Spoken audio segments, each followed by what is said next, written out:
All right. Another day, guys. Another day. Another day. See how we can get this. See if we can get this day started in the right direction. So, looking at several stocks to trade this morning. First of all, hope everybody's doing all right out there. Hope you guys have gotten some good sleep. Hope you guys are getting through all of this. Um, I've said it before. I'll say it again. I'm not afraid of the virus. I'm not concerned about the virus at all.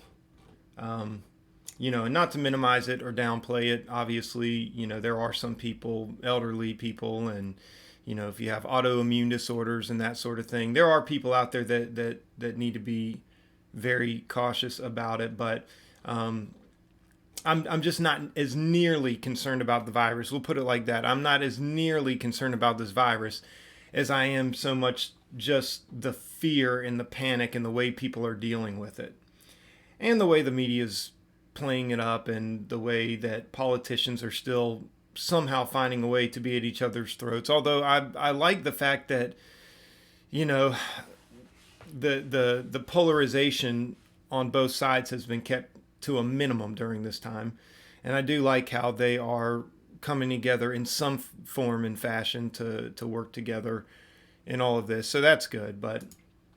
Um, but yeah, man. Anyway, looks like we've got one viewer in here. So who's in here this morning? Who's in here right now? Who's the first one to make it in? Because I'm showing one viewer right now. Everybody else is going to start trickling in a little bit later, I guess. Who do I got with me this morning?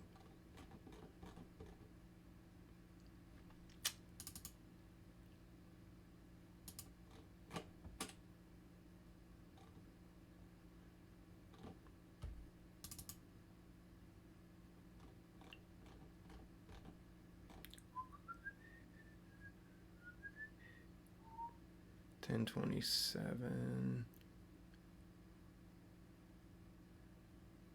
975.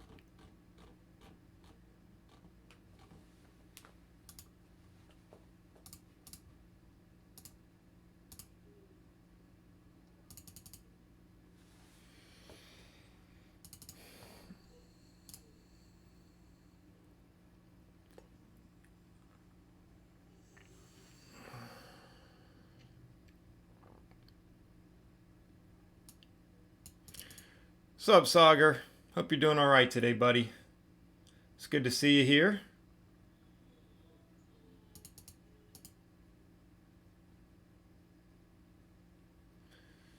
As you can see, I'm jumping on a quick little trade here on, and there is some resistance at 975, so I'll probably come out a little right there.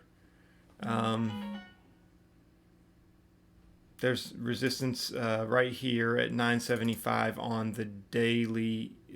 There's a level way back here, and then we do have to break past 1027 as well. So looking at several stocks today. Yeah, good to see you too, Sagar.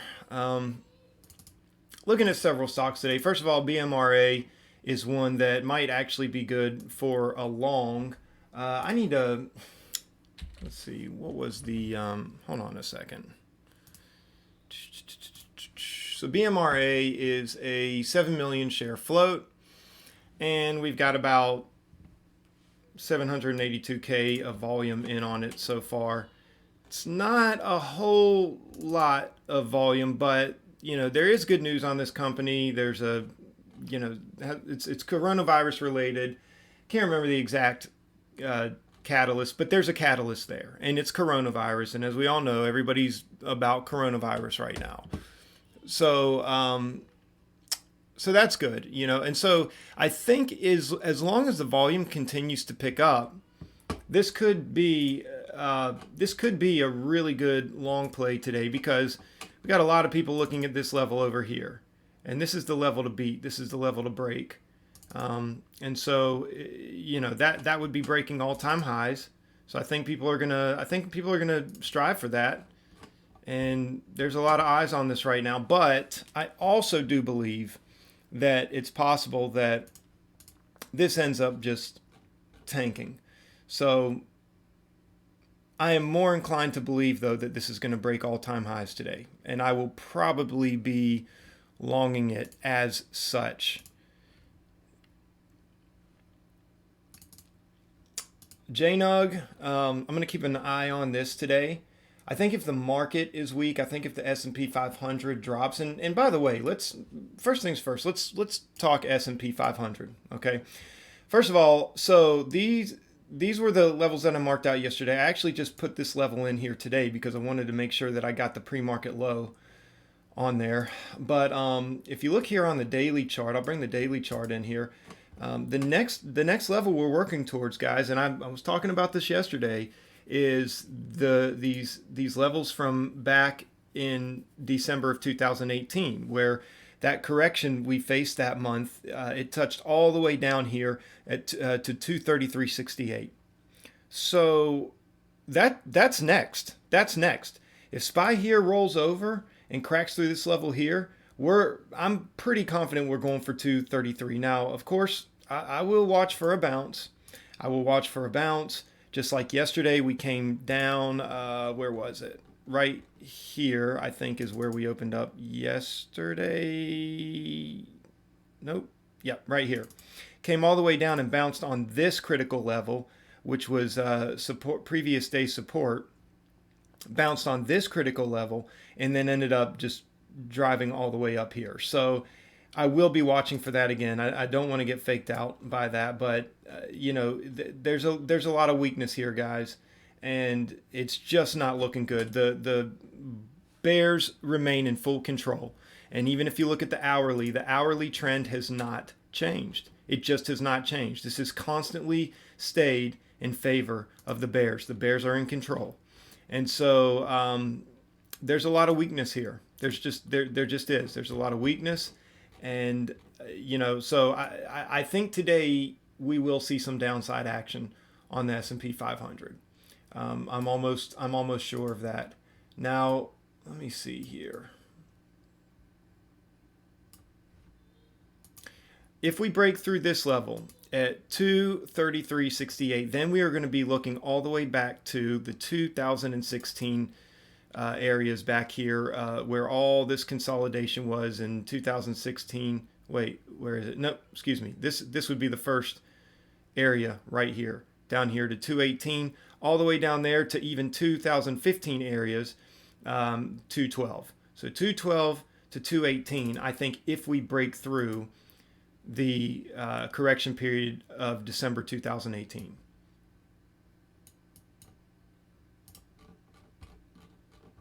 So with that being said, I may give SPXL another shot today to the downside. But I'm also going to be watching again. I'm going to be watching JNUG. I think this has an opportunity to see momentum to the downside if the S&P 500 isn't doing well.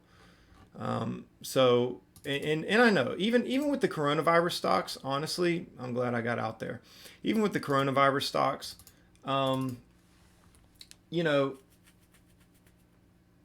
we have to be careful, because I've noticed that there are some times when the morning flip, morning short at all, hope you guys are doing all right. I have noticed that when the SPY is pulling hard, even some of these coronavirus stocks don't hold up quite as well. So that's something to be mindful of. It's definitely something to be mindful of.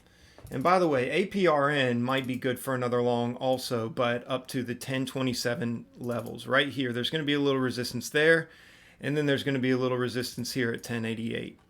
But 1027 is the more prominent level, and the reason I say that is because, wait a minute, nope, I take that back. No, that's the 975 area that I previously marked out. I just was talking about that. 975 was a good was an area where we were going to find a lot of resistance, and we did. We basically popped up through there and then sold off real quick down to 922. But we are making a recovery, and it's very possible that this remains bullish. We have maintained above the 200-day moving average, so the next actual point would be here in all of this area of consolidation where it tapped down multiple times and where it popped up to here. So right around, I think that's what, 1365? Is that 1386, 1365? So anyway, so I may look at APRN today for a long. Boeing, if the market continues to pull, I think Boeing is going to make a really good short here if it can't maintain above the $100 levels. I mean, look at this, guys. When was the last time Boeing was under $100? Let's see. It was basically, was this it? Nope. It was still, yeah, it might have cracked through, but I mean, guys, we're talking 2013, 2014 was the last time Boeing was under $100, and that's a big number. That's a big number. Okay. But again, we've got to be careful. So I'm going to be careful with it. Like I said, SPXL, I may keep on watch for the SPY, and TVIX. TVIX will be really good for a long play today. This is one of those stocks where, I can literally just jump in with like 10, 20 shares. And, if it pops up, $10, $20, $30, I mean, do the math. So I love TVIX, just for that reason alone. You're able to take very conservative share size. REGN, this is the one that I think is partnering with BNTX on they're co-developing some kind of vaccine, I believe, for coronavirus. So I need to double check on FinViz what the exact news is on that. But these are the two ones that, when I was telling you guys yesterday about BNTX, REGN is the one that it's co-developing with.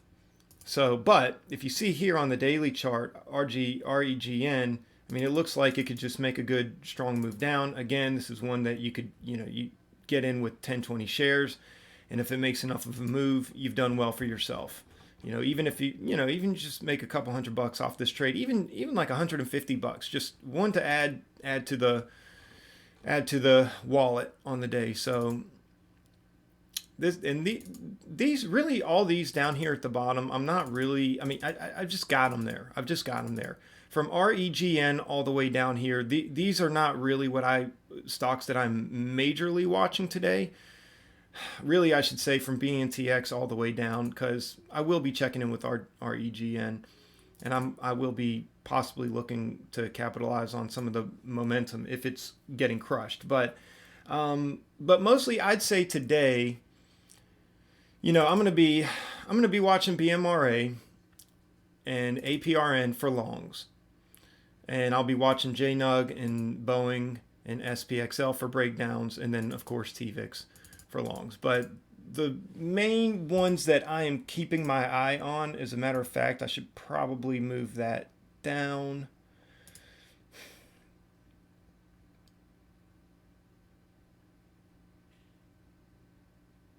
So keep the longs together, the shorts together, and then TVIX. So I'll even move TVIX up a little there.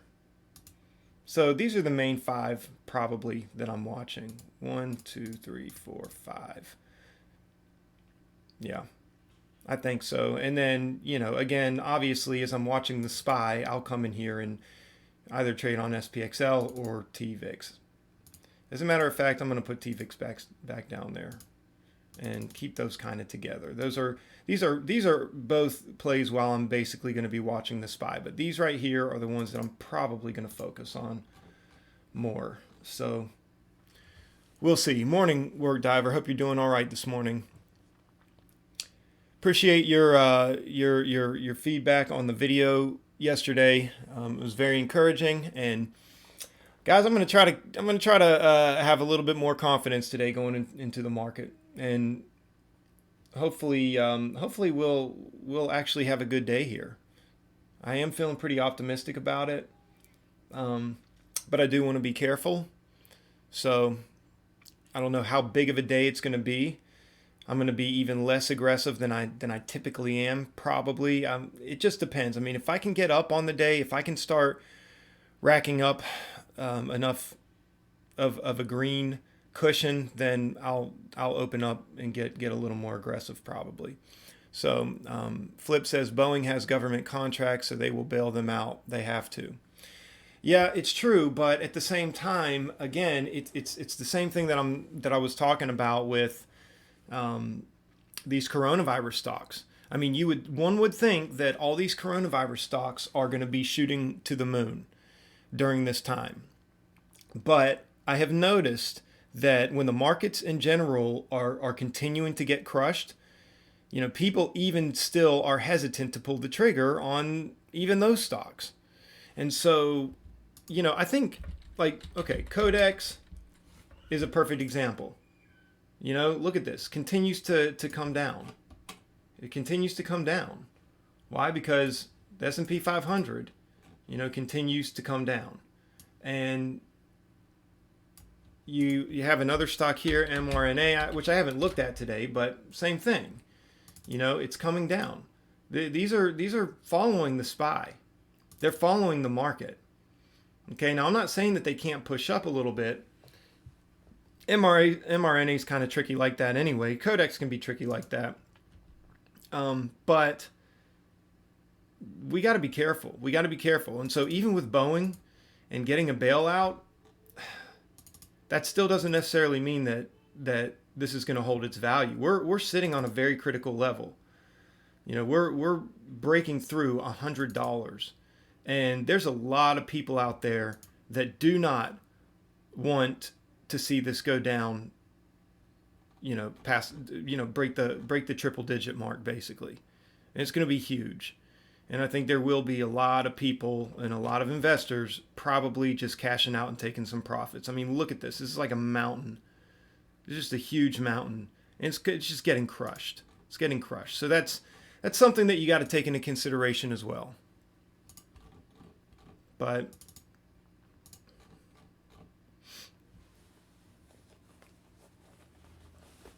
we'll see. We'll see. APRN looks like it's going to shoot for that $10 mark.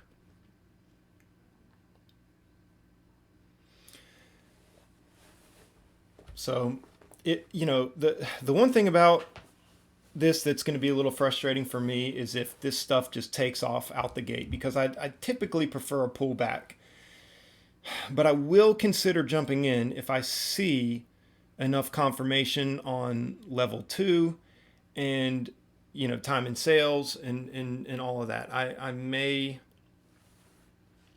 give it a shot. Even right now, the sentiment, or between the sentiment and the technicals here, I mean, this looks like it's going to break through $10. So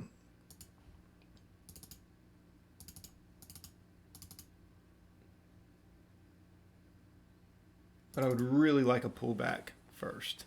Really like to see a pullback. So anyway, we got 10 minutes to the bell. If anybody else has some additional feedback to add, let me know some of the stocks that you guys are watching this morning and what your plan of action is. It would be interesting to know.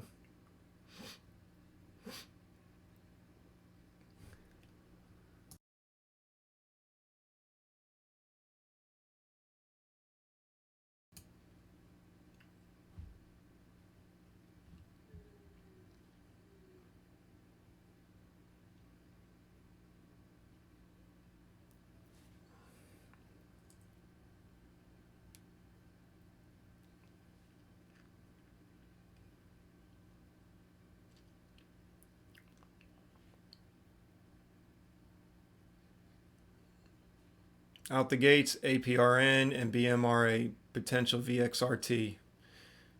Oh yeah, I was looking at that one earlier too, VXRT. Let's see, CCL is at all-time lows. Yeah, that doesn't surprise me.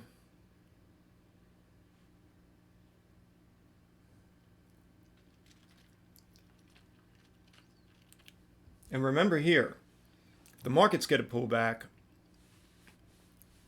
everything's going to get a pullback. So VXRT, what was that one?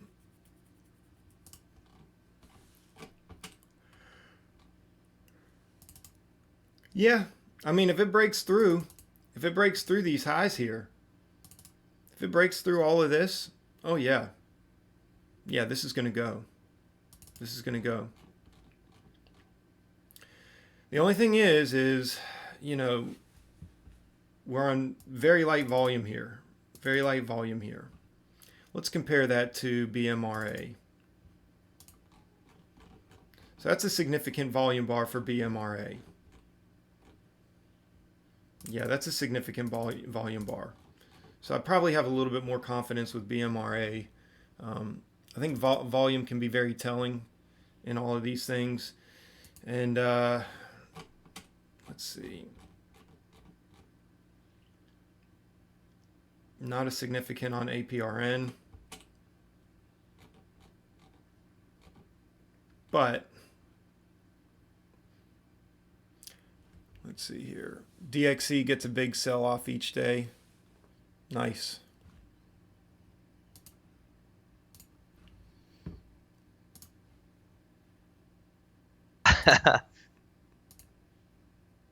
Oops.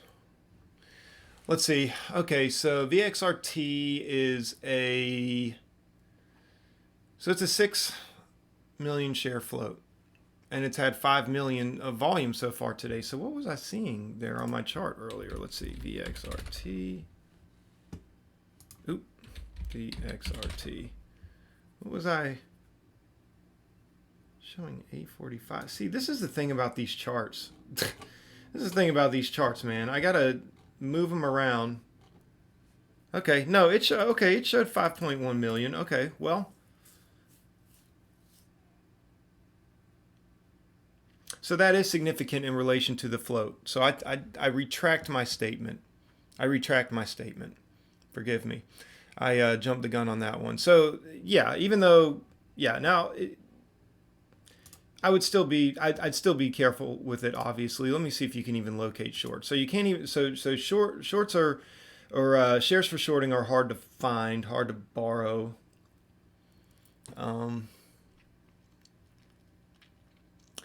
But APRN definitely does have lighter volume. It's an 8 million share float, 1.36 million shares on the day so far. But that could continue to ramp up. But I would just be a little cautious on that one. And BMRA, same thing. I mean, it's a 7 million share float. It's only got 1 million shares on it, but it is just telling a better story, a much better story on the daily charts. So, and this is what I was afraid of, this taking off without me. Where's the level we're looking at here? We are up at, I don't know if I can fully tell here on this chart. Hold on.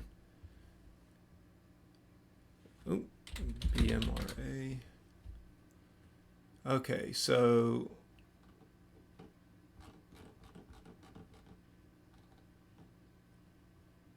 oh, I'm glad I'm looking at this. This is showing a high of $9.30 on TradingView. $9.30 is the high. Okay, well that makes a difference. This is why I always suggest, light speed charting is all right. It gets the job done, but this is why I always suggest at least having a free account, establishing a free account with TradingView. Again, it's free. So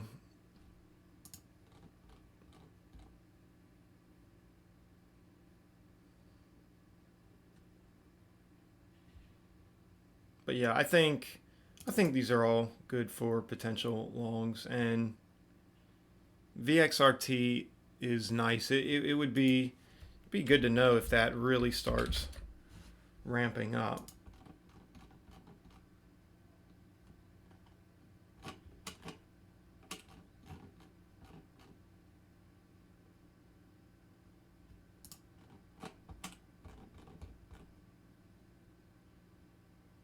looks like it's establishing support in those areas.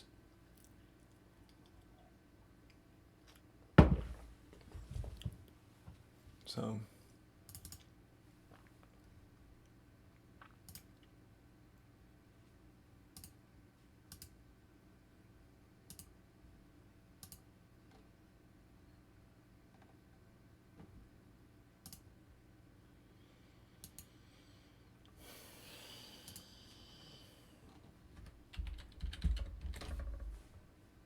yeah, CCL's continuing to get pummeled.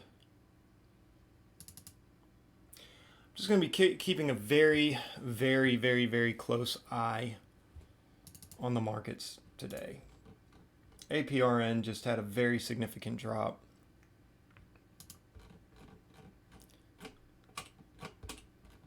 So I said you got to be careful with the lighter volume.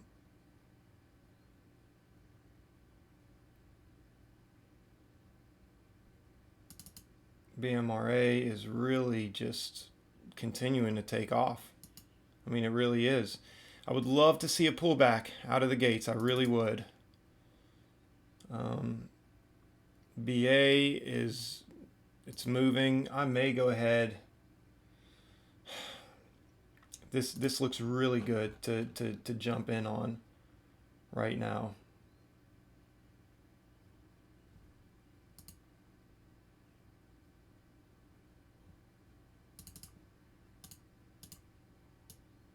If it breaks 100.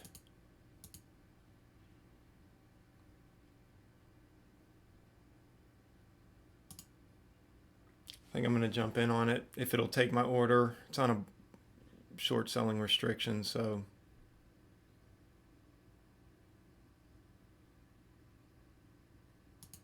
okay, I'm gonna pull out. I'm just gonna wait. We got 50 seconds to the bell, so circuit breakers on the markets, 235, 219, 184. Thanks, Flip. That's good information. Didn't even look at that this morning.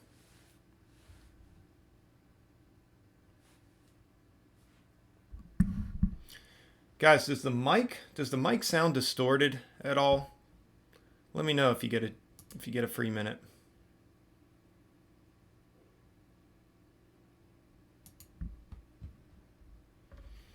"15 seconds to the bell." This one is definitely making the move without me.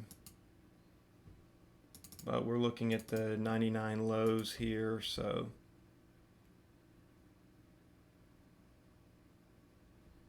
there we go. It's popping up. Just getting a quick little pullback here. See if that pullback can maintain.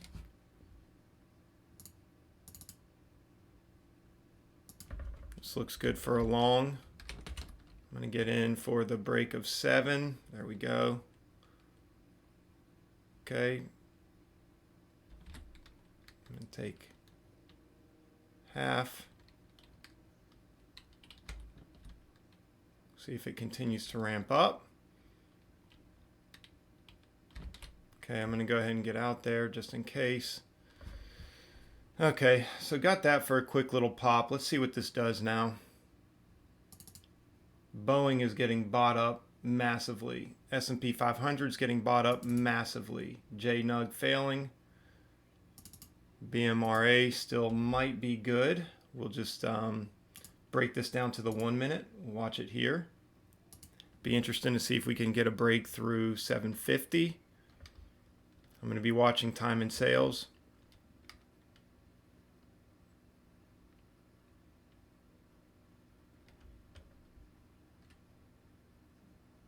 It's a lot of buying. Oh, completely took off without me. Completely took off without me.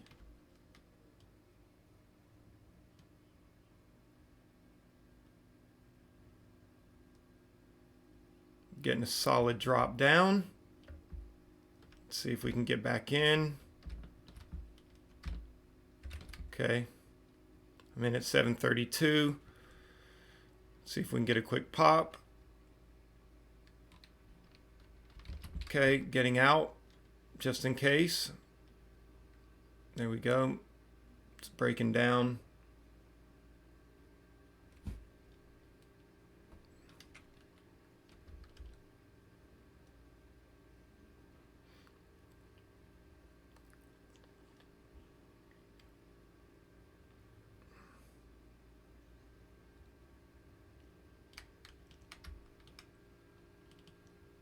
See. Okay, I'm going to get back in. See if we can get another pop.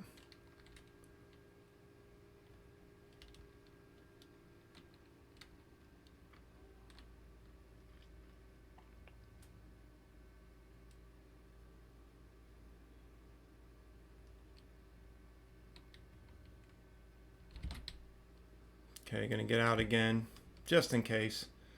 So I need to actually take the executions off here.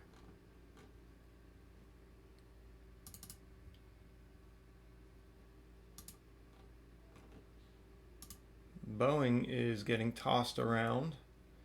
Spy's really on a tear, guys. It's getting bought up. But the question is how much is it going to get bought up? BMRA. Be interesting to see what happens here.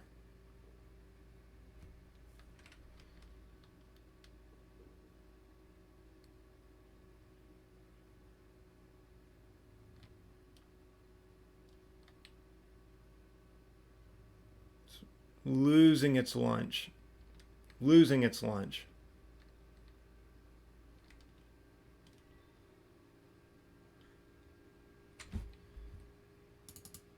APRN holding up. VXRT, let's check that out. VXRT, let's see what's going on with that. Okay, it's going. So BMRA is the one that we're going to look to make another significant move up. Let's check out the minute chart here.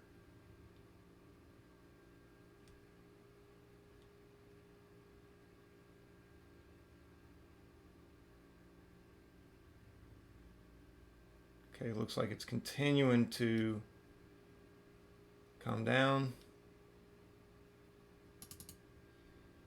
Let's check out Boeing. Boeing may present a good opportunity, good shorting opportunity. Going to be careful with it.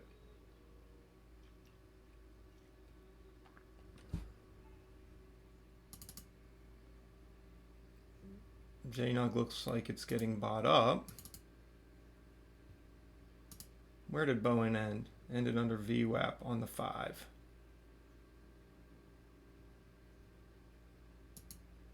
Oh, let's see. Oh, sorry. BMRA. Got that confused with APRN.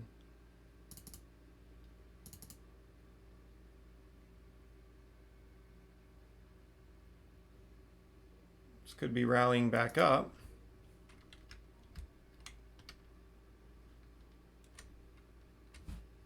See if it holds. Might get a short squeeze here.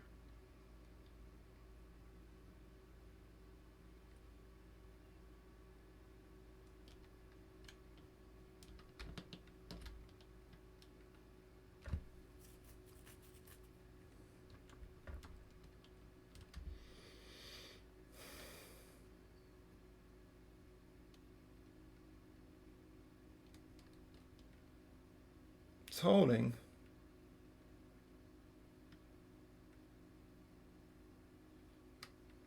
It's holding. Is it going to come crushing down through all those levels? Or is it going to hold again? We'll see. If it holds again, we're going to have a massive short squeeze. And I'm going to want to jump in on that. So, see if we can get in here for the break of Boeing. See if we can get a move down. Come on. Doesn't break, I'm going to have to get out. Need to see a break here.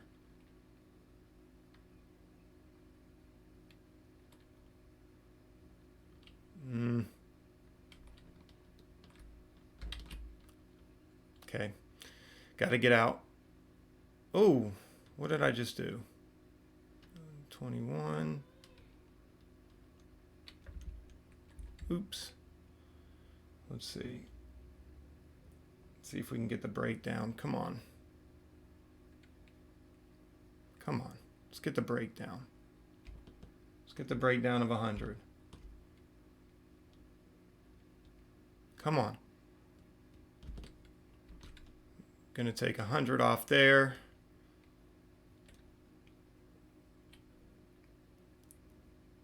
See if we can get this break.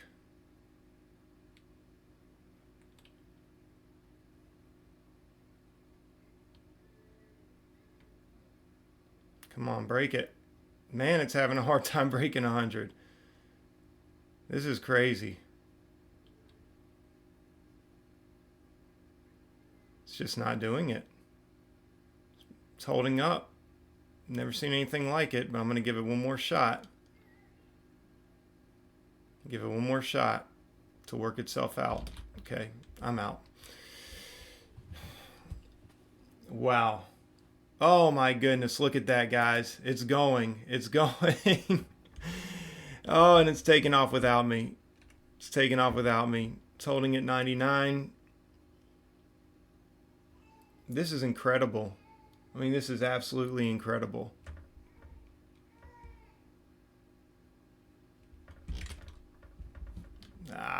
Took off without me again.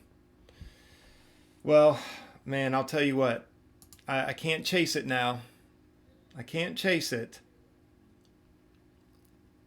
But that was incredible. Let's look at TVIX, REGN. What's this doing? Not a lot of volume on there. BNTX. It's picking up on volume. How much are locates? $72 for 100. I mean, I would have to be committed to this. I'd have to be committed to this for like a $10 move. Or at least like a $5 move on 100 shares.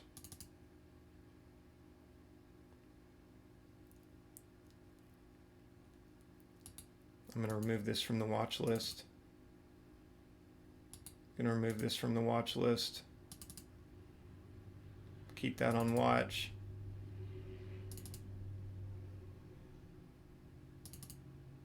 Boeing is coming back up. It's coming back up. It's interesting.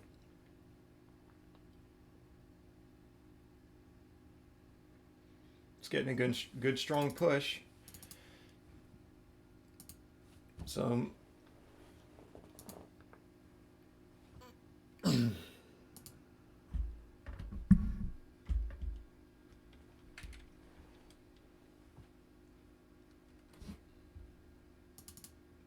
checking on APRN. Okay, this had a nice recovery. This might be a good place to go long. Had a very nice recovery here. BMRA.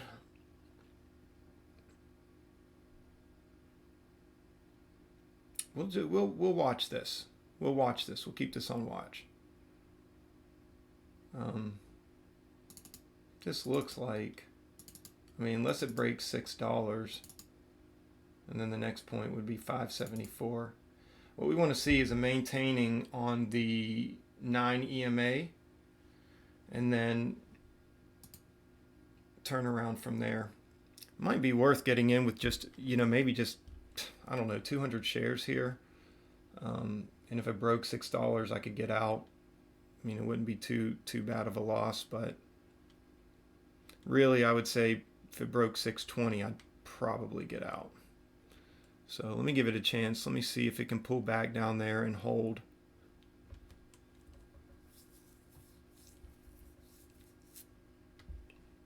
It seems like it's kind of stabilizing here a little.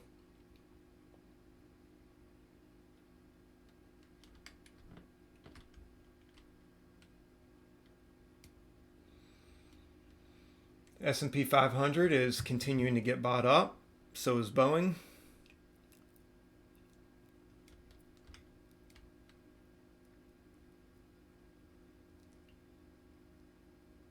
Sell volume is dying off on BMRA, so that's kind of good.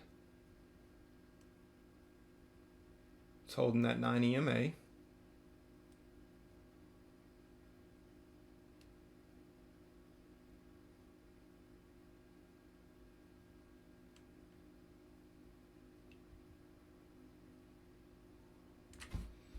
See what this looks like on the 1 minute.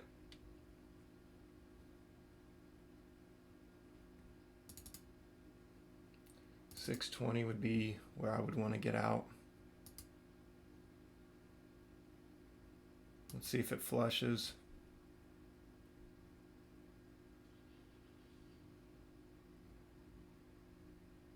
Okay.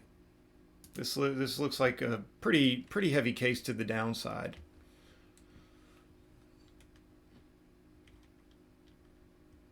But I'll tell you what, if it squeezes, it's going to squeeze hard. It's going to squeeze real hard. Look at that. What a flush. What a flush. Question is can it break 6?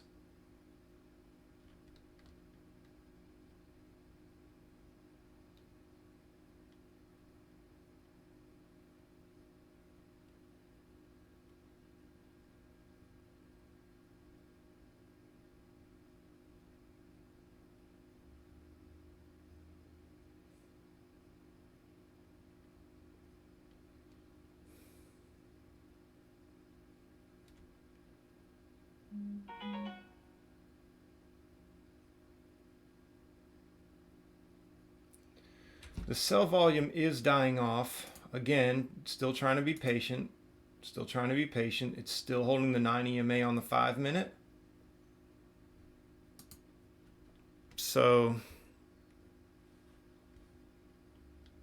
okay, it finally tapped. It's tapping on. It's breaking through the 9 EMA. Let's see if it can get bought up here. Or if this is just going to continue to come down.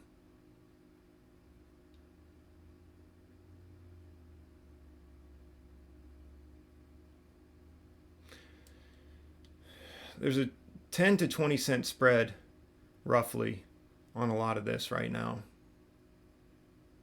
6 cent, 2 cent. Okay, the gap's closing.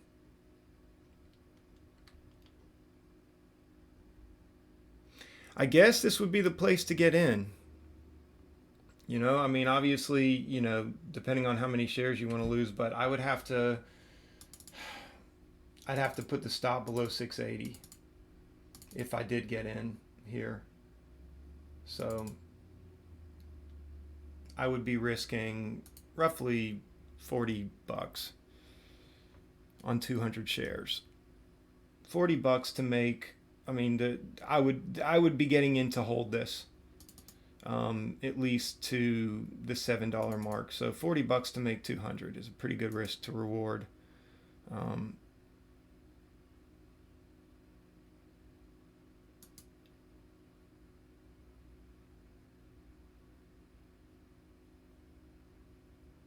SPY's pulling.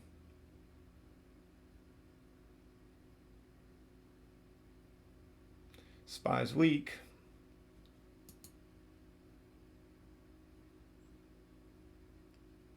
I actually should have gotten in right there at 589.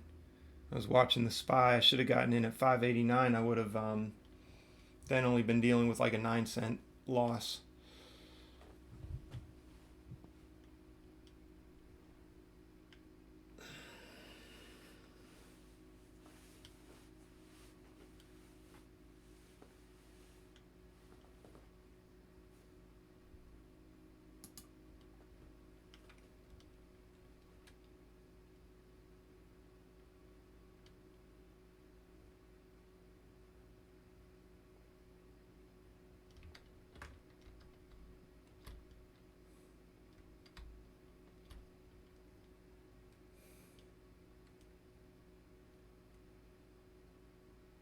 See what this is going to do. Let's see if we can get that retest one more time.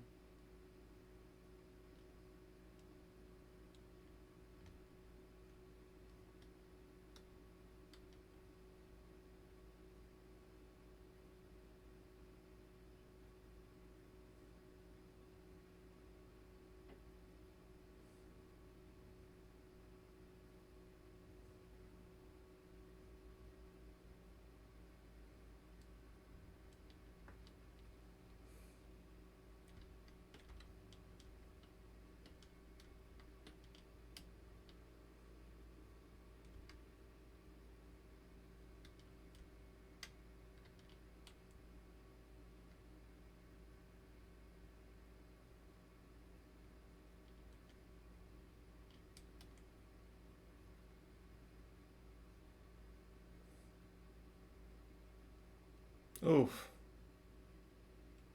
Yeah. Okay, BMRA is officially off watch right now for me.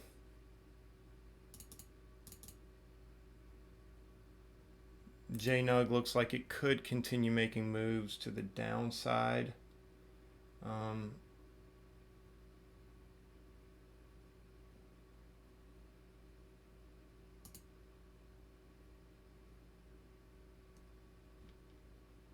where are we looking at on the daily? 858.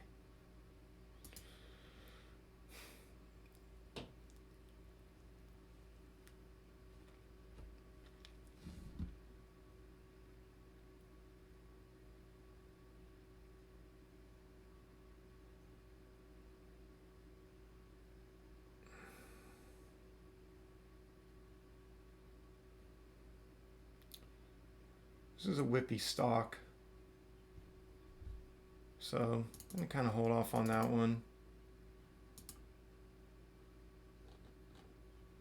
Boeing has been very whippy,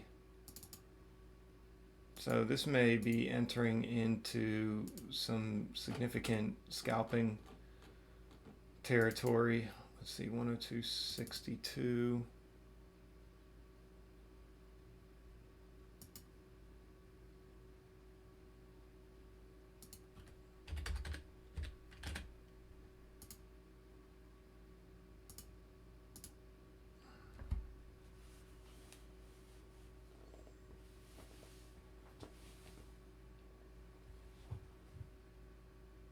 SPY's maintaining.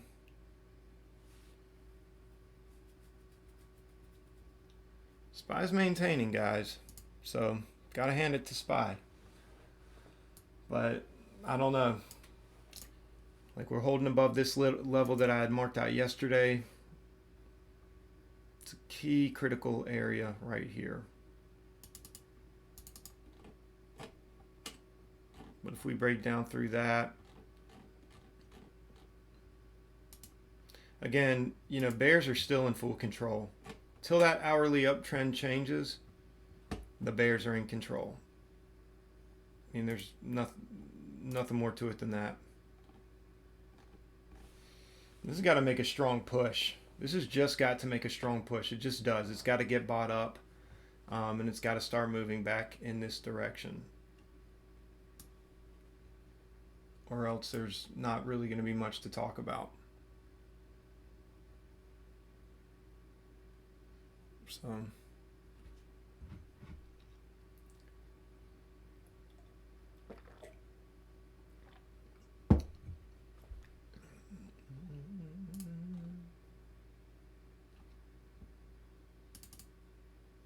$102.19, so maybe 102.93.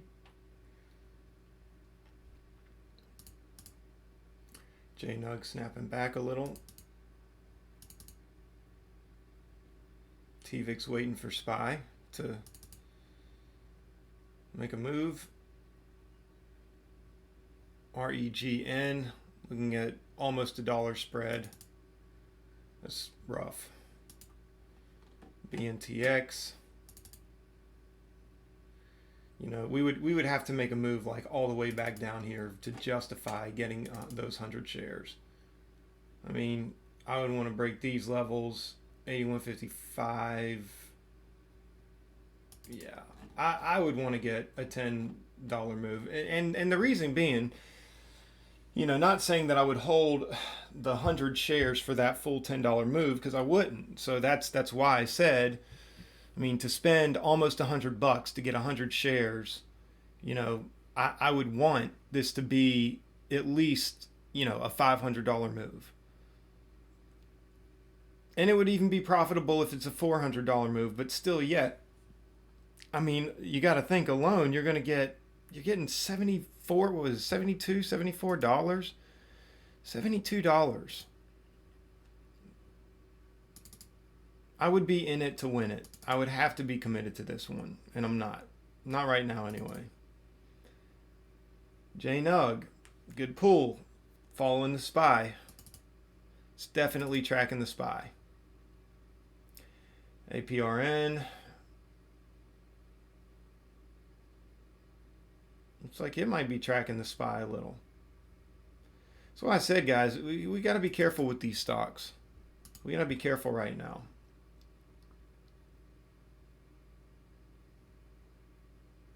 This is maintaining on the 9 EMA, so that's good. Now it may, roll over and come down. So, I mean, it's really hard to tell at this moment, but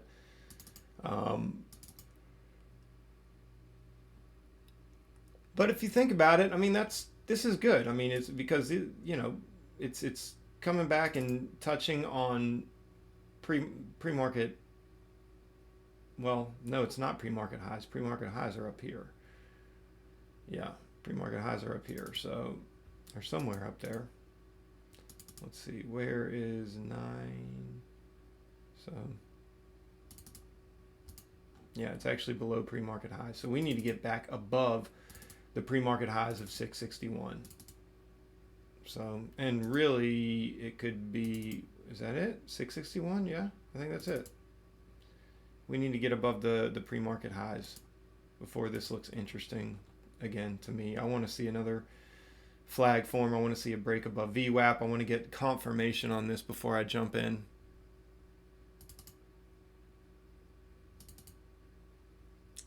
SPY's pushing. SPY's doing well, which means TVIX is probably dropping. Everything's pushing with it. Yep.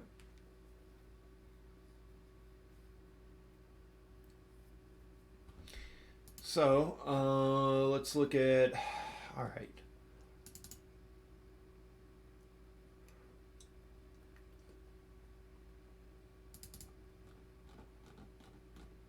SPY is tapping on pre-market highs, and it looks like it's about to push through, and it's pushing through. So let's see if it can hold above pre-market highs, and then we have our next level is 247.70. That's the next level we're going for. Let me see here. Should I mark this out here? There may be a level, there may be a small level at 245. So watch for 245.05. Basically 245. Watch for a 245 pullback on the SPY. If it keeps pushing, it'll probably push to 247.70. And then if it pushes past that, we'll address that when the time comes. But looks like it's getting a little bit of a rejection there.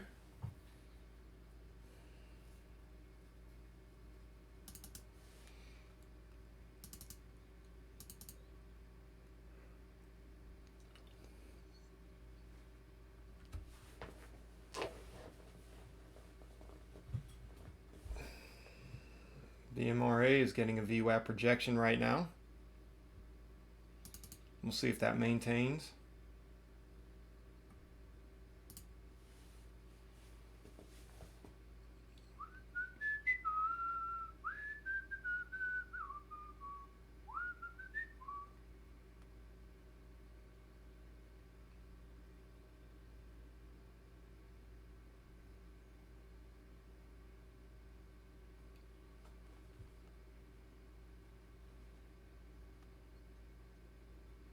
That would have been a good move.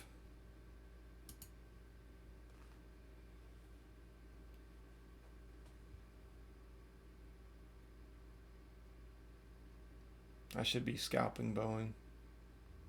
Should be scalping this left and right.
SPY's pushing.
BMRE took off a little bit, yeah. Yeah, I'm watching the price here in my watch list.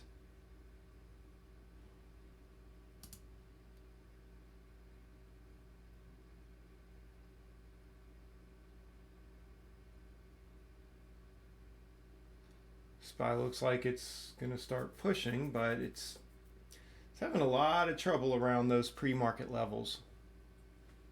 So really needs to push up through there significantly. Um,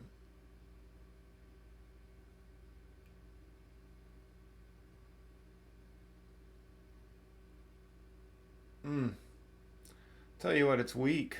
It's weak. See if we can get another push. Really is having a hard time maintaining.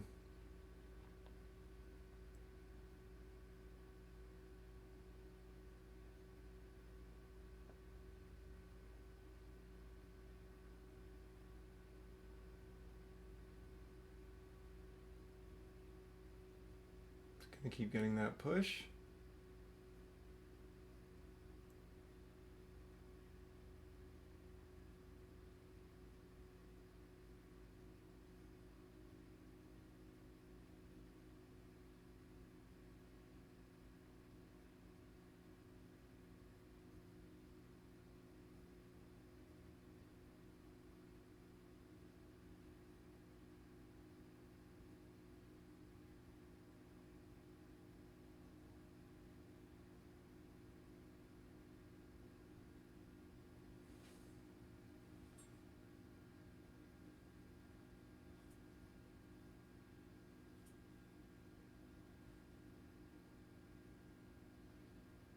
Boeing is knocking on the door of the previous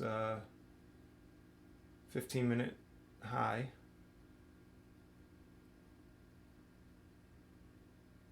SPY's wanting to push, but again, it's just having such a hard time breaking through those pre-market levels. It looks like it could do it any second, but it's okay. It's kind of pushing. It's kind of pushing.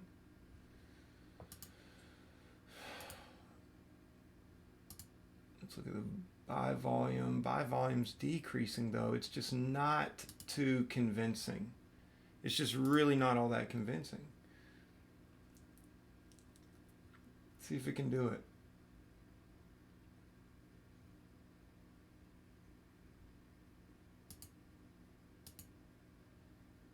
Okay, it's pushing.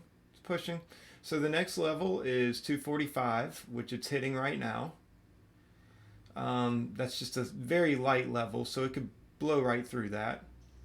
But it seems like it's getting a little resistance there. Next level is 247. Okay, so it's good. It's blowing through it. Next level is 247.74. So that's going to be a pretty significant level.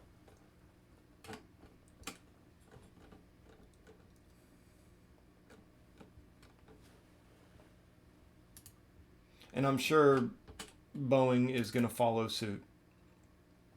I'm sure Boeing's going to follow suit. So as we approach that level, I may begin building a position in Boeing at 50 shares at a time.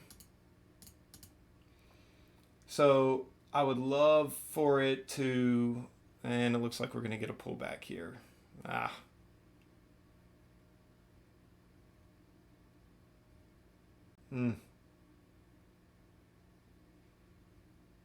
Missed that opportunity. I'd really love to see it push up towards that. Okay. Good job, Sauger. Made your daily goal good. Way more than your daily goal good. APRN took off. Oh, man. It sure did. I missed it too. BMRA could be next, so we'll see.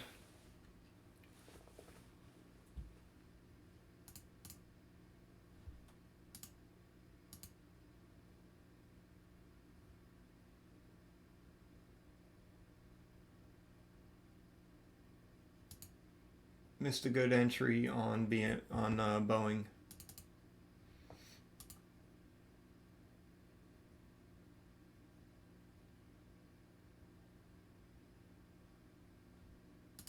Looks like at this point we're getting forming a wedge here.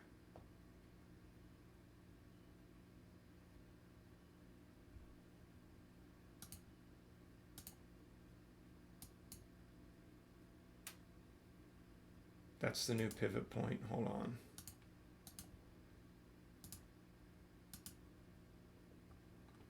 Yeah, it'll be interesting to see if we crack down through that.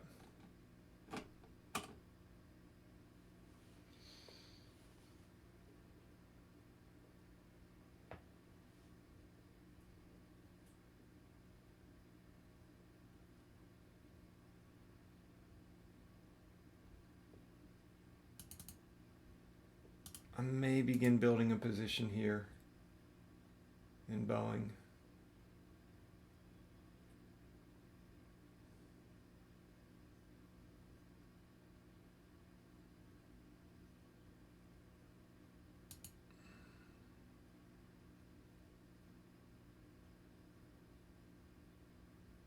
See if SPY can keep pushing up to the 247 levels.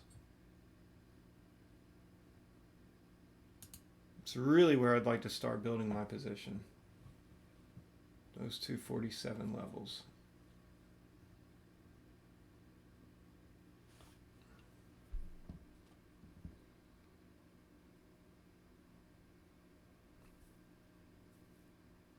Man, it's having a hard time getting up there.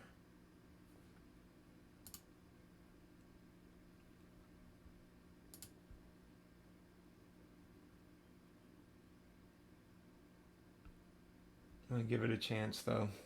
Give it a chance. JNUG is making significant moves to the upside.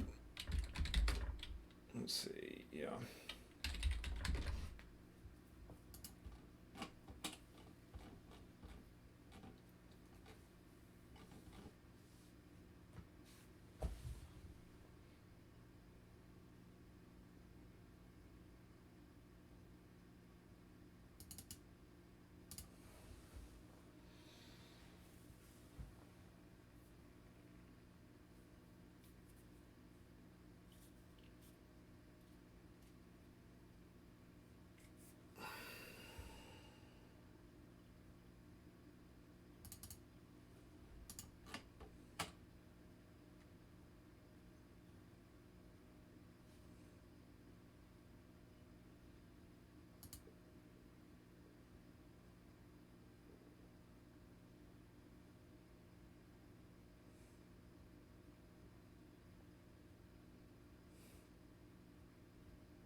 SPY's pulling.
APRN on a heavy pullback.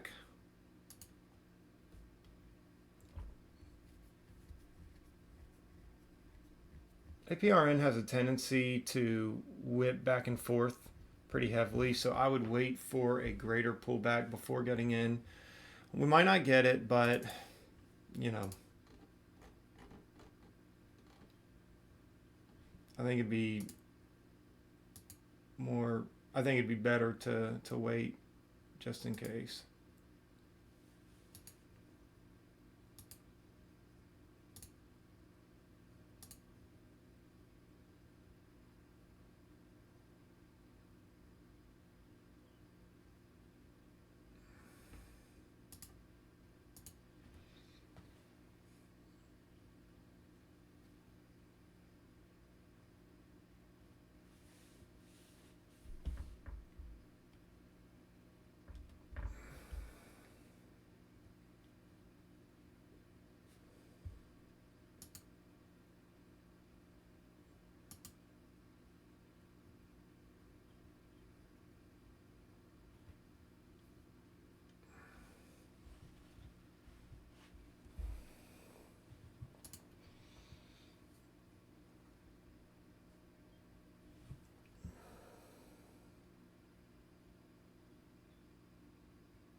Trying to get in.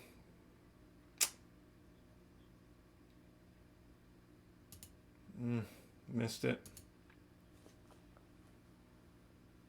Missed my opportunity. Hate short selling restrictions.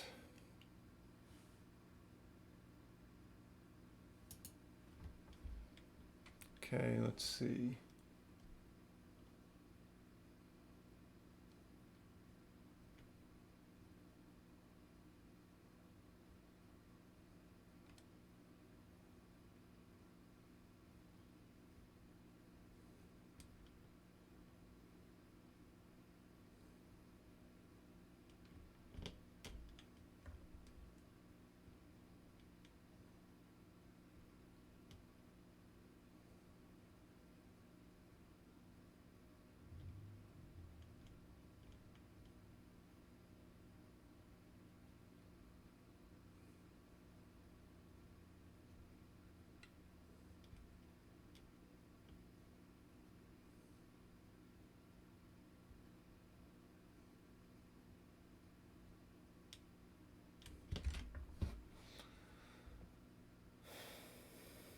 Try this again.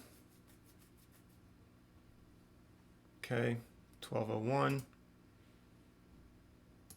and looking for a move down to 1150.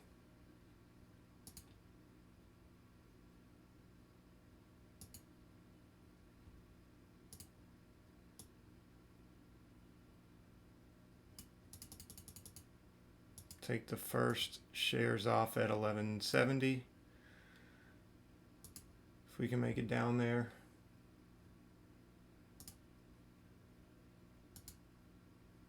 Although if the SPY begins to recover, I'll have to get out. Okay, SPY looks like it might recover. Okay. All right. Gonna get out there.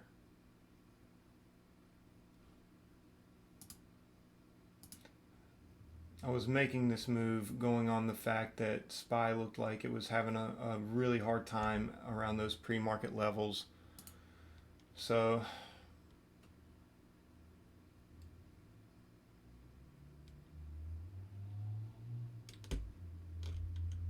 let's see.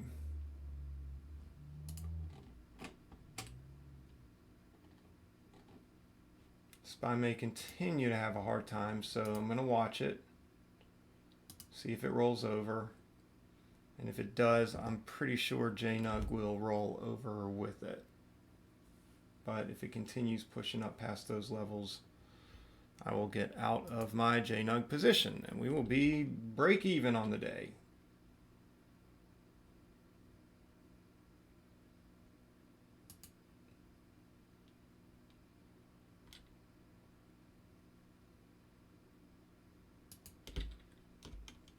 Okay, it looks like, let's see, can we get a fail here? Flush down.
Sauger's done trading, taking profit and running. Good, Sauger. Sauger, it sounds like you're having a killer week over there. Really good job to you, man. I'm very happy for you. At least one of us is making money this week. Keep at it. And Flip. Yeah, I'm watching. I got GDX up on my what do you call it? Trading View chart. Yeah, I check with it from time to time, and it looks like on the 5 minute it's forming a red doji. So I mean that that could be good, but I am watching SPY because I have noticed that literally just about everything is tracking with the SPY. So even GDX. I mean everything. It used to be, there were a lot of these things, whether it was gold or whether it was, just whatever, bonds. Even bonds were a safe place to hedge or to move your money over to. But everything is tanking, and it's all following the markets. It's all following the markets. So that's why like I said, I'm mindful of what's going on in the sector.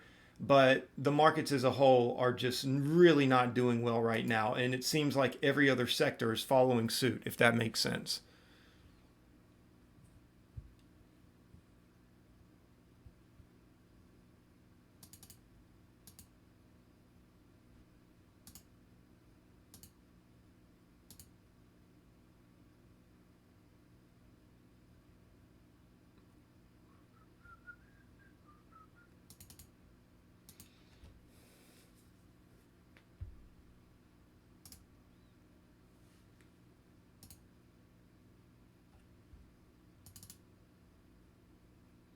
Really need to see a breakdown of 4310 on the SPY, and I think that will help the case with the rest of these. Okay, and I'm going to try to get in. Is it going to take my order? Come on. Kind of, not really. There we go. So I'm going to get out. I'm going to look for a move down actually to, let's see if we can take out 100 at 64. Just pausing.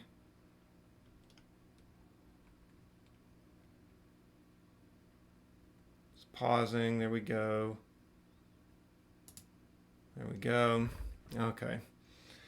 So I'm going to hold on to the other 148 here and see if we can make a move down below 11. So again, as you can see, you know, the SPY is tanking. Obviously, GDX is following suit.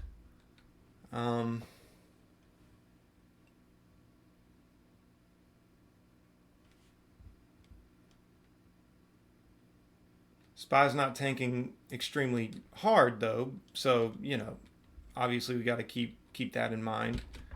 I'm going to come out another half my shares there, but it looks like we may get some rollover action here. So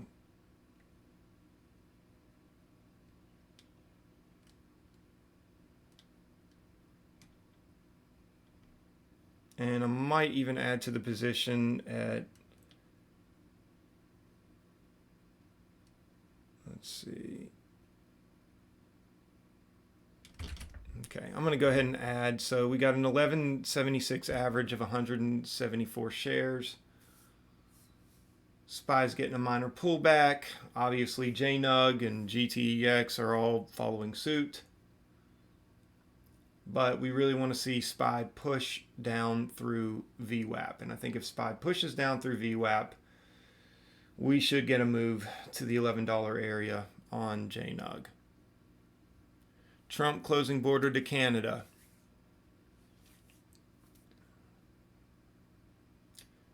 Thanks for the news hit on that, Flip. Appreciate it, man.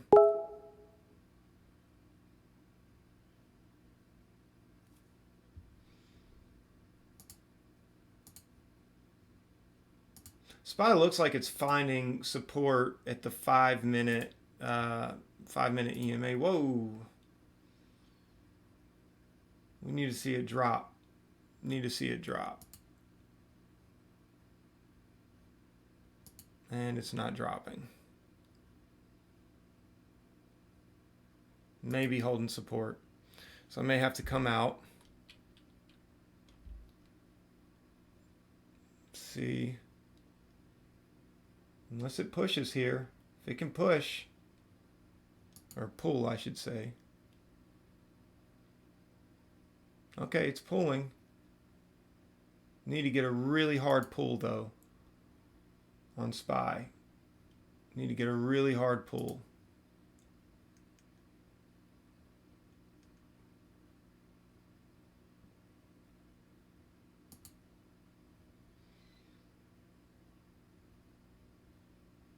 It's really taking its time, and it's taking its time on very light volume as well. So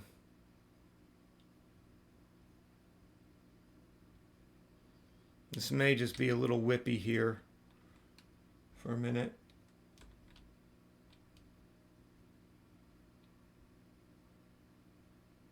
See if we can get a crack down through VWAP. Okay, I'm going to go ahead and come out there just in case. SPY looks like it could be. I mean, again, on the 5-minute, it's closing above that 9 EMA. So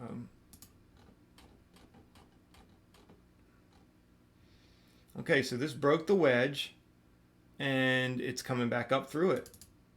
which means we could be in a potential short squeeze right now. Be interesting to see.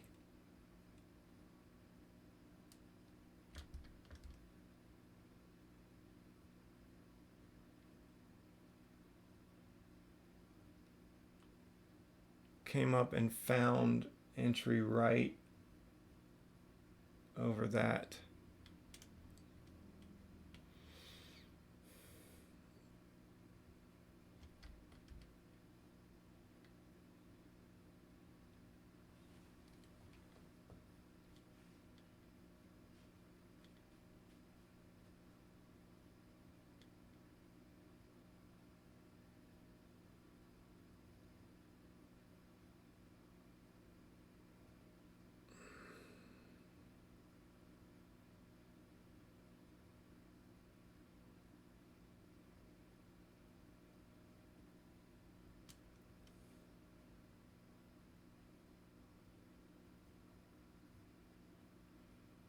Yoni B says 1085 might be very difficult to break.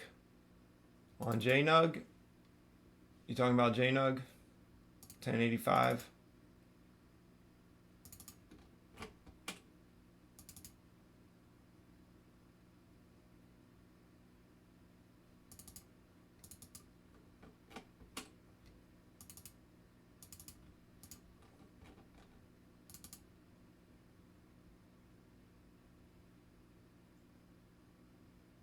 What are you seeing at 1085, Yoni B?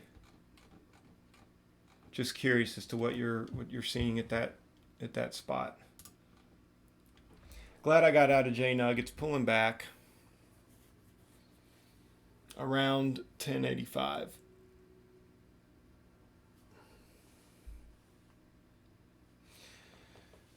Yeah, I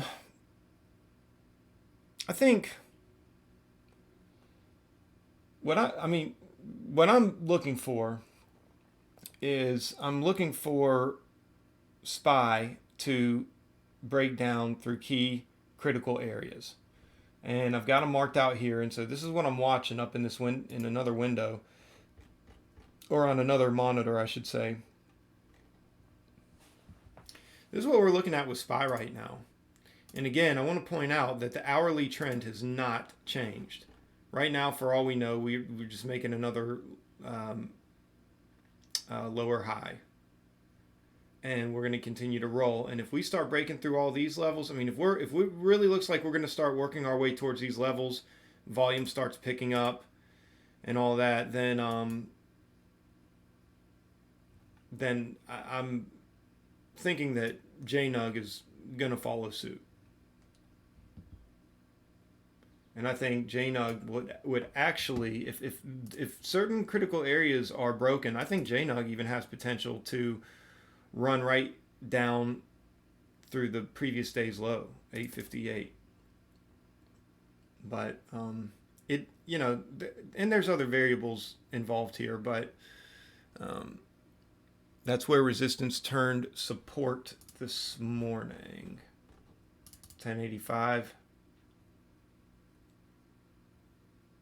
Yeah, roughly around 1085, yeah. Let's see, resistance. Yeah, I see what you're saying. Roughly around that area, yeah. As a short bias trader, the way I look at it though, again, if the SPY's failing, if it's dragging everything with it, if the markets are dragging, the SPY, the Dow, if it's dragging everything with it,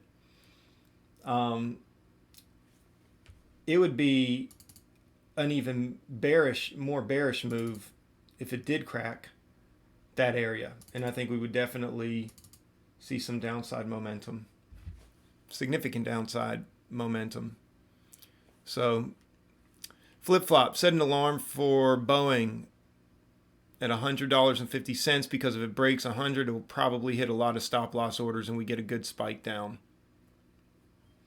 Yeah, what I'm watching, because I've still got Boeing up on the radar, what I'm watching, Flip, I would be a little hesitant I would be a little hesitant to do that. I mean, here's the thing. You gotta. I mean, it's a good breakdown strategy. Obviously, it's a good breakdown strategy. I just know that earlier when I took that trade, I don't know if you were. Well, I think you were in here. I don't know if you saw it though, but when I took that trade, when it hit 100, it all of a sudden spiked all the way back up to like 102 something. Then it came back down and hit it again, and then bounced very slightly back up into the hundreds and then crashed through. So I would just be careful. I would be careful. Make sure that it's a very clean break. There's a lot of volume there, a lot of sell volume. What I personally am doing right now, what I'm going to try to set myself up for, kind of the trade idea that I have, so to speak, is I'm going to watch for the S&P 500 to start breaking through some of those levels that I just pointed out. I'm going to start averaging into a position in Boeing is if S&P 500 can prove to continue to reject the levels that it had rejected this morning. We see a lot of wicks here. There's a pre-market high. We also have this other area marked out here at 247.73. And so if it continues to reject these levels and starts making a move down, I'm going to start averaging in slowly in anticipation of the break for Boeing. So I may get in with 25 shares here, 25 shares there, maybe build an average of 100 share position somewhere around 103 or something like that. And then if it does get that break, I'll be able to gradually piece out and hold on to the position for a long time. And that way, if it comes down and taps 100 but then snaps back, we should still be good. It'll give me plenty of room to hold on to it for that snapback. So that's my personal trade idea for Boeing. But I mean, there's really no wrong way to do it. Again, it all depends on your risk tolerance and the type of strategy that you're used to trading. But that's my little 2 cents right there. Good morning, Note again. Good to see you. You're a little late to the stream. Oh, how's everyone doing? Well, you can see how I'm doing, man. Nothing impressive. Nothing impressive at all. Hopefully we can change that later in the day. APRN is a B, second halt. Man, yeah, it's, good Lord, it's pushing. It's definitely pushing. Strangers Consortium, or Yoni B says definitely with you on, yeah, probably on what, the whole JNUG thing, yeah. Yeah, I think if the SPY pulls, we'll get significant resolution to the downside there. Strangers Consortium, it says, not my week. Still green for the month. That's good. Keep your eye on the greater green, man. That's what I'm trying to do right now, too. So, yeah, I mean, it's like if you're going to have a red week, at least try to have a green month.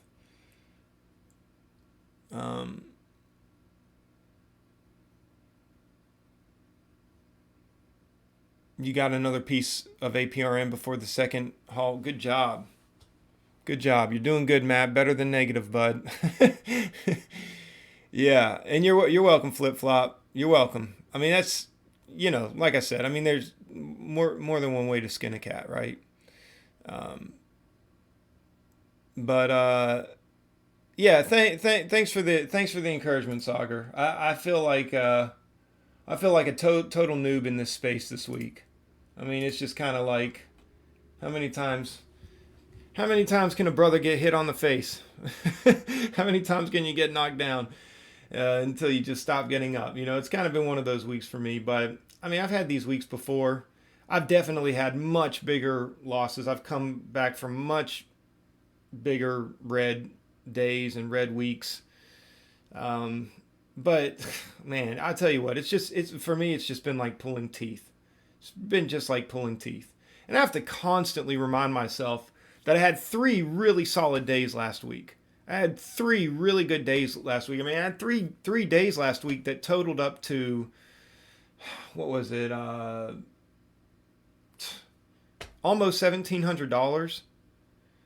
And then I had one bad day, of course, lost $800, and then another day where I was break even, or maybe a little down, maybe down $100 after commissions. But you know, it wasn't a bad week. It wasn't a bad week. And as beat up as I felt like I got even last week, it's not really been that bad. So I'm trying to keep the cup half full, if that makes sense. Not let this junk mess with my head too much, but it's kind of been messing with me a little. I got to admit. Um, Notigan's getting you getting FOMO looking at this junk, right? Yeah. I'll tell you what, man. I mean, let me look at the daily chart here. What are some of the other levels we're looking at now? So we've pushed up to 1420, butting up against some serious resistance here.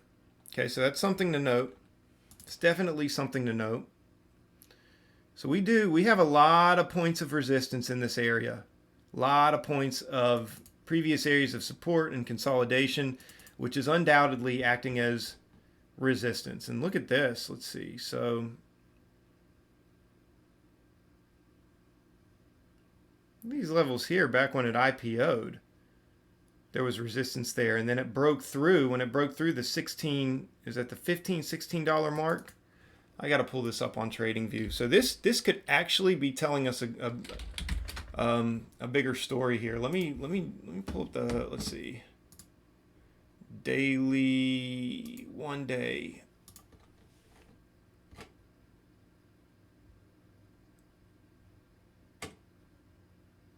Let's see. Okay, it's not showing me the same thing on TraderView. I don't know why.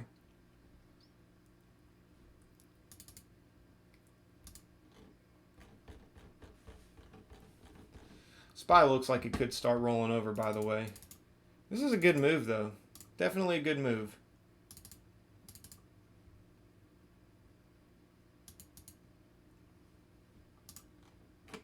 Okay, this is where, so this could be the rollover moment. I'm going to wait for a pullback to start averaging in with maybe 25 shares here and there.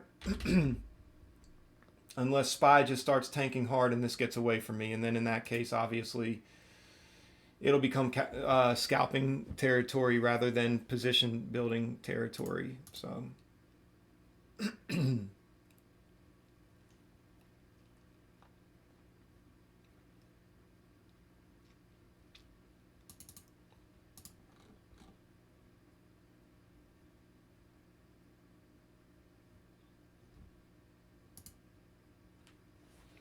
this might be some good scalping territory here too.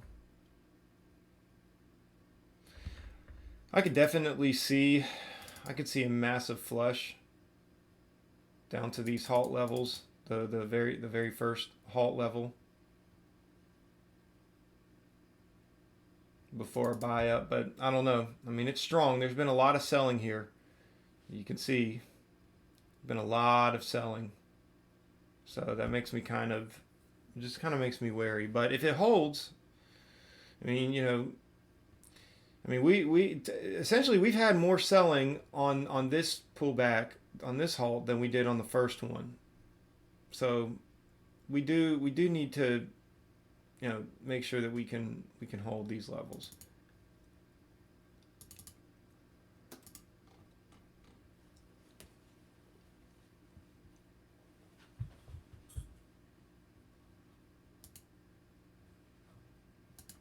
Boeing should be pulling back a little.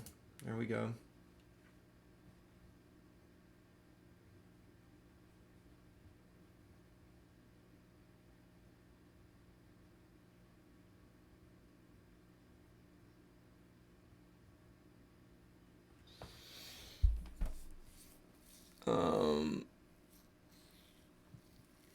Great job, Sagar. Nice work indeed. Really good job. That's awesome, man.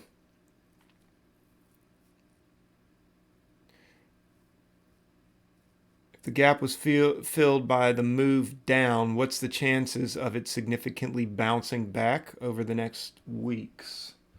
Are we talking about APRN?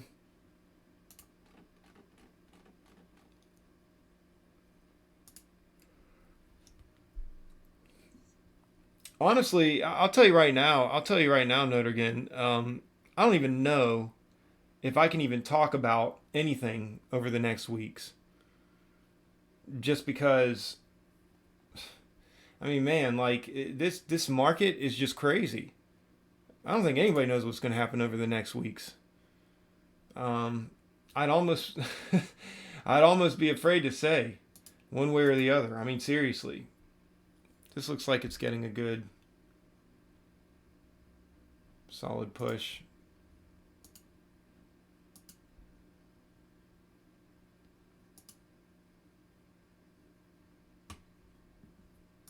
$446 on the next halt.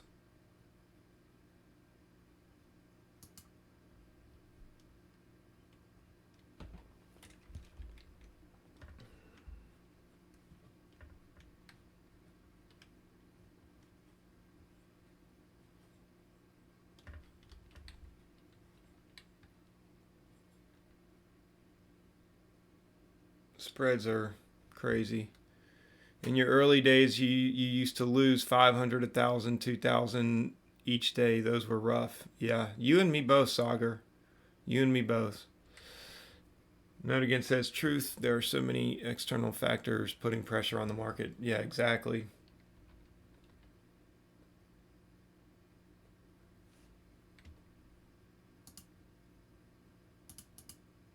I wonder if I can get a quick scalp.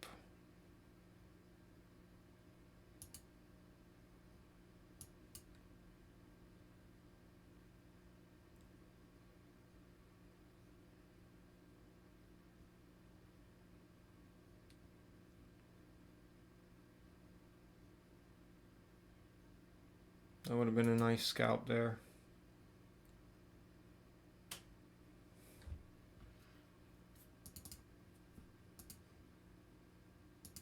SPY's coming up a little. It's maintaining above VWAP, but it'll be interesting to see where it goes from there.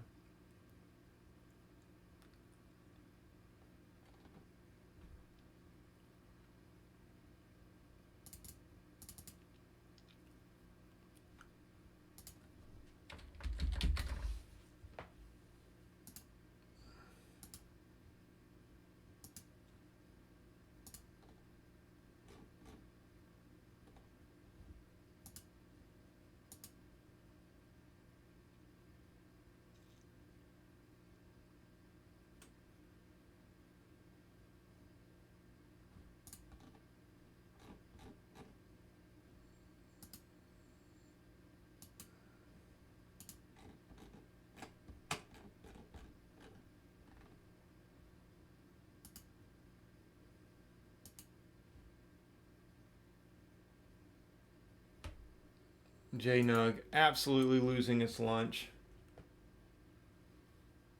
GDX is running down. And the SPY's maintaining, so we're seeing some divergence here now.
May try to catch a quick scalp here.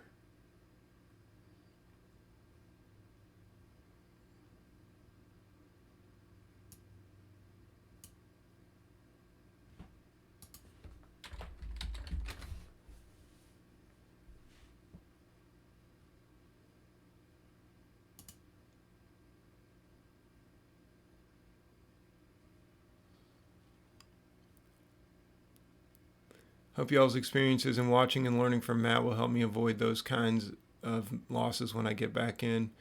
Yeah, for sure.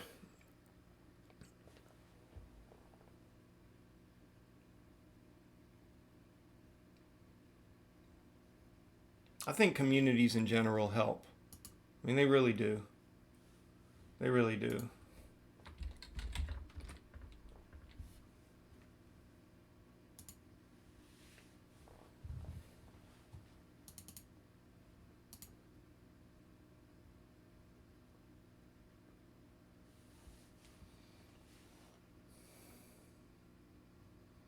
This could be the breakdown on SPY.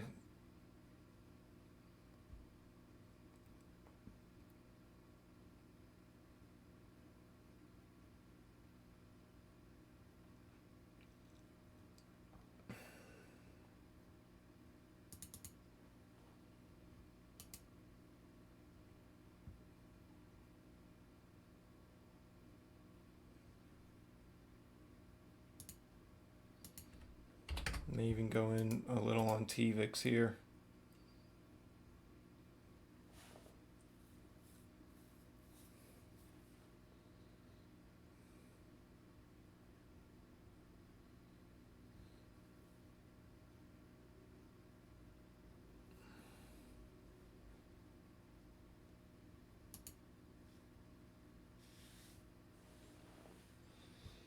Okay, I'm long on TVIX, just 10 shares. I really want to. My plan is to try to hold on to them. If SPY can really crush down through VWAP and start getting a really good pullback, I think TVIX could make some serious moves up. So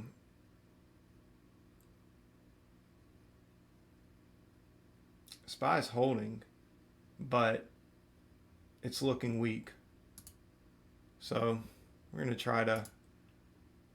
We're gonna see if it can break down. Finally, break this wedge, break VWAP. There we go, getting a significant move there. But we've got to keep pushing, or pulling, sorry. Okay, so SPY is kind of losing its lunch a little, but if we get any kind of a pullback, it's just really funny around these areas. Really want to see it break VWAP, and I really want to see it break the previous 241.84 level.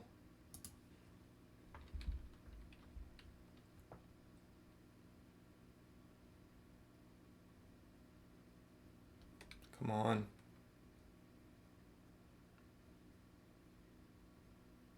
Is this going to be it? Is this going to be the break?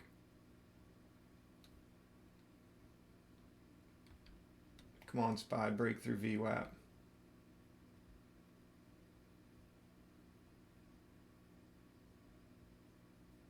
Come on, SPY. Ah. Come on.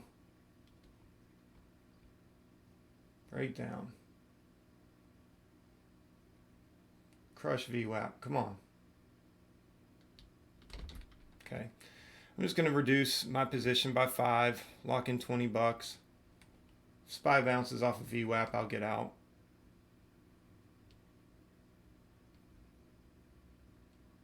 Okay. Can always add back in. Come on, SPY. Ah, it looks like it's getting a VWAP bounce. Come on, SPY. What are you doing? You're supposed to... I need to carry these shares. Come on, I need to carry these shares. Okay. All right. SPY looks like it's wanting to bounce on VWAP. I don't know if it is. It may end up tanking through VWAP, and then I'll wish I had held on to those 5 shares. But it really is... I mean, it's holding VWAP. It's holding VWAP, and we really need to see a push through on this. We really do.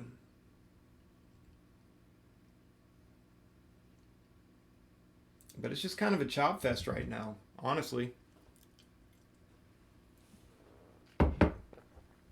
Just a chop fest.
Okay.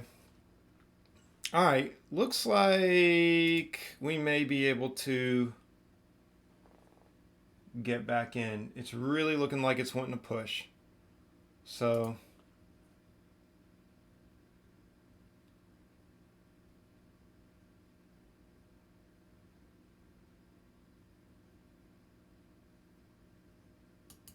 okay, I'm going to get in 182.99. That's not really as good as I would have liked to have gotten in, but I'll take it. Let's see. Okay, SPY's pushing through VWAP. So are we going to get this? There we go. Nice push through VWAP on SPY. Come on, let's maintain. Let's maintain. Come out half there. And I'm going to hold on to these 5 for as long as I possibly can. Hopefully up to, I mean, man, shoot, I'll even let this go up to like $710 if I can, as long as SPY remains weak. Now, again, the choppiness of SPY, with the choppiness of SPY, if there's any kind of significant pullback, I've got to get out. I just do. So I'm going to be very, very cautious about that. Just chopping away at it, guys. Chopping away at it. And you know what? If I end the day up $200, I'll take my measly $200 and go have a freaking party, and I'll be happy about it. So,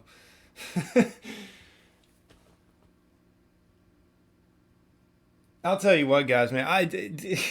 I don't mean to joke about it, and honestly, like, you know what? $200 is a good day. That's a good day for coming in to work, doing something you love from home for a few hours. $200 is good. But dadgum, I'm just ready to have a. I need an exciting day. I need another one of my $700-800 days here. I mean, this is just. And yes, I know. I just had one on Friday. It's only Wednesday. I mean, I'm trying to be patient here, but man, these market conditions are so annoying. You know, and it really. I mean, I guess I don't know. Like, it's still good, I think, for a conservative style trading strategy because obviously, as you can see, you can suffer a lot of losing trades. I mean, that's the best thing about the conservative trading strategy. I mean, yeah, like if you don't get those runners, if the market is constantly remaining choppy, and you're just not getting the momentum in one direction or the other, if you keep getting chopped out, yes, because you're taking smaller share size, your profits are going to be smaller, but also your losers are going to be smaller. I mean, I can afford to lose like freaking 50 trades over before I'm down past my max loss. And well, not really 50 trades, but you know what I mean. um SPY's continuing to move. I'm going to go ahead and jump in here, I think, with another 5 shares. So we got 10 at a 689 average. And as long as we just continue to get a really hard pull, I'll stay in it and I'll hold to the upper 700s. But again, we've got to see, I want to see SPY just continuing to get tanked, to continuing to drop. If this comes back on me, obviously I got to get out.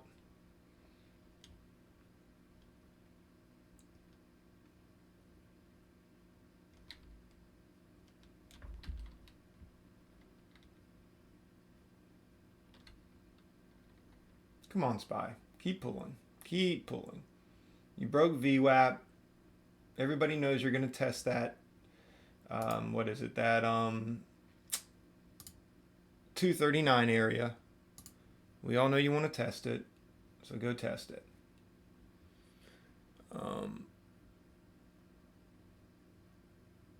Matt grinding away at it.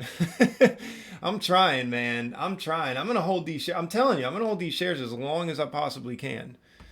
200 is awesome for late beginners like me. 50 a day is like 1,000 a month. That's hilarious, man. No, I mean, dude, like even for me, man, I completely appreciate those kinds of profits. Completely, completely. And by the way, I'm gonna go ahead and just tell you guys, as soon as SPY hits this level right here that I marked out, I'm going to have to take profit. So I'll take, I don't know, maybe a quarter of my position.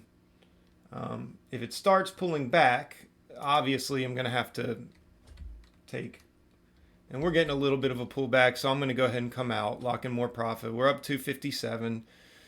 We got 5 shares at 695. Let's see how far we can get these. If SPY starts pulling back heavily, I'll get out, I'll reload, on and on and on. This is how we'll do it.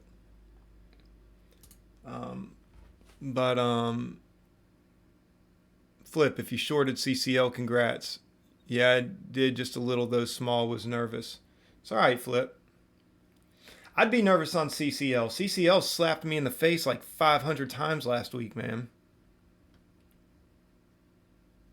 Okay, we're getting a pullback. I'm going to come out.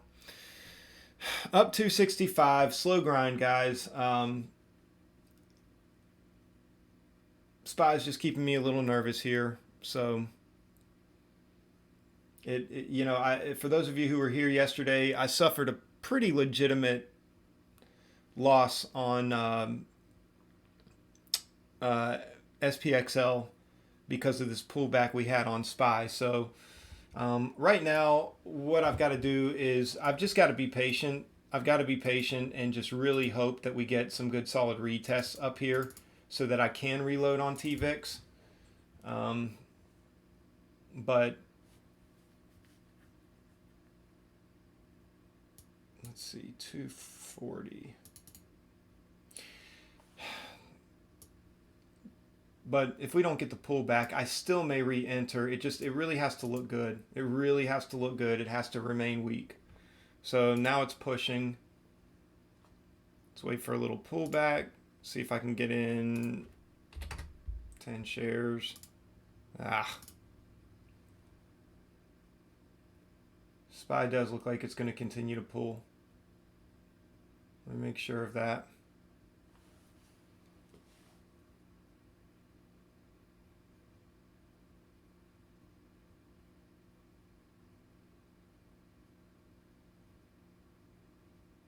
Okay, SPY's pushing up, so we may get a chance to reload here. It's pushing up pretty good. This is good. I may just go in 5 at a time in case it rushes up. Okay, we're in at 704.99. So if SPY continues to pull down to these levels, but if it comes up past these levels, I'm going to have to take a loss. I have to take a little bit of a loss here. Really need to see it start pulling. And I would look to add another 5 shares eventually, but it's got to pull here. There's no ifs, ands, or buts about it.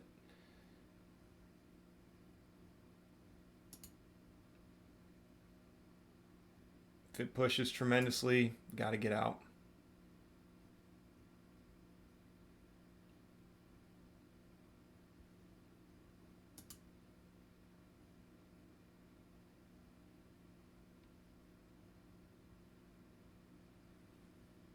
Almost pulling. It's fighting it. It's fighting it.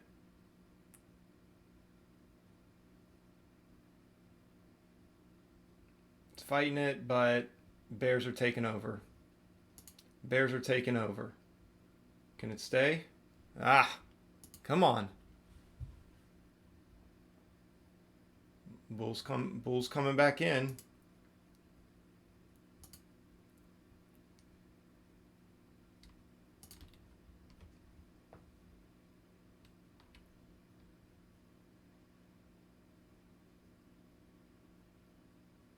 Bulls are stepping back in, guys, but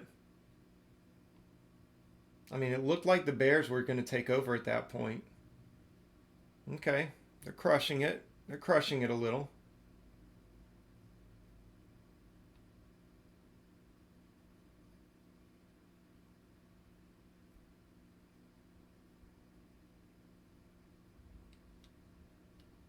This will be very interesting. I mean, it looks like the bears should still be in control, and we really need to push down to 239. But I don't know, guys. Now it's starting to look more like it's kind of... Is this a fake out? There's not much divergence here on TVIX. So let's see if this is a fake out. See if this is a fake out. Okay. TVIX is still strong. So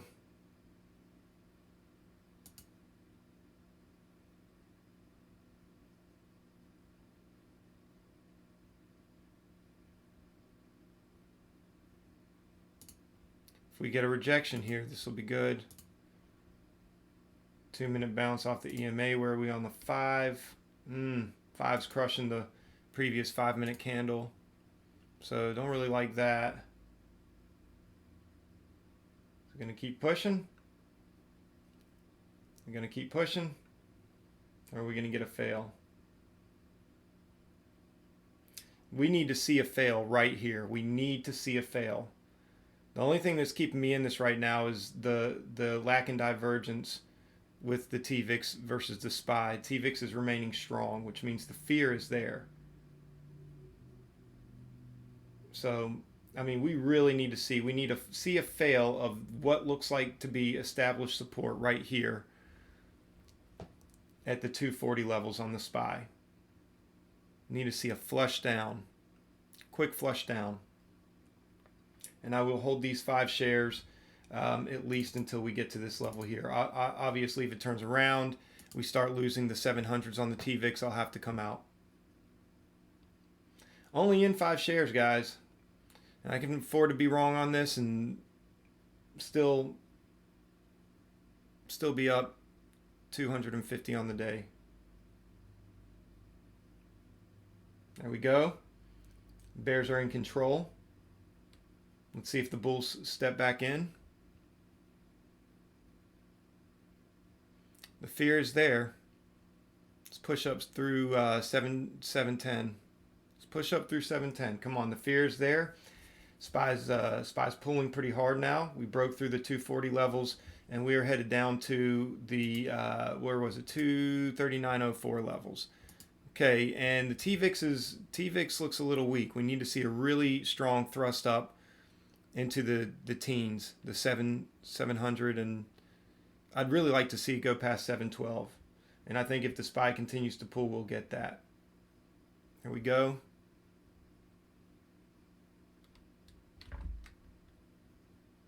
There we go. Come on, SPY.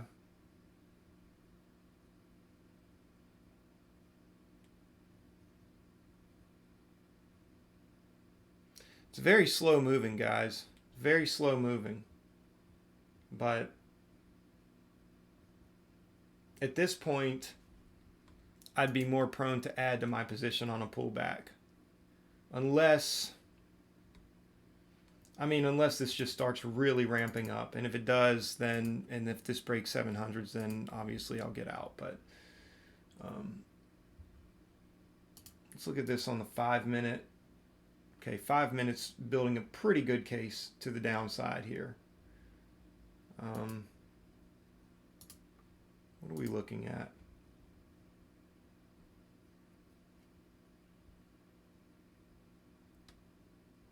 Okay, TVIX is finding strength. That's good.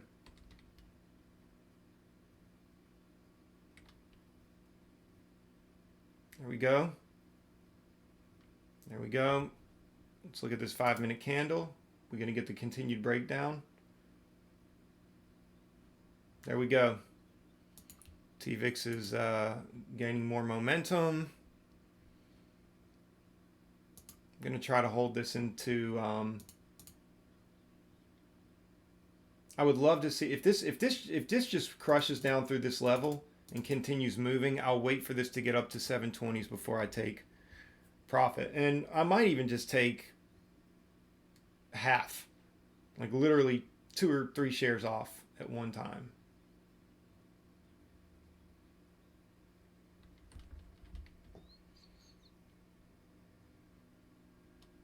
Really need to see a push down through this level here. Do not want to see it hold this level. Bears really need to take over at this point. All right, I'm going to come out. Well, no. Let's see.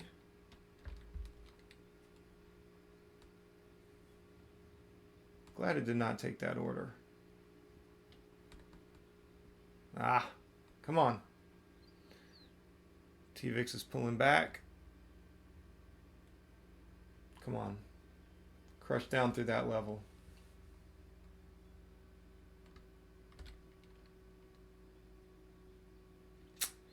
It's getting a significant bounce. Question is there still fear in the markets? Bulls are trying to hold the line.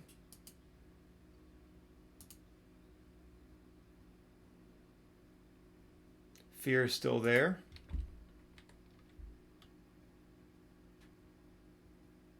We might get the breakdown.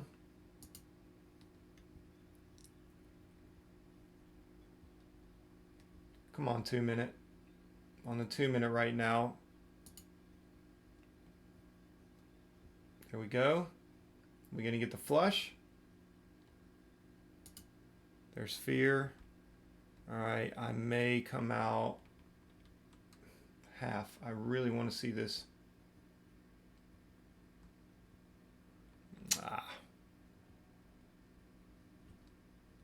Let's maintain. Let's look at the 5 minute. Okay. 15 minute. 15 minute looks good. 1 minute. 2 minute has not broken that 9 EMA yet, so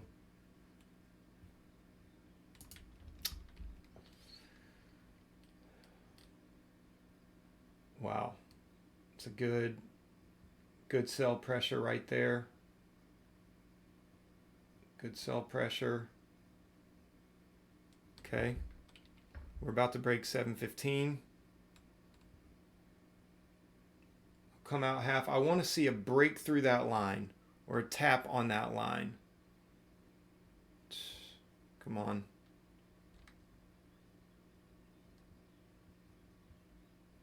And a break up through 715. Come on. There we go. We're tapping. We're knocking on the door. There it is. There it is. Boy, I tell you what. Bears are holding. So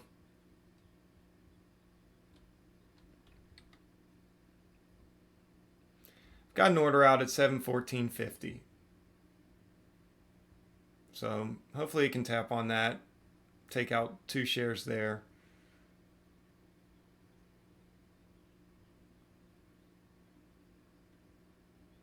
There we go. All right, so I still got 3 shares. We're at 284.91. 3 shares. I'll tell you what, guys. This is where SPY could turn around, but we need to see just a very solid and confirmed breakthrough and close below this line here. So that's what we're looking for. We've got about 15 seconds left on this 5 minute, and if we don't get it, then you know I'm going to be inclined to get out and to just take this. Come on. All right. And we literally right on it. Literally right on it. This is what bugs me. When it's not really clear. It's not really clear about what's happening.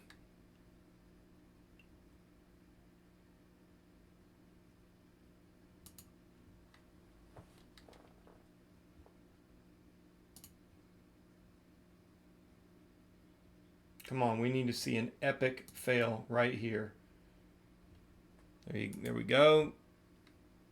See if we can bring this TVIX up into the 720s. Can we?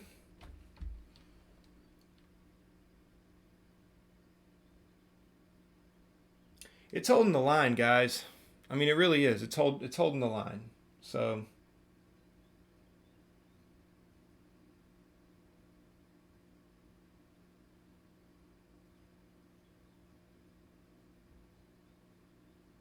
Come on, just crush it. Crush it, bears. Crush it. There we go. There we go. It's not very strong, but so there we go. TVIX moving north. SPY moving south. We've got a little area right here, which it seemed to go ahead and break through. We've got a little bit of pre-market consolidation right here. So actually, no, excuse me. Wait, was this? Yeah. So now next level is here. And this is a very significant level if we break through it.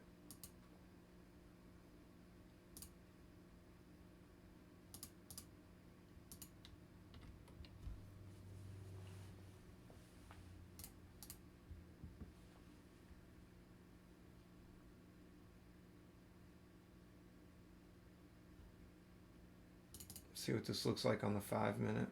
Yeah. If we come back over this line, I've definitely got to get out. I've definitely got to get out if we come back over that line.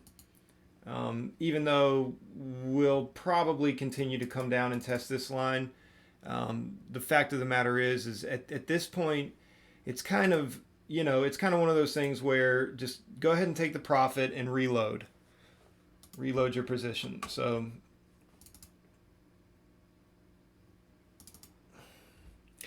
I might grind up, guys. I might grind up to a $400 or $500 day, but I may just cut this at 300 and some and just rest easy tonight, knowing that we at least made it in the green, and I don't know,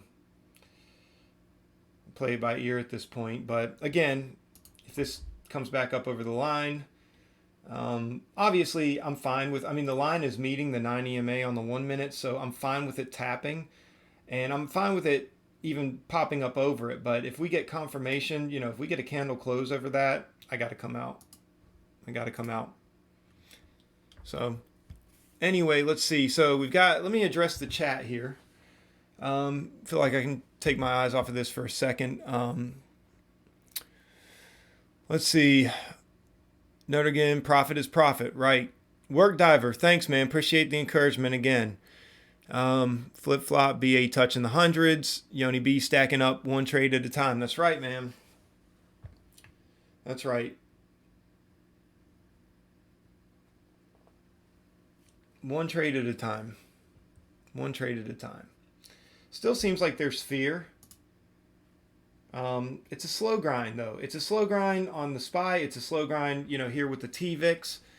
And I would still be careful on Boeing when it hits that $100 mark. Now, granted, SPY still looks like it's got room to drop, but just consider here for a second that it's probably it could be seen as oversold at this point. Yesterday we had a lot of this back and forth, bouncing on key levels. We want to watch for the same thing today. And we want to be mindful of that. We want to be mindful of how the SPY was acting today. SPY could totally come up and crush it all the way up to VWAP and get a VWAP rejection before coming back down. So, again, we need to just see continued confirmed weakness, and we're getting that. So SPY is really flushing now. SPY is really flushing. I may go ahead after that move right there. That was a very significant move right there, and I may add to my position. So I'm going to go ahead and add. So I got 8 shares with a 713 average, but I need to see it really continue to flush down from this point. I need to see a major continued flush down. And I really need to see TVIX pop up into the 720s pretty quickly. There we go. So what's concerning me is that TVIX is really not moving up quickly enough with some of these moves that are being made on the SPY.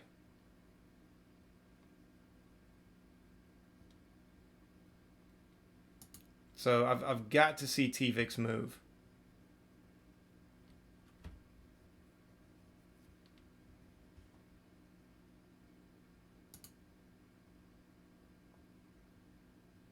So SPY had that major flush down, and now it's pulling back. And SPY has kind of been doing this thing where like it almost hits certain areas of support, and then it just starts getting bought up. So I'm going to be watchful of that too. Seems like the bears are still in control. We want to stay there. And where did we end that last 5-minute move? Yeah, so we just need to see continued downward momentum. But I am going to be very careful right now, and I need to see greater divergence here.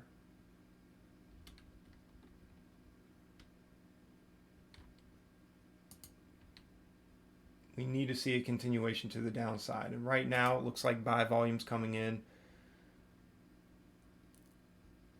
This has been the most significant buy volume candle that we've seen in a while. So I really need to see a continued push down. We need to override that buy volume candle, or that buy volume bar, excuse me.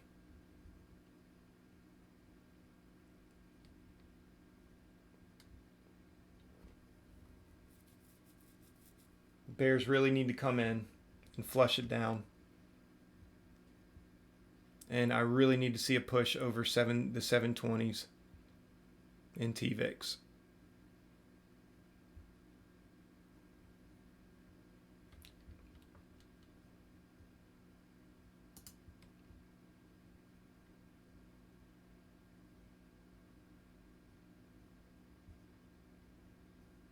There we go. TVIX should be pulling up. Should be pushing up, excuse me.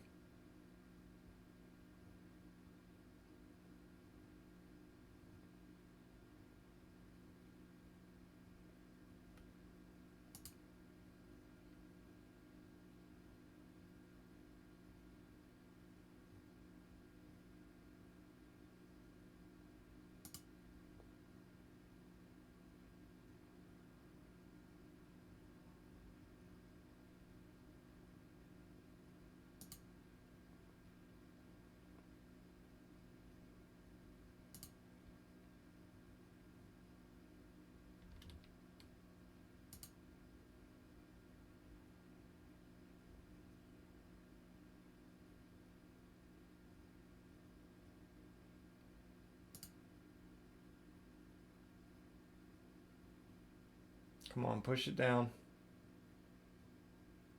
Push it down.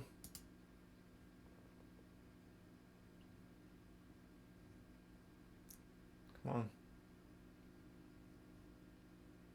There's a war right here, guys, so we got to be ready for anything. Either SPY's going to take off, or it's going to just continue to pull massively down to that area of support.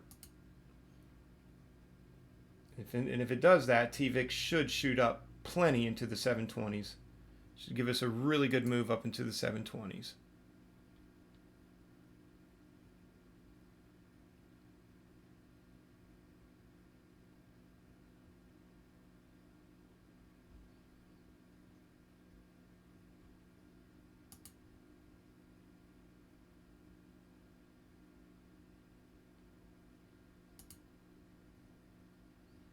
Gonna hold on a little bit longer. Let's see the 2 minute. Okay, 2 minutes breaking up through. Okay, got to get out. All right, so we're sitting at 250.84.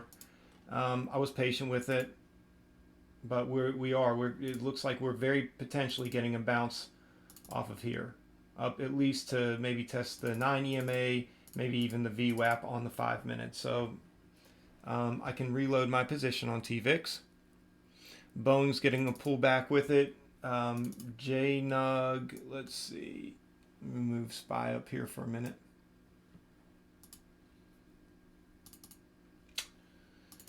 So JNUG got crushed pretty good on that last run too. Came all the way down to 1016. Let's see. Let's see if this is still being thinly traded. Kind of is. Yeah, I'm going to take this, remove that. I'm going to remove this. They're way too thinly traded. I just don't feel good about them.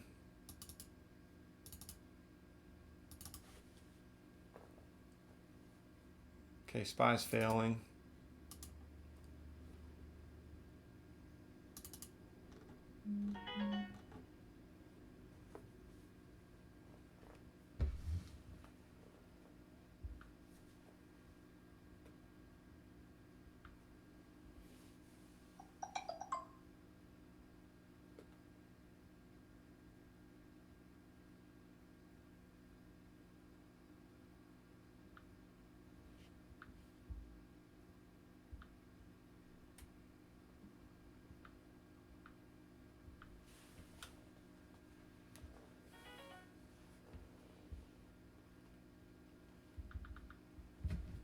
Okay, looks like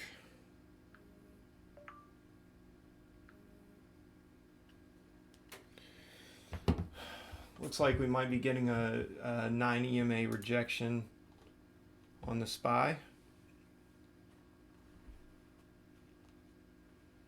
But I'm gonna wait for confirmation before I do anything else. Breakout on BMRA.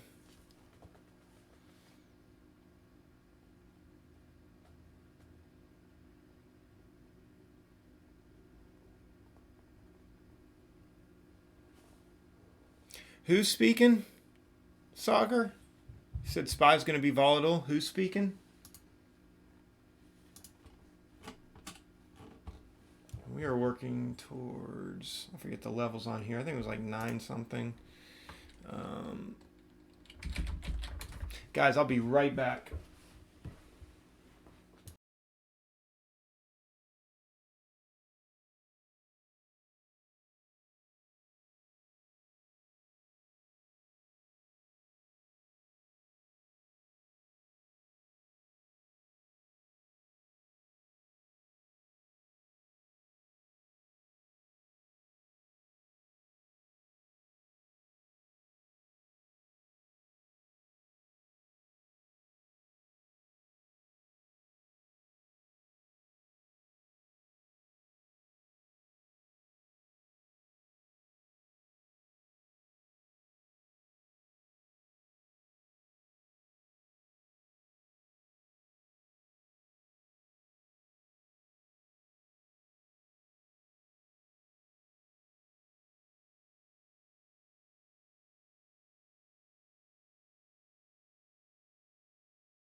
All right, I'm back. Some dude from the White House. He's important. We'll give update on the virus. Okay. Do you know what time that is? I'll pull it up.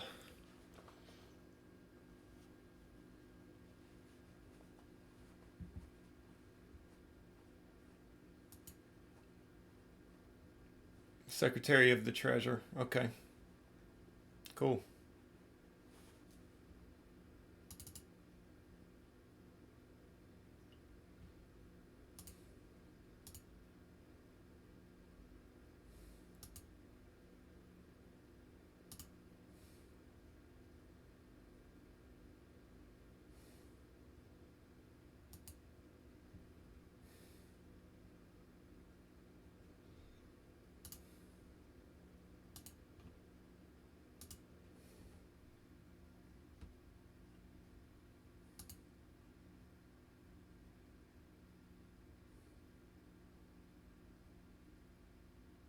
Thinking we're going to get a pullback on JNUG, but let me see. Okay, Burma, we are looking at previous the all-time high so far is $9.32. So be mindful of that. $9.32.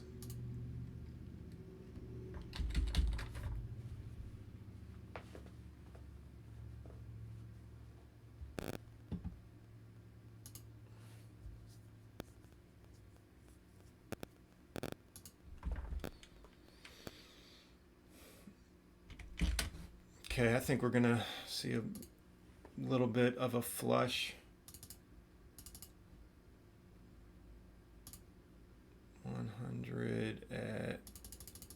90.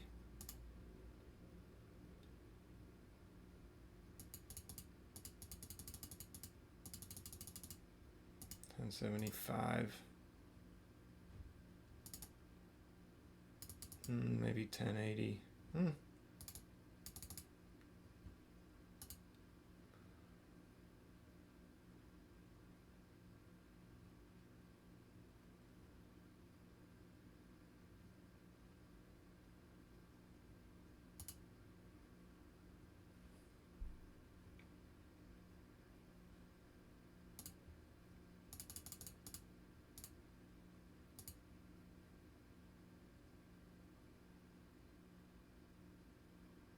We should get a little bit of a flush here on JNUG.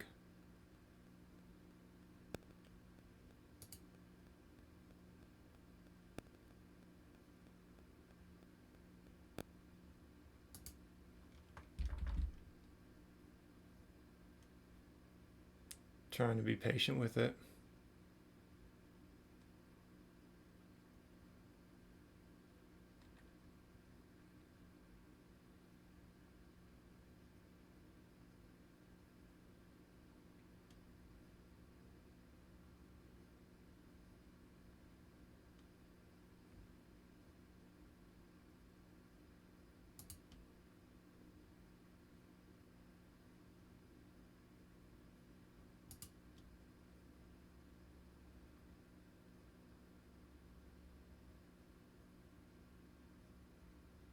There we go.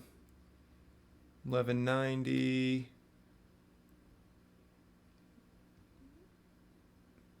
It's not taking my order. There we go. We got out the first 100 there. And looking to buy the next. Actually, I'm going to let the last 100 ride, and I'm going to put a stop at,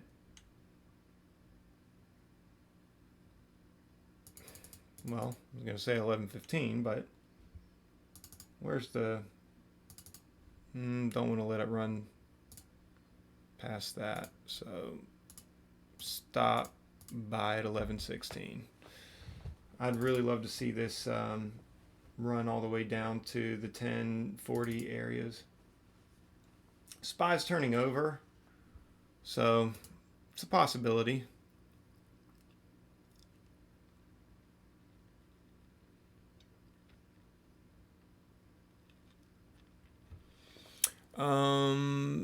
Probably in 5 minutes, it depends, but 500 shares. Oh, come on, don't get me out, JNUG. You get in and out.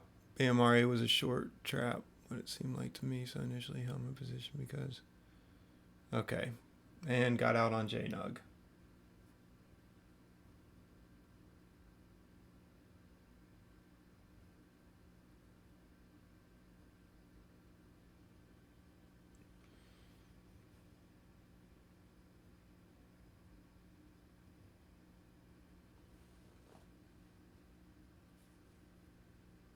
Okay.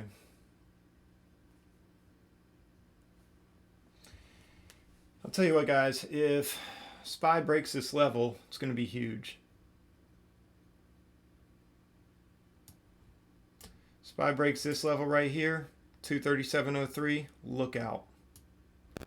Look out.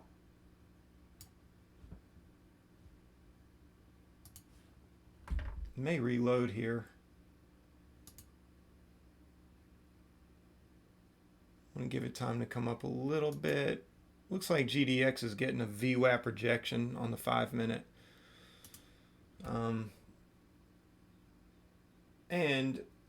But looks like SPY could be in the beginning phases of a slight uptrend.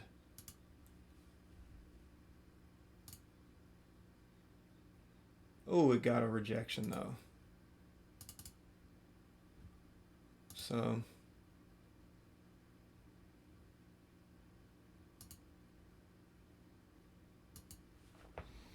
may restart a position here on JNUG.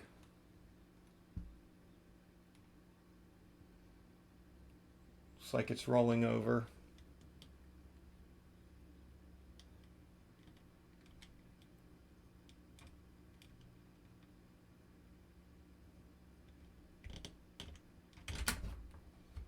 Okay.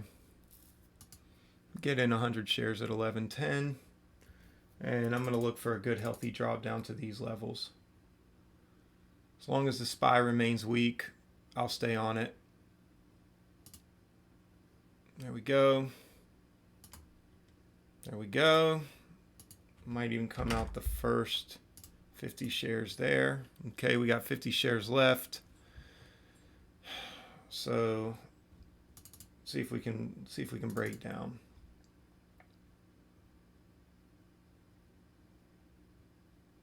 If the SPY continues to pull and GDX continues to pull along with it, I'll stay in here. Where we get 11.10, so 11.01 is going to be my stop on the last 50 shares. Stop buy. So SPY's continuing to pull. We're close to the halt on the SPY. Yeah, what was the level again, Yoni B? Somebody had pointed out I think Flip pointed out. Let's see. Where was it, Flip? Where was it? Circuit breaker on the markets, 235. 235.10, I think is what we're looking at.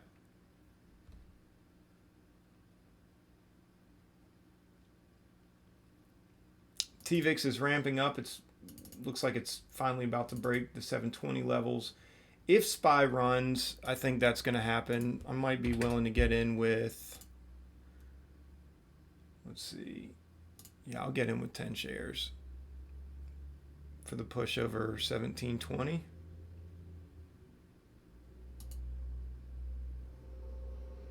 Really need to see SPY push down through that level.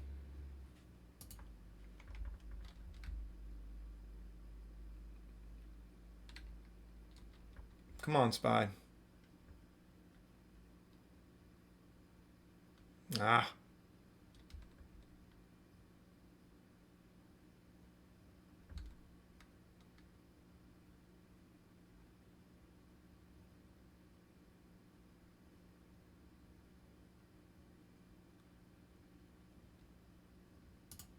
SPY is toying with me.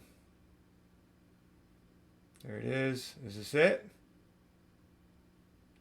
Is this it? Are we going to finally get it?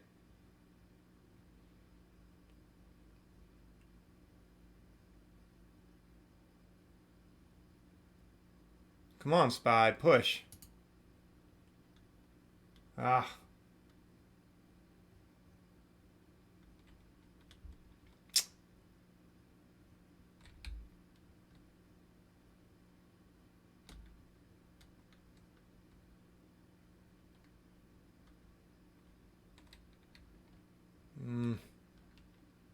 And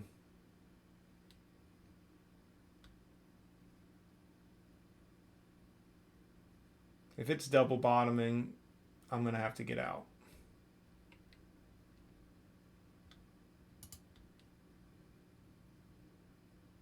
TVIX is on a pretty severe pullback.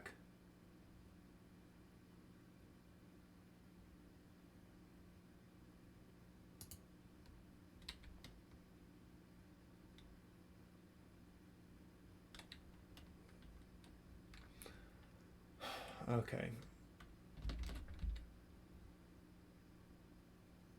Well, trying to sell.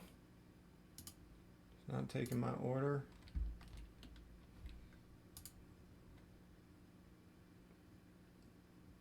Okay, it's tapping the 9 EMA. It's tapping the 9 EMA on the SPY.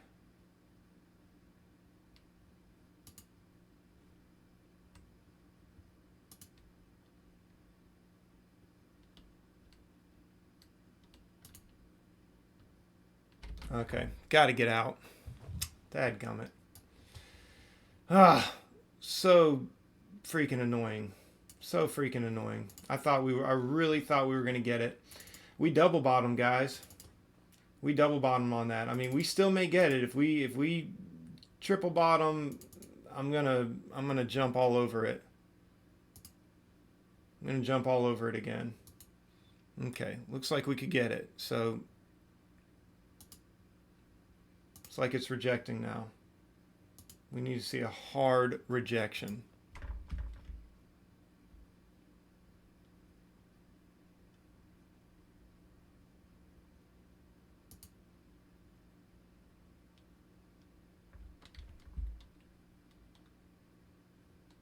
Here we go. Come on.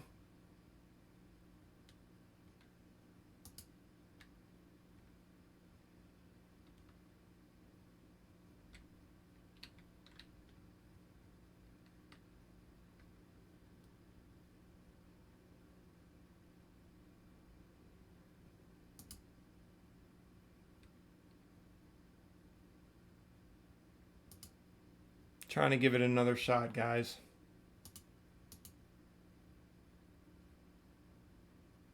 Trying to give it another shot. Another opportunity to move down.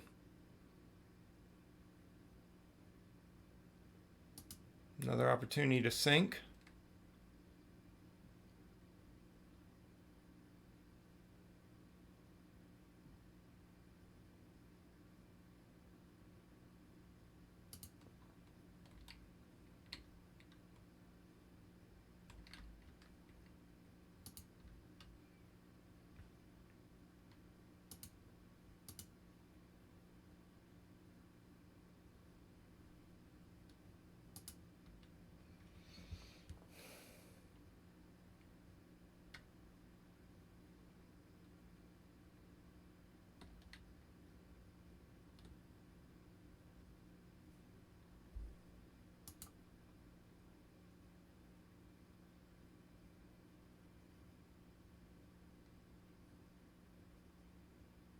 It's maintaining above that level.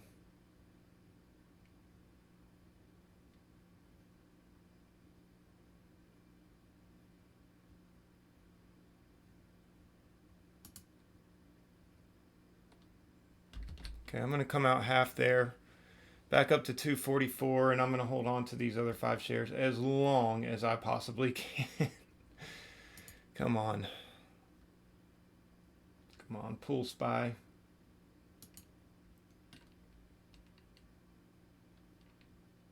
Ah.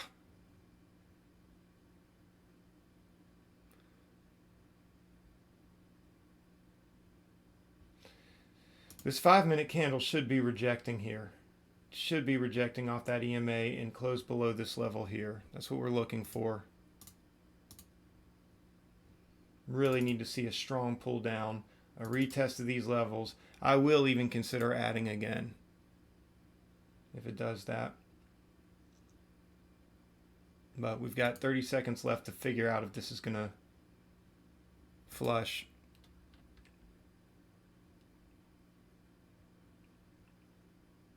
Come on.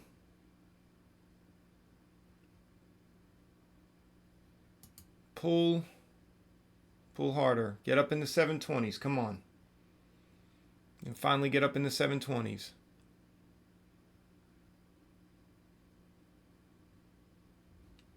There we go. This could be it. This could be the move we were waiting for.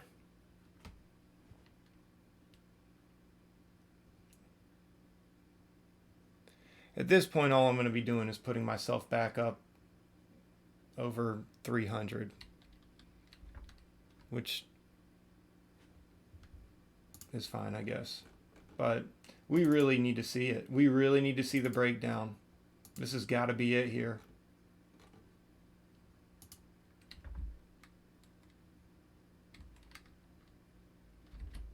And take half. We're at 262, and I got 3 shares. 3 shares. 3 wonderful, awesome shares that, man, I'll hold all the way up to 740 if I can. Actually add into it.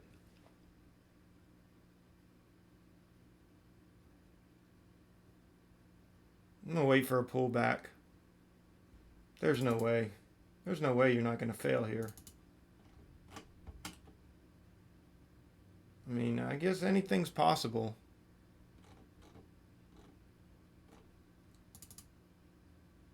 But we need to see a breakthrough.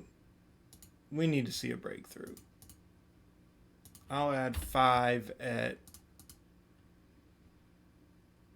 7, I guess 7:18. If we can get enough of a pullback. Let's look at the 15-minute. 15 minutes looking good. But I'll tell you what, guys. I mean, we really have to. We got to break. We've got to break. We've got to break. I mean, there's nothing else to it. We have to break here. I hate I took that $100 loss, but I didn't know if, I mean, you know, it pushed up through the 9 EMA. You know, yesterday I got caught in that. It pushed through the 9 EMA and then it went all the way up. So I can't take my chances there.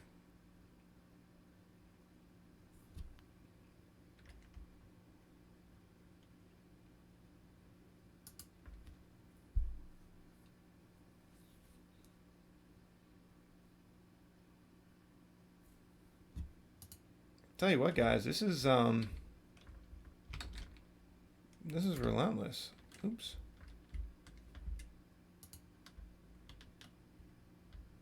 I'm gonna take one off there. I'm holding on to 2 more shares and I'm gonna hold on to them for a while.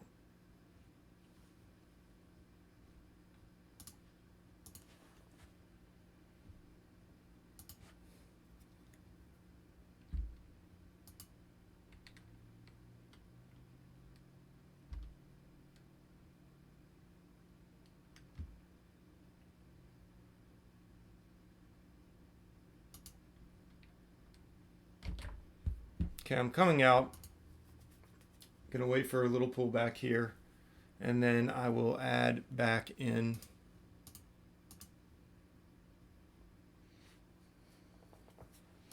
It's pretty significant though, guys. I mean, it's given a really hard time.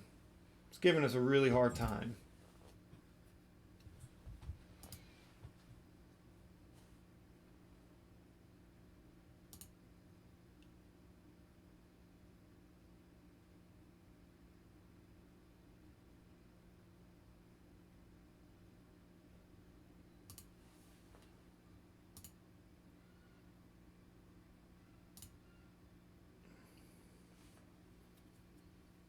I don't think it got my order. Nope.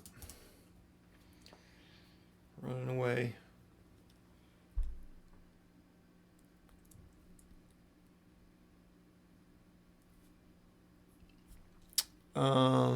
Flip SPY dropping here on light volume. Yep. Could drop.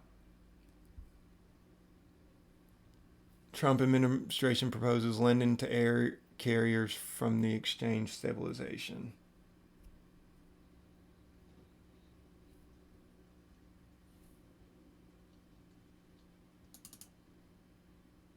Hate to buy at the top here on TVIX, but if we get the drop,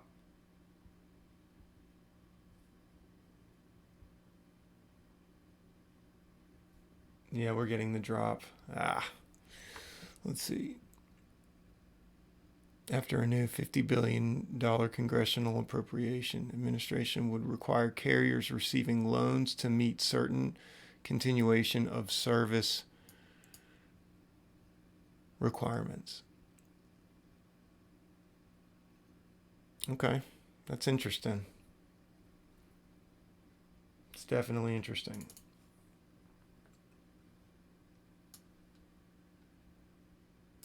JNUG rolling back over yet again. SPY is touching on some very critical levels. TVIX forming a healthy pullback here. So SPY is bouncing really nicely off those levels, but I think that's what it just might be, just a minor pullback.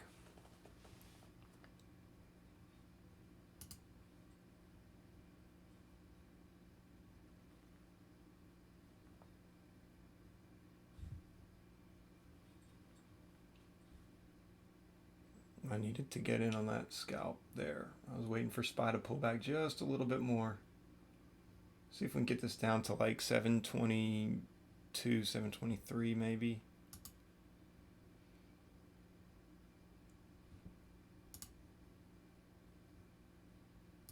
Minute, 15-minute.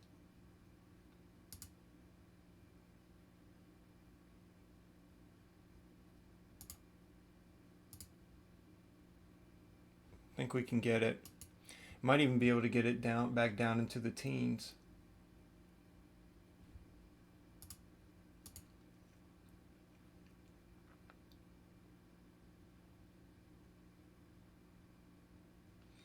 Had some very significant buy volume on the last two previous candles. 1 minute candles, excuse me. Halt might be coming. Be careful if anyone is long. Okay. Yeah, this market is definitely playing some games. So we got to be one step ahead of the curve.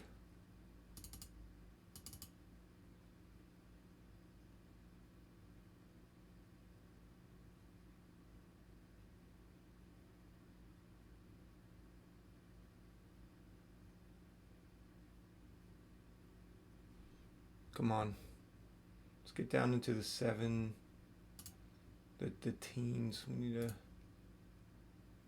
5-minute pullback going pretty strong.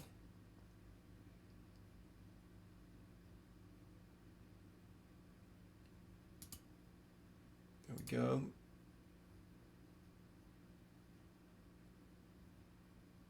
Okay, it's breaking trend on the 1 minute. Excuse me. No, it's breaking trend on the 2 minute. Well, 2 minute, 1 minute. It's breaking EMA. I'm watching it in another window or in another monitor here. I'll put it here. I'm watching TVIX too though, so I can keep my eye on the 15-minute down here. So the 15-minute is tapping up on the 9 EMA. The 5-minute, we would need to look for failure around this area. So this is not giving me the pullback I wanted on the TVIX. Unfortunately, I would have liked to catch it in the lower 20s and maybe upper teens. I was going to start with just 5 shares and then pick some more up if it went down into the teens, but it's not giving me the pullback I needed for that. So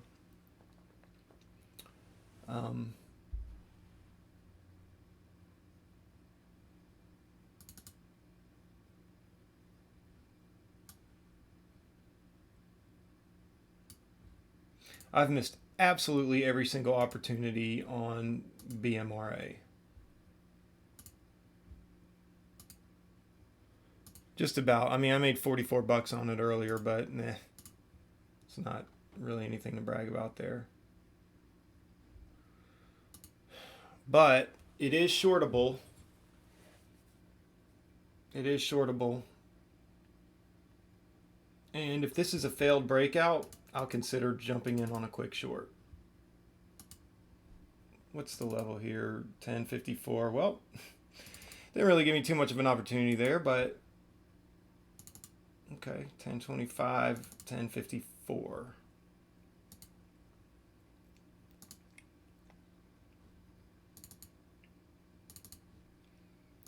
Let's see, 975.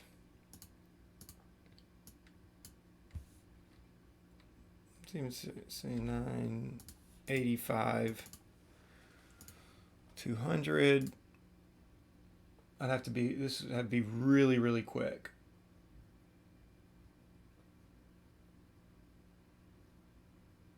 I'm going to run a paper trade on this first. I'm not even going to trade it. I'm going to see if this can tap up to 85 and then shoot back down to 55.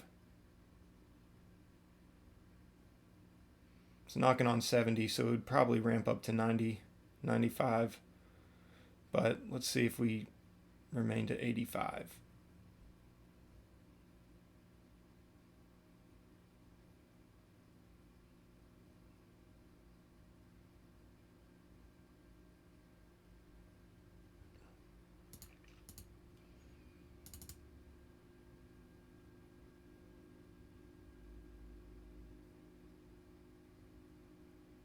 Yeah, I'd be more prone to get 90, maybe 93, and then take it immediately at 73 or something like that. So let's see if we can get a tap on 93. Watching time and sales here, and then an immediate sell back down on 63 or 73, we'll say.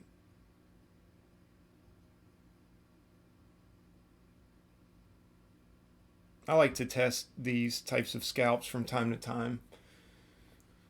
Stocks are experiencing this kind of volatility. So we're tapping on 80. This might just ramp all the way up into the tens if it breaks 80, 85, 87. But let's say I have an order at 93.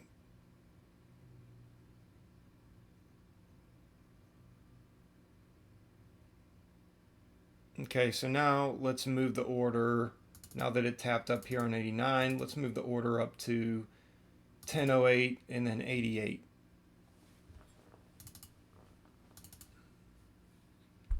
This is almost, and here's something that I've noticed. I mean, it's almost left scalping territory, because on stocks like this is the kind of stock that, you know, by the third or fourth candle, like, it's going to ramp up and just completely run against you.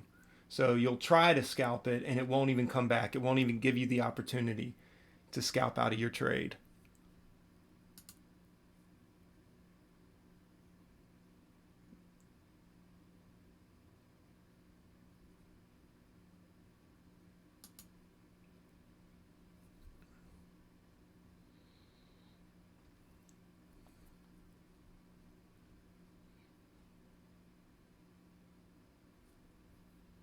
Okay, TVIX is down in the 720 areas, but SPY, it's testing off a VWAP on the 5 minute, but it looks like that this could be a trend change.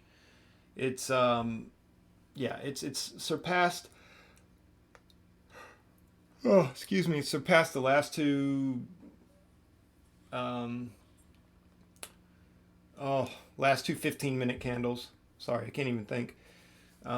So with that being said, what did this tap? This tapped 995. So this actually would have gotten,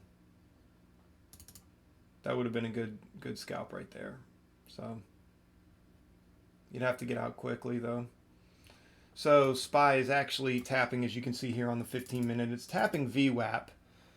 Um, but what I'm really concerned about is how it just got really bought up off this level of support here, 237.03.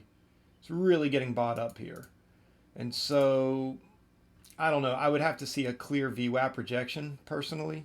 A very clear VWAP rejection for me to feel comfortable enough to get back in on the TVIX.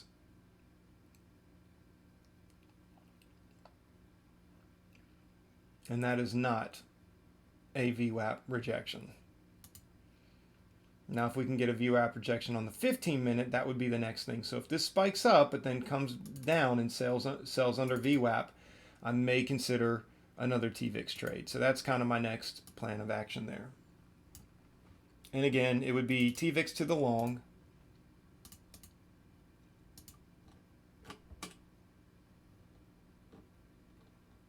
But as it is right now, TVIX might get a pull all the way back down to the lower 700s. So we'll see. I mean, and it could even go, if SPY goes on a tear, TVIX could be down here sometime later. 680s, 670s. Boeing is getting a nice little rip, obviously off of the SPY. Again, we are going to watch for the to see where that 15-minute candle closes on the SPY right at 12 o'clock. BMRA. It's not crushing through the 9 EMA, so it's holding. I think we could get a flush down to the 30s, but I don't know. I don't know about taking my chances on it. I mean, as much as I'd like to.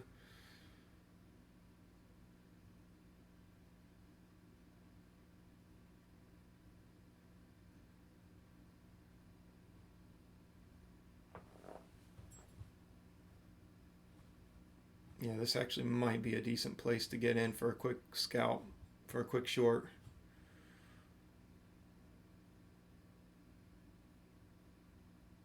Let's see if this can bust down to the 930, 940 areas.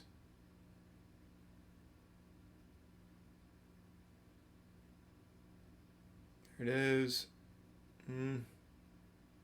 It's spready. It's very spready.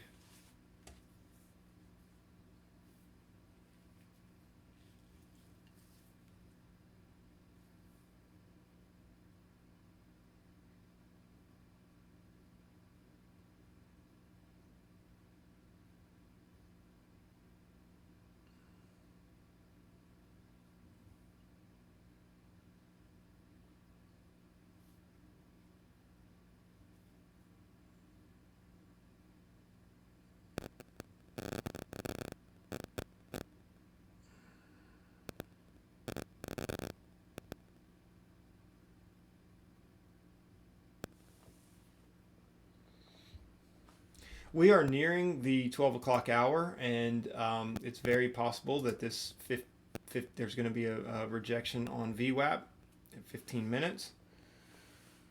So TVIX has made a nice recovery from the 714 levels, but we'll see. We will see.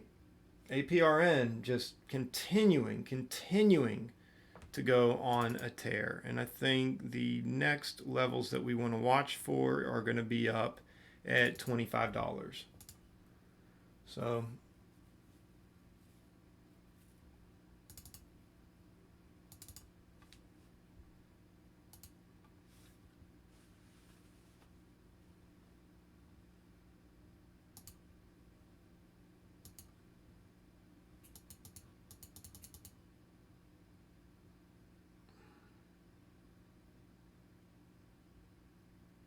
look at that tear.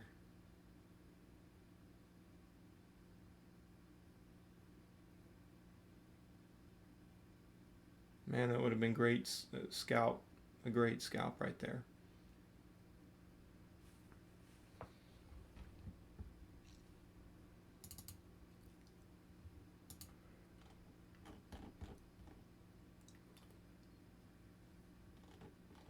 Might be a good long here in Boeing. If SPY maintains above VWAP on the 15-minute. And SPY's doing pretty well. It's kind of continuing on a tear.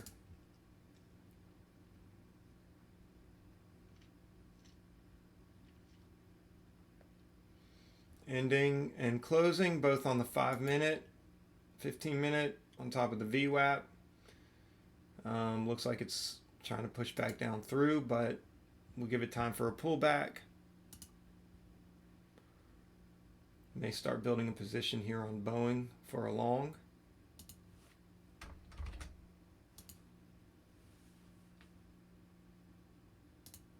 Okay, I'm in 104.51.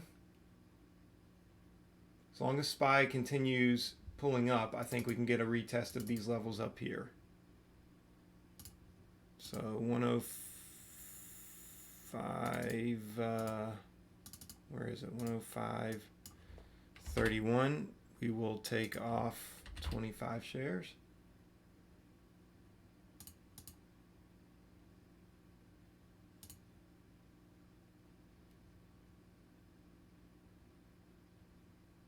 Might not get to build the position, but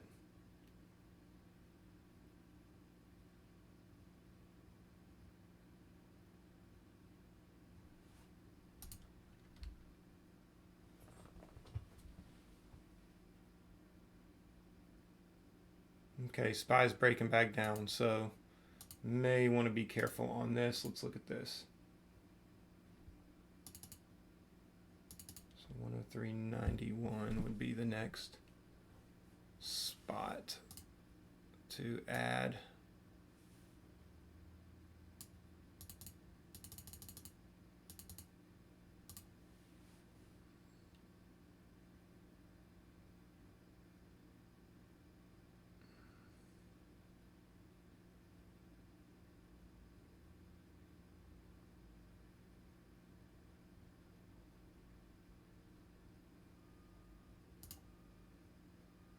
Okay, I need to unload.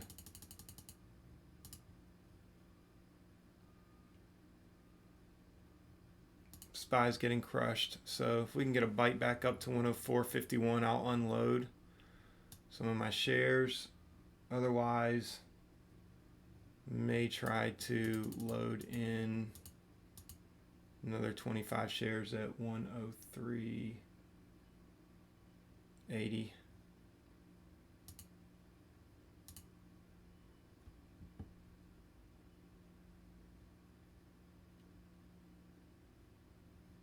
Hope that we get a bounce.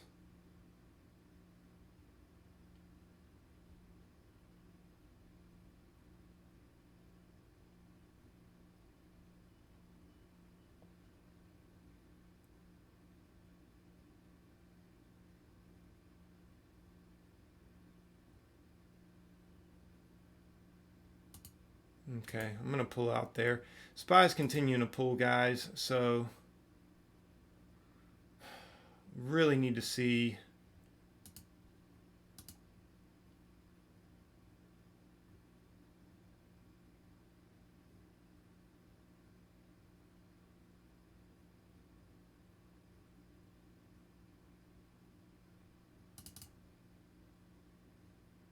Okay, I'll get in.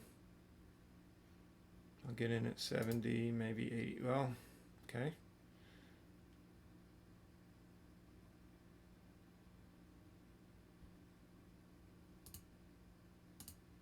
Okay, it looks like it could come up.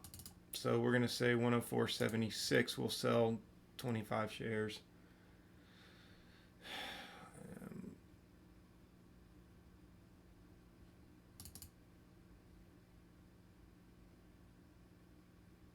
We're just going to try to get out, actually. I'm going to try to get out the whole 50. SPY's continuing to pull. So let's give it a shot for 104.51. Just in case. Maybe even 71 real quick. We'll see if we can get it on 71. And if we can't, I'll take it on 51. If it pops up and then just doesn't move.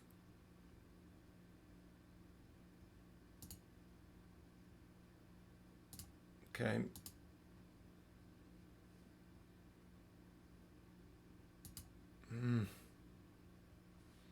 All right, guys, I may have to just take it.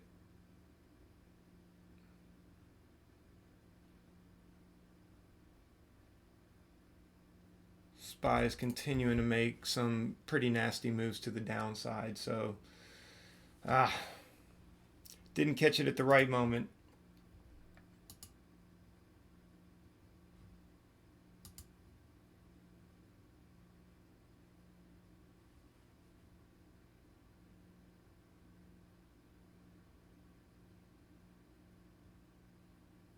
And TVIX is all the way up at 743. So, boy, I'll tell you what, it's been a tug of war today.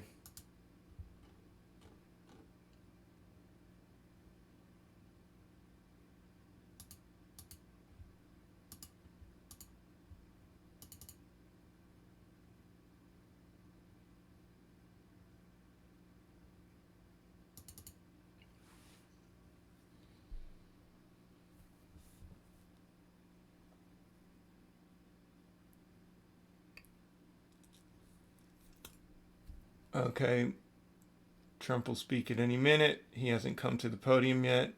I'll type out anything important when he says it. Yeah, I might actually pull it up. Thanks, Flip. Let's see here.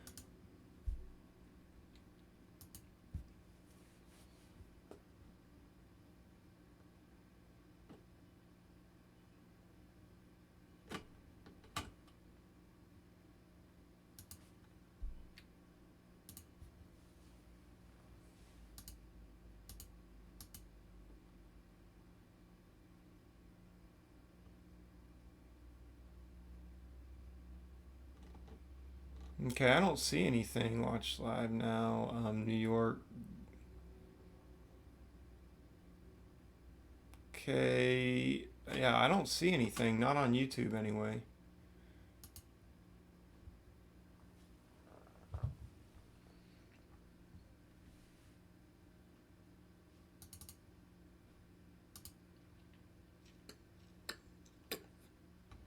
use the link above. Um,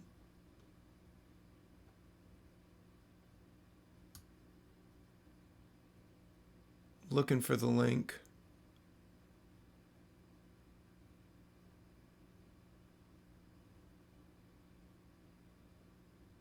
I don't see a link. Where am I? You said use the link above. Just type in Trump Live on YouTube. Yeah, I did. Let's see, he's coming out. Okay. Can't find the link, but I'll try YouTube again. Trump Live.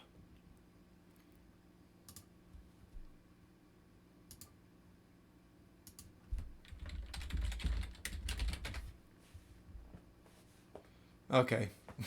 Found it. Thank you.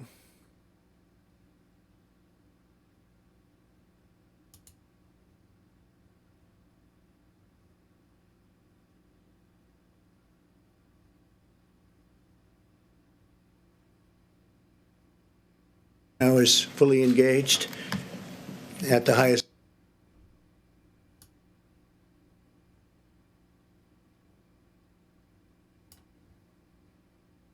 Okay, this is kind of slow, maybe. levels. Today, FEMA is activated in every region. We are at level one being the highest level, which we will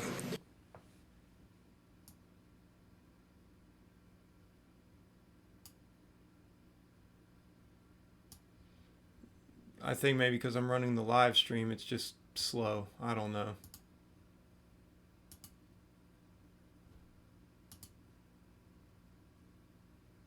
Not having any luck with this. do. We have tremendous people, tremendous talent in FEMA. We're sending, upon request, the 2 hospital ships. They're being prepared right now. They're massive ships. They're the big white ships with the Red Cross on the sides. One is called the Mercy and the other is called the Comfort. And they are in tip-top shape. They soon will be. They're getting ready to come up to New York. I spoke with Governor Cuomo about it. He's excited about it. And I also, we haven't made the final determination as to where it's going to go on the West Coast. The Comfort is located now in San Diego, and it's going to be, we'll be picking the destination fairly shortly. So those 2 ships are being prepared to go, and they can be launched over the next week or so, depending on need. Earlier this week, the first clinical trial of the vaccine candidate for the virus began in Washington State, as you probably know. The genetic sequence of the virus was first published in January, but thanks to the unprecedented partnership between the FDA, NIH, and the private sector, we've reached human trials for the vaccine just 8 weeks later. That's a record by many, many months. It used to take years to do this, and now we did it just in a very short while. That's the fastest development in history of what we're doing with regard to the vaccine. We're making very, very big progress. Today I can announce further steps to expand testing capacity. We're working with several groups to determine if the self-swab, a much easier process than the current process that's not very nice to do, I can tell you, because I did it. But we have a current process that's a little bit difficult. If you haven't done, the groups are working on determining if a self-swab by an individual is as effective as the other. The other is very effective, very accurate. But we're going to see if we can do a self-swab, which is would be a lot more popular, I can tell you that. So, and that would be administered also by a health official, but it would be a lot easier to do. The fact is that the health professionals would free up a lot. Let me just say, the self-swab is what it is. It's a self-swab. You do it yourself. The other has to be issued by a health professional, and it's something that is quite difficult. And we think it's working out for the self-swab, and if it would test positive, the people would go and they would do what they have to do. But we think that's probably working out. I've asked the FDA to cut through the red tape and reduce regulatory barriers. We are looking at some very exciting things, and I'm going to be holding a second news conference either today. We're going to talk about the FDA. Some things are happening that are quite exciting, and we're going to be doing that either later today or tomorrow, fairly early tomorrow. So we'll see what happens. But the FDA, my instructions is I've been working very, very hard on a number of developments, and we'll be discussing them with you later today or tomorrow. And this afternoon, I'll be meeting with nurses on the front lines of the battle against the virus. They're truly American heroes. They want to get it done. They're incredible people. So we're going to be meeting with nurses, and I actually look forward to that. They're very brave. They're taking a lot of risk, and they have done an incredible job, and they never complain. Today I'm also announcing that the Department of Housing and Urban Development is providing immediate relief to renters and homeowners by suspending all foreclosures and evictions until the end of April. So we're working very closely with Dr. Ben Carson and everybody from HUD. Every generation of Americans has been called to make shared sacrifices for the good of the nation. In World War II, young people in their teenage years volunteered to fight. They wanted to fight so badly because they love our country. Workers refused to go home and slept on factory floors to keep assembly lines running. And the numbers of ships that they built during World War II to this day has nothing like that has ever been equaled. They were doing ships literally on a daily basis. Nobody's ever seen anything like it. And to this day, nobody's seen anything like that, what they were able to do during World War II. And now it's our time. We must sacrifice together because we are all in this together, and we'll come through together. It's the invisible enemy. That's always the toughest enemy, the invisible enemy, but we're going to defeat the invisible enemy. I think we're going to do it even faster than we thought, and it will be a complete victory. It'll be a total victory. So we'll have a second conference, again, having to do with the FDA, and I think it's going to be potentially a very exciting news conference, and we will do it as quickly as we can, so whether it's today or tomorrow. And I'll, with that, ask Mike Pence to say a few words, and thank you very much. Thank you, Mr. President. The White House Coronavirus Task Force met this morning, and now that we have cases in all 50 states, we're continuing to move out on the President's call to bring the full resources of the federal government, the full partnership with every state and territory, the full power of the American economy to support businesses and families. As the President says to us, and every day, we'll do whatever it takes. We're all in this together. Yesterday, the President met with the tourism industry executives and also had an engaging discussion with all the top companies in our industrial and medical supply chain. The President, as you all are aware, also announced today that by mutual consent, the northern border to Canada will be closed to non-essential travel. This does not include essential travel or the transit of goods, but it was through mutual discussion that took place this morning between the President and Prime Minister Trudeau, and the Department of Homeland Security will be effectuating that decision. The President spoke with some of the nation's top business leaders today, again, to speak about the supply chain in the country. For our part, we're going to be conducting a conference call later today with state and local health officials to renew our ongoing commitment of cooperation and collaboration. As the President said last week in signing the Stafford Act, he stood up the National Response Coordination Center, and today at the President's direction, FEMA has gone to level 1. FEMA's mission is to support disasters that are locally executed, state managed, and federally supported. And tomorrow, the President will be hosting all the nation's governors from a video conference at FEMA to ensure that they have full connection to all of the activated regions for FEMA going forward.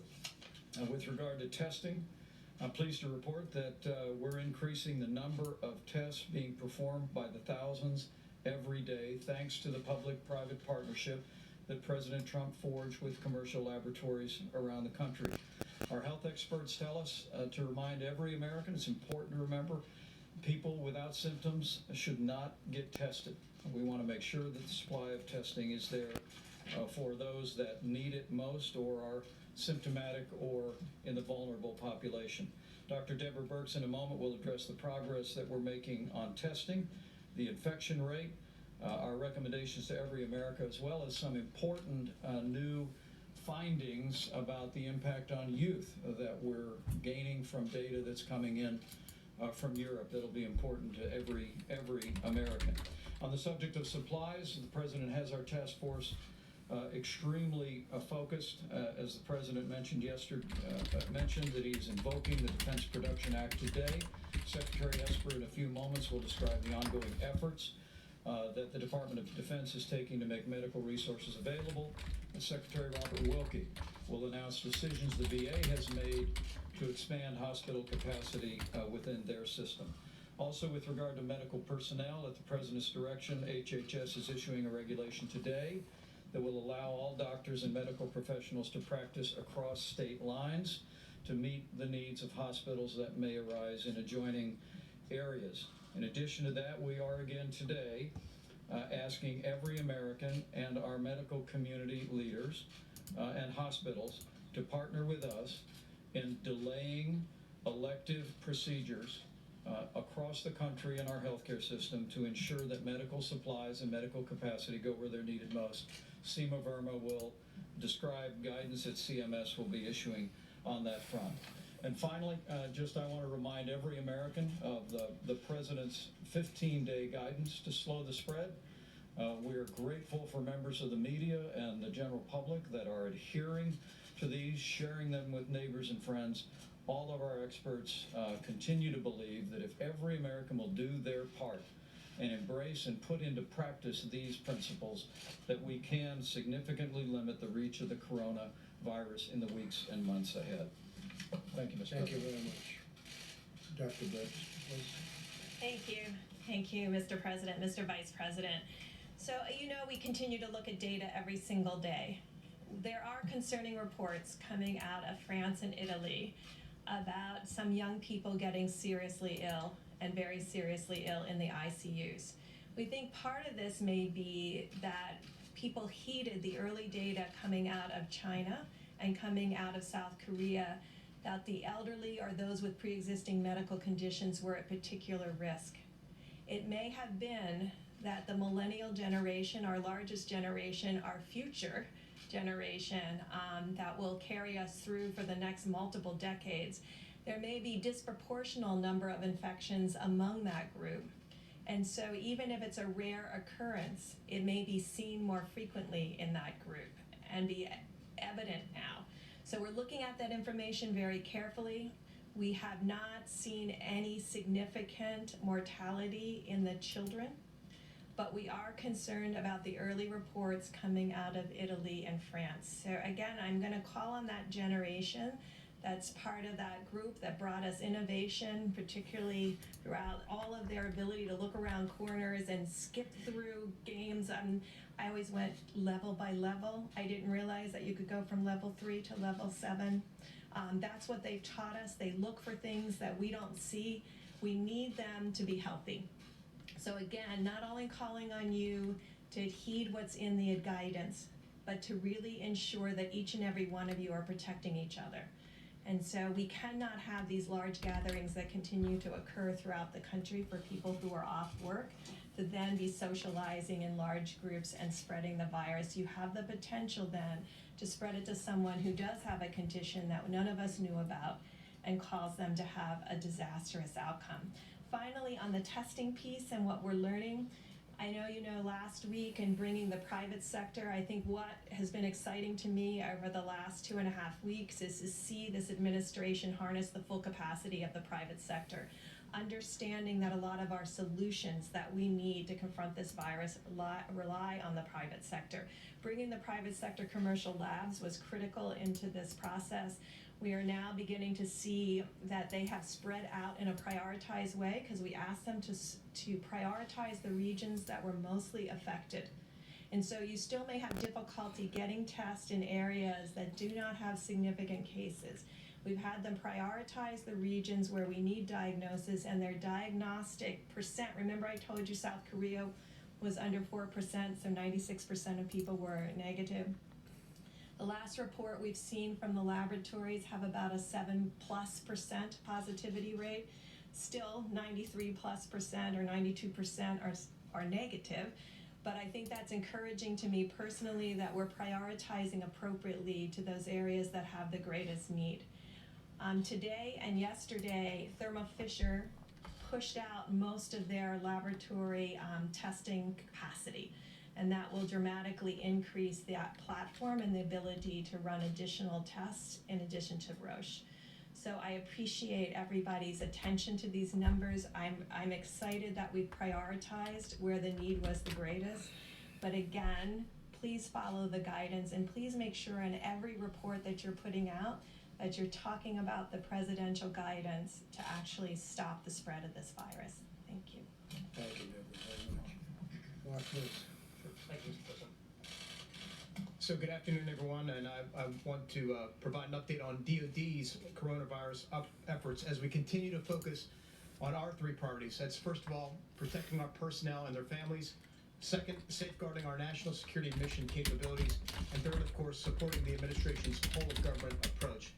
First of all, though, I do want to assure the American people that the United States military remains ready and capable of defending the country and our interests abroad. Now, with that, the Department is leaning forward in our response to COVID-19. We've issued international and domestic travel restrictions to all DoD personnel and families that should dramatically reduce potential exposure to the virus. Those have been in place for some time now. As I announced yesterday, the Department of Defense will make available up to 5 million N95 respirator masks and other personal protective equipment from our own strategic reserves to the Department of Health and Human Services for distribution. The first 1 million masks will be available immediately. We're also prepared to distribute to HHS up to 2,000 operational deployable ventilators for use as needed. Yesterday, I was at Fort Detrick, Maryland, which is probably the military's premier research institute, where I got updated on the incredible work our people are doing as part of the interagency team to work on vaccines and therapeutics. They are making great progress there. We also have announced that we've certified our 16th lab, or will soon certify our 16th lab to help with processing tests from across the country. Additionally, I have directed, as the President mentioned, that the hospital ships Mercy and Comfort be prepared to deploy to increase the nation's medical capacity. And we've also alerted a variety of field and expeditionary hospitals to be prepared to deploy as well as needed, based on direction from the Commander-in-Chief. Today, leadership from the Army Corps of Engineers is in New York, meeting with Governor Cuomo and his team. I spoke with Governor Cuomo yesterday, and other governors. I will be speaking to more in the coming days to make sure that they know what DoD can provide through our system to address their needs. In my conversations with governors and members of Congress about DoD's resources, I've made it clear that we will continue to support the administration's comprehensive efforts and the country every step of the way while ensuring our nation's security remains the top priority. I want to conclude by thanking again all of our service members and their families who have been affected by this outbreak. They are all great heroes. We are continuing to support them throughout this. We are all in this together. Thank you all very much. Thank you very much. So yesterday, the President made a very important announcement about telehealth, and this is allowing our 62 million seniors to be able to get some medical services from the safety of their home, reducing the risk and without any copays. But we're also making sure that the healthcare system is prepared and that those on the front lines have the support that they need. The reality is the stakes are high, and we need to preserve personal protective equipment for those that are on the front lines of this fight. And to that end, we have put out guidelines over the last 2 weeks to expand the types of masks that can be used in routine care and saving those N95s for the most risky situations. Conserving personal protective equipment is also essential to combat the virus. So today, CMS will announce detailed recommendations to further promote this needed conservation, specifically by limiting non-essential elective medical and surgical procedures. including dental procedures. We believe that these recommendations will help surgeons, patients, and hospitals prioritize what is essential while leaving the ultimate decision in the hands of state and local health officials and those clinicians who have direct responsibility to their patients. And we urge providers and clinicians and patients to seriously consider these recommendations. They will not only preserve equipment, but it also allows doctors and nurses to help those that are on the front lines. And it'll protect patients from unnecessary exposure to the virus. We fully appreciate that this is going to have a major impact on the healthcare system, but the shared sacrifice is essential to help those that are on the front lines. And I want to thank the medical societies such as the American College of Surgeons and the American Dental Association that took a proactive approach and already posted these recommendations. And we've also talked to the American Medical Association, and they have fully indicated their support for this recommendation. We now invite the entire healthcare community to join us in this effort. Thank you. Thank you very much. Robert, please. Thank you, Mr. President. My instructions from the President were very clear. I was to do everything imaginable as aggressively as possible to protect the 9.5 million veterans who are part of the Department of Veterans Affairs. Last month, we established 19 emergency operations centers across the country. We began to limit the number of visitors who entered our facilities. We began, I think, we were the first system to begin triaging across the country in our 170 hospitals the entrance of anyone into our facility without being questioned or tested. We expanded those restrictions to those in our 135 community living centers, which have about 7,800 veterans who are in acute conditions, to make sure that they were protected. We also took the next step and made sure that we limited the dental surgeries that we were provided. We've cut back by 1/3 the number of routine appointments we have had, and we have canceled elective surgeries. These were all part of the President's directive to be as aggressive in a public health sense as we could be. And I think we have set the pace for the entire country. I will say, we've often said that we work the most noble mission in the federal government. Our veterans have been in the toughest spots in the world. They have been put in conditions that are unimaginable to most Americans, and they have responded. They have responded clearly. They have responded with passion, and also the 400,000 members of our department who are out there on the front lines. The last thing I will say is that you've heard a lot about the fourth mission that VA has. Our first three missions are healthcare, benefits, and memorial affairs. Our fourth mission is to support the federal government in times of natural disasters and pandemics. We are the buttress force in case that FEMA or HHS calls upon us to deploy medical professionals across the country to meet crises. We plan for that every day. We are gaming out emergency preparedness scenarios, and we stand ready when the President needs us to expand our mission. Thank you. Thank you very much, Robert. Thank you. Thank you all. That's very nice. Any questions, please? Thank you. Two questions, if I may. Your Treasury Secretary was on Capitol Hill talking about the potential for what could come, and he said that unemployment could skyrocket to 20%. Are we looking that could rival the Great Depression? Are we looking at potentially historic No, well, I don't agree devastation? with that. Yeah, no, I don't agree. That's a absolute total worst case scenario. But no, we don't look at that at all. And thank you. My second We're question. nowhere near it. Okay, why do you keep calling this the Chinese virus? There are reports of dozens of incidents of bias against Chinese Americans in this country. Your own aide, Secretary Azar, says he does not use this term. He says ethnicity does not cause the virus. Why do you keep using this? A lot Because it of people comes say from it's China. racist. It's not racist at all, no, not at all. It comes from China. That's why. It comes from China. I want to be accurate. About Chinese Yeah, Americans please, in John, this country. please. The aides behind you. Are you I comfortable have with great, this term? I have great love for all of the people from our country, but as you know, China tried to say at one point, maybe they stopped now, that it was caused by American soldiers. That can't happen. It's not going to happen. Not as long as I'm president. It comes from China. John, please. Two questions, if I could, Mr. President. First of all, the Defense Procurement Act, you're invoking it today. Senator Schumer Yes. said on the floor a short time ago that it urgently needs to be put into action to produce medical supplies, particularly ventilators. Do you have some targets that you would like to see immediately spooled up under the act? We have tremendous numbers of ventilators, but there's never been an instance like this where no matter what you have, it's not enough. That would be the case. We will be, it's being signed, it's essentially drawn, and I'm going to sign it in just a little while. If we need to use it, we'll be using it at full speed ahead. He says it's urgently needed to be used. Do you have some Well, targets? we're going to know whether or not urgent, but we will, yeah, we do have targets. We have targets for certain pieces of equipment. We have targets for masks. You know, the masks, the numbers of masks are incredible. We've ordered millions of them, but we need millions more. A thing like this has never been requested, and we've never had to even think in terms of these numbers, but we need millions of masks, and all of that will be ordered. We need respirators. We need ventilators is a big thing because it's a complex piece of equipment. So we have a lot of ventilators, but we're going to be ordering more. And second question, what size will the checks be that will be sent out to America? To be determined. We're working with the Senate right now. We're working with everybody on Capitol Hill. There's been tremendous, there really has been, I mean, with some exceptions, obviously, because it's always the way it is, but there has been, they've been getting along very well, Republicans and Democrats. It's a nice thing, very bipartisan, so Would you like forth. to see them more than $1,000?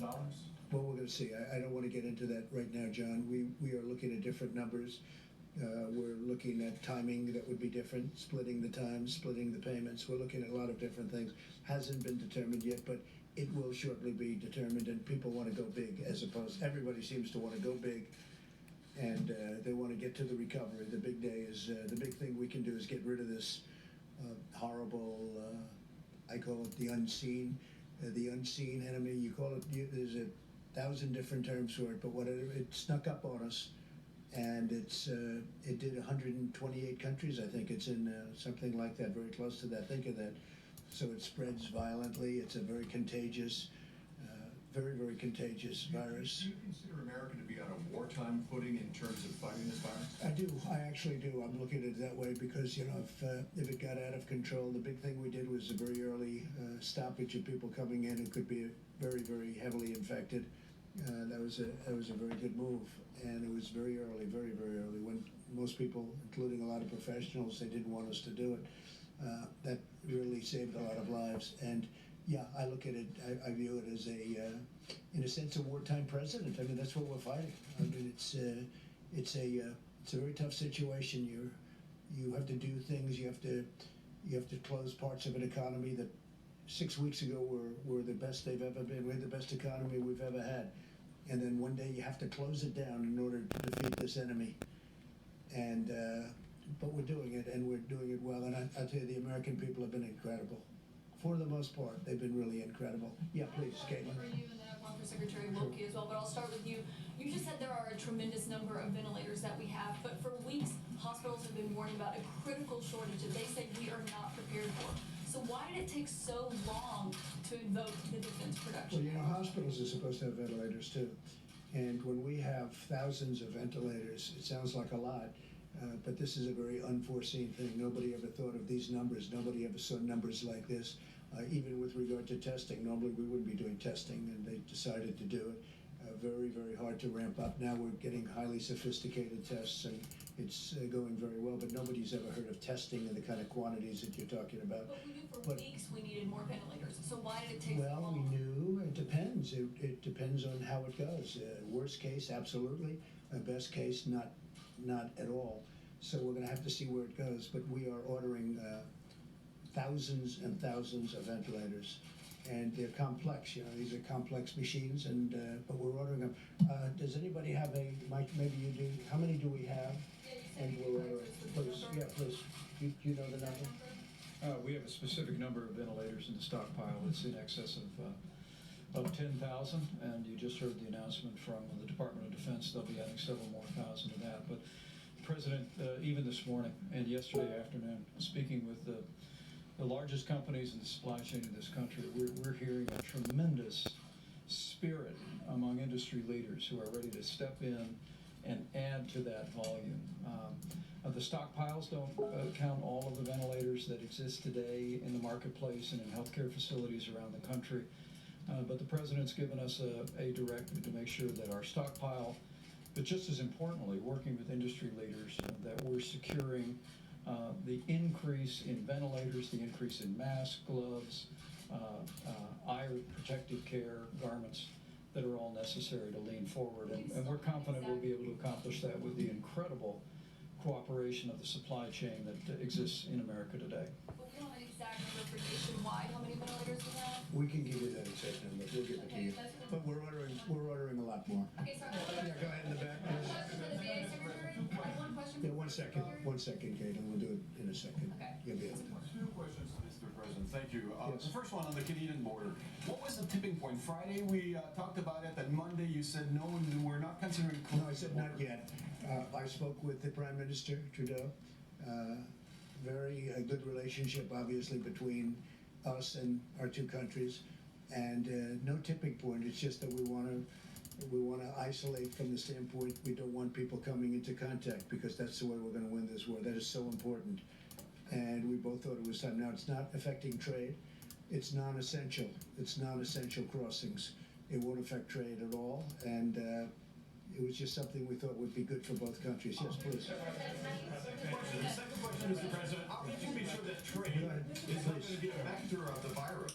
How can you be sure that trade and everything that's being shipped from one side? Well, they're doing it in a very careful manner. You can only be vigilant and very professional, but it's not pertaining at this moment to trade between the two countries. Yeah, please.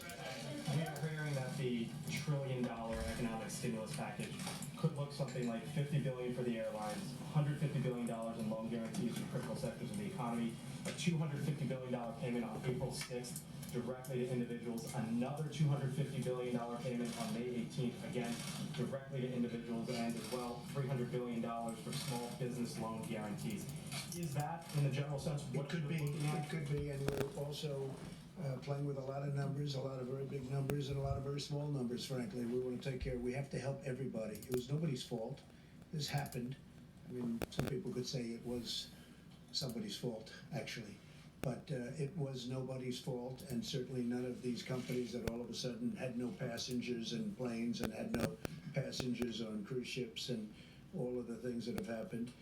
But I will say that they can't be blamed for this, and we want to keep those companies vibrant, because there's going to be a comeback very, very quickly as soon as this is solved, and it will be solved. We will win, and there will be a comeback, and it'll take place very quickly. $250 billion. There's, give or take, 330 million Americans or so. If you just do the math on that, that's about $750 a person. A family of four, that would be about $3,000 on average. Again, rough math. Which is that where this is Well, happening? no, I don't want to say that, because it's a moving. These are all every number that you mentioned. Yes, we've talked about those numbers. We're also moving those numbers in both directions. So we'll let you know. It's moving along fast. Again, there's a great bipartisan effort going on that I haven't really seen before to this extent. On the self-squad that you mentioned at the Yeah. beginning of this, has the FDA approved that test? No, they're looking at it. It's down the line, and they're looking at it very seriously. And I think it would be a great thing, because the others, to use a nice word, it's very inconvenient. It's very tough. For you, sir. You tweeted this morning about your approval rating amongst Republicans. You have said that you give yourself a 10 in terms of handling this crisis. How do you reassure Americans at home who don't trust you to handle a crisis of this magnitude? Well, I think we're doing a really good job. We started off with a termination of the border, the people coming in from China, where this all started. That meant I took it very seriously. And when I use the word calm doesn't mean that I'm not taking it seriously. Calm means, and we should be calm, we should be extremely calm. But yeah, 95% within the Republican Party and over 50%. And I also have, we have very great approval numbers. I mean, people like the job that we're doing. And when you compare this to other epidemics, or if you want to use a different term, you can, but within this country, and you look at what's happened over the years, this is being handled very, very professionally. We have the greatest professionals in the world. We're doing a good job. Nobody's ever been swamped like this. And nothing's been so contagious. The level of contagion has been incredible, actually. Nobody's seen anything quite like this. Yeah, Peter, go ahead. I'm going to ask you about the test, sir, for a second. If federal officials have shipped millions of tests, as you and your colleagues have said, why, as the federal government says, have only 59,000 tests been processed to this point? We just heard from the Atlanta public health director saying that they have fewer than 50 test kits for more than 900,000 citizens. Yeah, What are well, the tests? I'll let Mike answer that. So that's a very critical question, and thank you for asking it. So the test kits that we put out last week through the approval, the rapid movement of that meeting that President Trump called less than 2 weeks ago, that has resulted in bringing our private sector to the table, because the test and the platform that was out there could only run between 4 and 12 tests per platform per day. We've now moved into platforms that can run basically tens of thousands of tests per day. So the reason I'm grateful for your question, because it allows me to point out that, of course, then there was backlog. There were individuals who had been tested, who hadn't had their specimen run because of the slow throughput. It's now in a high-speed platform. So we will see the number of people diagnosed dramatically increase over the next 4 to 5 days. I know some of you will use that to raise an alarm that we are worse than Italy because of our slope of our curve. To every American out there, it will be 5 to 6 days worth of tests being run in 24 to 48 hours. So our curves will not be stable until sometime next week. The reason I talked about Thermo Fisher yesterday is because their platform is in 2,000 laboratories. They're the ones that are putting out the 1 million tests this week that will solve the issue that Atlanta and others have brought up. I wanted to be clear. We prioritize the areas. We do county by county analyses. Based on those analyses, on what counties had more than 50 cases, we prioritize the test kits we put out, the 400,000. And that's why we're seeing a 7% plus positivity rate. We'll be able to expand that platform and reprioritize based on the accessibility of the other kits. Perhaps I can follow up. How are non-symptomatic professional athletes getting tests while others are waiting in line and can't get them? Do the well-connected go to the front of the line? Well, you'd have to ask them that question. I mean, I've read. No, I wouldn't say so, but perhaps that's been the story of life. That does happen on occasion, and I've noticed where some people have been tested fairly quickly. Look, we inherited a very. Excuse me. Excuse me. We inherited a very obsolete system. This was a system that was out of date, obsolete, or it was a system that was never meant to take care of the kind of quantity, the number of people that we're talking about, millions and millions of people. If you go back in years past, like even recently with the flu, nobody had tests before. They didn't test the entire nation to see whether or not they had flu. They got the flu, they got better. Hopefully they got better, that was it.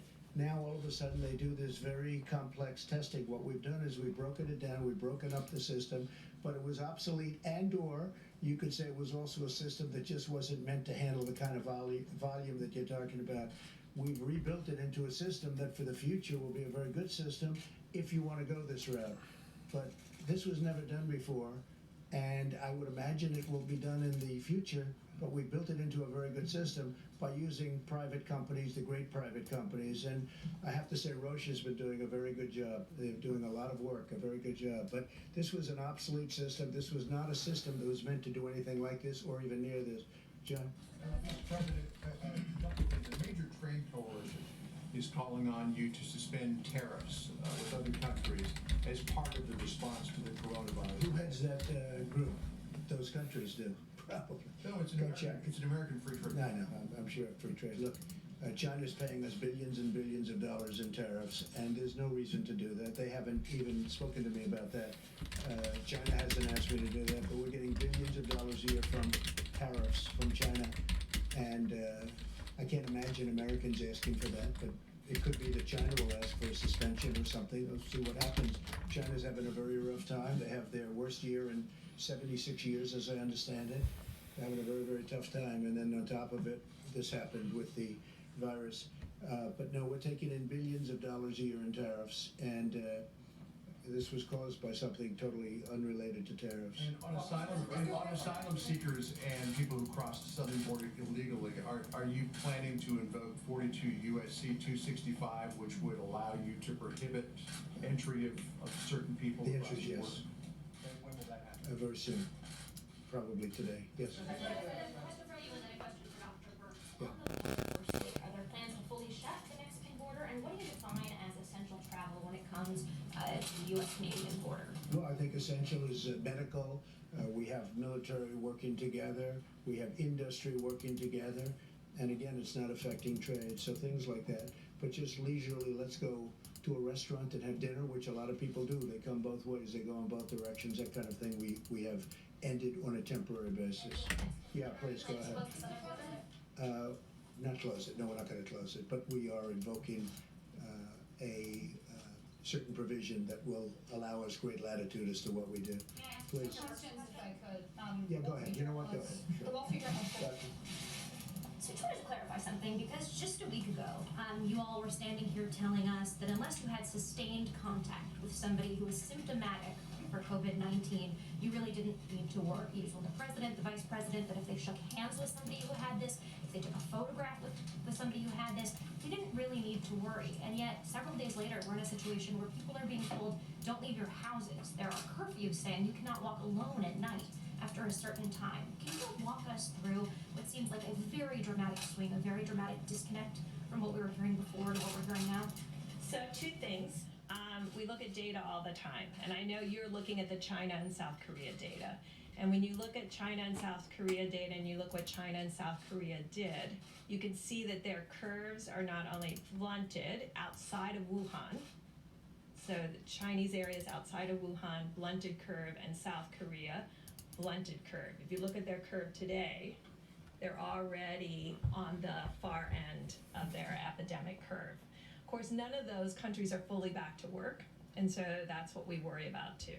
Secondly, there was a series of scientific articles published, and I know you've seen them too, about surface contamination. I think none of us really understood the level of surface piece. So we're still working out how much is it by human-human transmission and how much is it by surface. And this is why those fundamental guidelines were put out that says don't expose yourself to surfaces outside the home.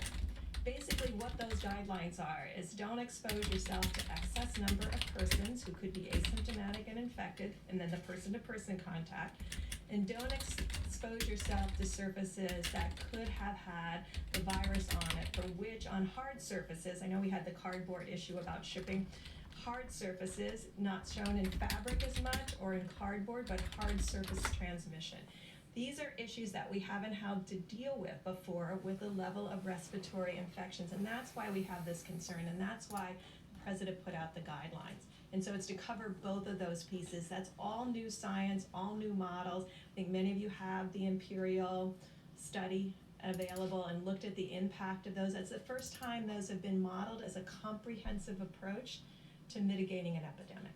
And Dr. Burks, yesterday, Mr. President, the Wall Street Journal is reporting that the administration would look at an executive order that would expand the use of investigational drugs against the virus, but that FDA scientists are warning that this could put patients at risk. I haven't seen the article. No, I haven't seen the article. We are making a lot of progress therapeutically, I will say that, but I have not seen that article, no. Go ahead. Mr. President, you shut down non-essential travel to Canada. Are you considering shutting down all travel to brunt the spread of the virus? And we've heard from industries like the airlines who are seeking relief. What other industries or how exactly is your administration going to determine which industries and businesses get? Well, there are certain industries that people know. I mean, the airlines would be number one if you look at what's going on. They go from having the best year they've ever had to having no passengers because of what we've had to do in order to win this war. It's a war.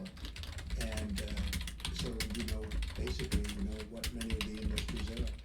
What we want to do is we want to make sure they all stay together so that after the war is won, we can immediately go right back up to where we were and even beyond. I think we're going to go beyond where we were. And a lot of people are saying that, by the way. We're poised to do that. but we have to win the war first. Yeah, please, go ahead.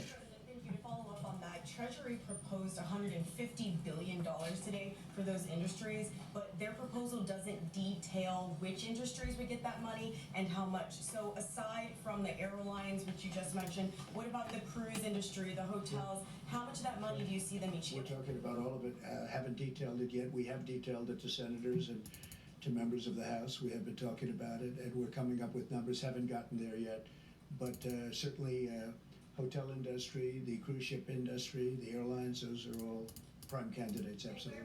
On the northern border, sir, when you say Which border? the northern border, Yeah. when you say temporary, which is what you said in your tweet, does that mean 30 days? I would say 30 days, and hopefully at the end of 30 days, we'll be in great shape. Jeff, please. Mr. President, I was struck by what Dr. Burke said about millennials and others perhaps not taking some of these warnings as seriously as you would like. Some of those people also seem to be your supporters and conservatives who may be quoting some of what you said at the beginning of this, comparing it to the flu.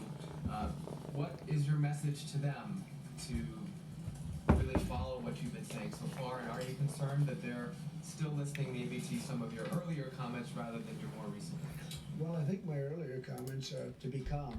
I mean, I do want people to be calm, because we're gonna win this, and we're gonna win it. It's just a question of time, and I wanted to go quickly. So based on the fact that I wanted to go quickly, I hope they just listen to what we've been saying over the last period of time. We don't want them gathering, and I see they do gather, including on beaches and including in restaurants, young people. They don't realize that they're feeling invincible.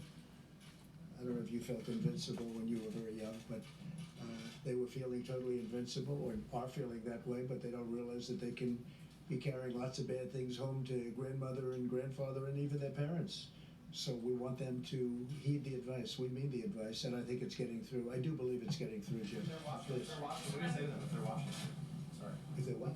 I think there are a lot of them watching, a lot of these people at home, these young people. Well, I think I just said it. I was gonna say, what do you Heed say? the advice. Heed the advice. I just said, yeah. Thank you. Thank you, Peter. Thank you, Mr. President. Mr. President, how long do you think it's gonna We'll get you next, okay? Say it. Thank you, Mr. President. In talking about China, you've been very clear about who you think is to blame or where the origins of blame for this virus is. Not think. No. I don't think. I know where it came from. I don't know if you'd say China's to blame. Certainly we didn't get an early run on it. It would have been helpful if we knew about it earlier. But it comes from China. And it's not a question about that. Nobody's questioning that. Senator Cotton is saying that they should be punished, in so many words, for inflicting this on the American people. Do you feel that way about it? Well, I have a lot of respect for Tom Cotton, and I know exactly what he's been saying. And there are those people that say that. So we'll see what happens. Thank you. Go ahead. It's your turn. Go ahead. Please. He's been waiting a long time. Please. You've had your hand up so nicely for a long time. It's your time. Thank you, sir. We've seen the Chinese government kick out reporters from the Wall Street Journal, the New York Times, the Washington Post. What is your message to the Chinese when it comes to transparency at a moment when you still have reporters asking you questions here at the White House? Yeah, I'm not happy to see it. I don't, I have my own disputes with all three of those media groups. I think you know that very well. But I don't like seeing that at all. I'm not happy about that at all. Yes, please. You didn't correct the language, so I wonder if you agree with it. Do you believe that China is inflicting this upon our country? No, I don't believe they're inflicting. I think they could have given us a lot earlier notice. Absolutely. Please. Go ahead, please. Go ahead. Yeah, Mr. President, your credibility ratings are very low. There was a recent NPR poll. Who are you asking that question? I'm asking. Because I see that they're very high. If you look, I'm 95% of the Republican Party. We just had a poll that was done by a very reputable group where I'm beating Sleepy Joe Biden by a lot in Florida, in the state of Florida, and in other states. So I don't really know who you're talking about. All right, Jennifer, go ahead, please. Two questions, if you're willing, sir. Would you give us an update on your conversation with the airline executives? Yeah. Did you explain to them what's coming? What was their I reaction? did, and they explained to me where they're coming from. I mean, they went from, as I said, full planes, packed, the best year they've ever had by far, to boom, one day empty because of what we have to do to get rid of, to win this war. Or we would have a level of death like people haven't seen before. So they've been fantastic. I mean, they've been great. But, they went from being extremely happy to being people that are running companies that are going to need some help. And we'll help them, Jennifer. On SBA loans, would you be willing to give us an update on how that's going? We've been getting some reports that counties have been having difficulty getting. Well, it's going. I mean, there's a lot of influx to those loans, as you can imagine. A lot of people are looking at it, but we're going to be increasing funding a lot. And they're very well prepared to do what they have to do, and the SBA is doing a fantastic job. She's doing a really good job, the administrator. John? Mr. President, a couple of questions for Dr. Burks, Yeah. if I could. Dr. Burke, French researchers have had some luck with hydroxychloroquine in shortening the duration of disease. Is that something that might be in the arsenal of therapeutics here in the United States? I think we're exploring every one of those issues. The president asked for a critical briefing on that today. He opened with that. It is more than that single drug. There are other drugs that individuals are looking at. Just to go back to what we've talked about many times, there is things that look really good in cell culture against the virus that may look good in small animals and then don't have an impact in humans. And so those are the pieces that we're looking at very carefully. Of course, there's always anecdotal reports, and we're trying to figure out how many anecdotal reports equal real scientific breakthroughs. Second question, are you confident of the seasonality of coronavirus? All we can do is look at the past to inform the future. We know what SARS looked like. We also know, and I just want to put this out, I know you can get it online, look at the curve in China and look at the curve in South Korea. Those curves were accomplished in still the winter season. And so we're trying to understand what those relationships are. We're very interested in the curves in Italy because of their different approach, and we're following every single country's curves. And so all we can do is look at prior coronavirus and prior respiratory infection RNA viruses. These are RNA viruses. When you look at flu in the northern hemisphere, when you look at parainfluenza and some of the other cold viruses, and if you look at SARS, that's the way the peak normally occurs. But that is a November to April. We all started later. And so you're asking me to predict based on a later start, and that's what we're trying to really look at China and South Korea to really inform that. Caitlin, A question for Secretary Wilkie, if you don't mind, or you can answer if you'd like. How many veterans of those that need to be tested have been tested? Those that have needed to be tested, we believe we've caught most of them. Right now, we have 44 veterans who have tested positive. Sadly, one has passed in Portland. We are working with state labs and private companies to make sure that testing is available.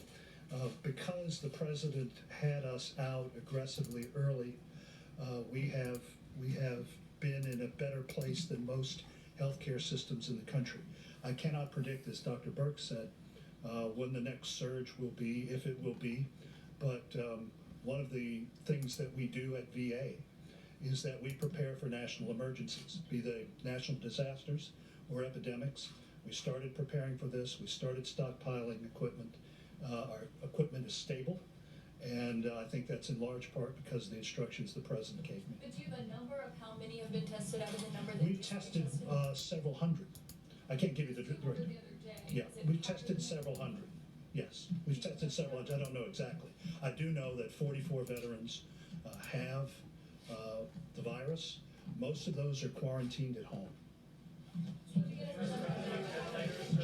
Right in the back, please. Thank you, Mr. President. A question for Dr. Burks quickly. I'm trying to understand what it's about the mortality rate.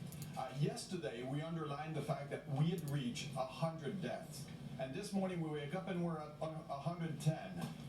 Within 12 hours, we climbed by 10%. Is it something we have to expect from now on, a 10% increase every 12 hours?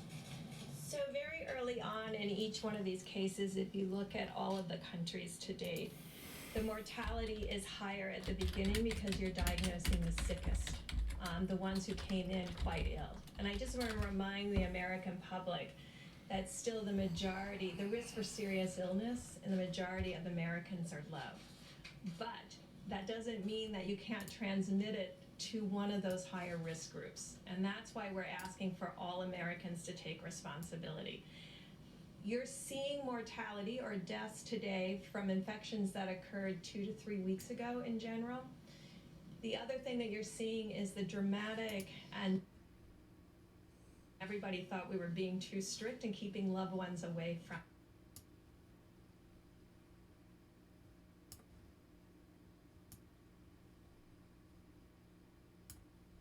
their family and nursing homes. If we're going to solve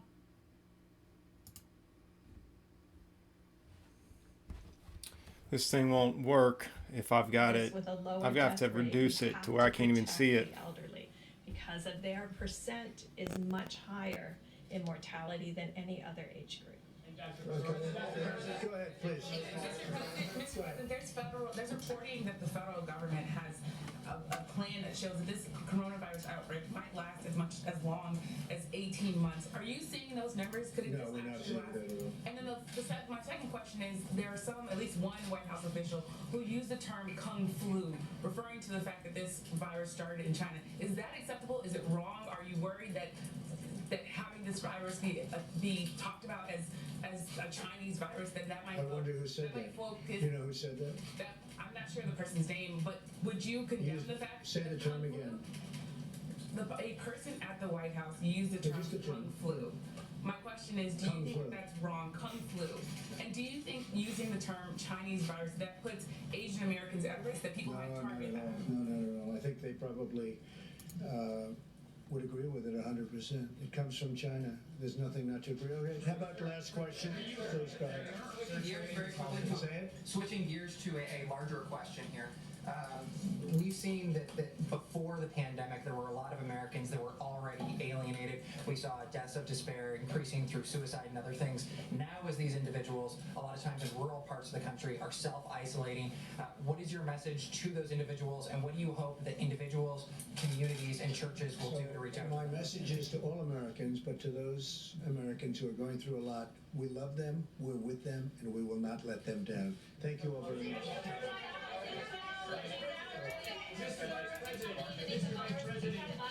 Mr. Vice President, do you agree with the term Chinese virus? And now we are following this development for you. Oh my goodness. You guys still there? Who's here? Who's with me? Who is with me?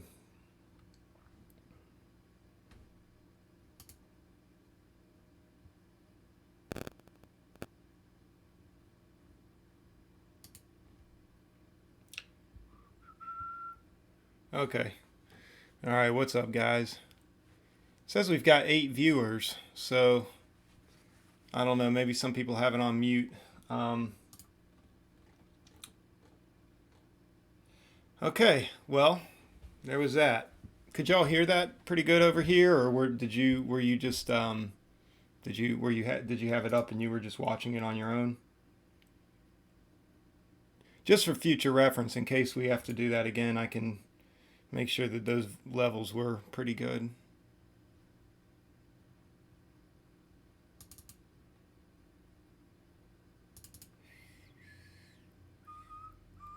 Okay, cool.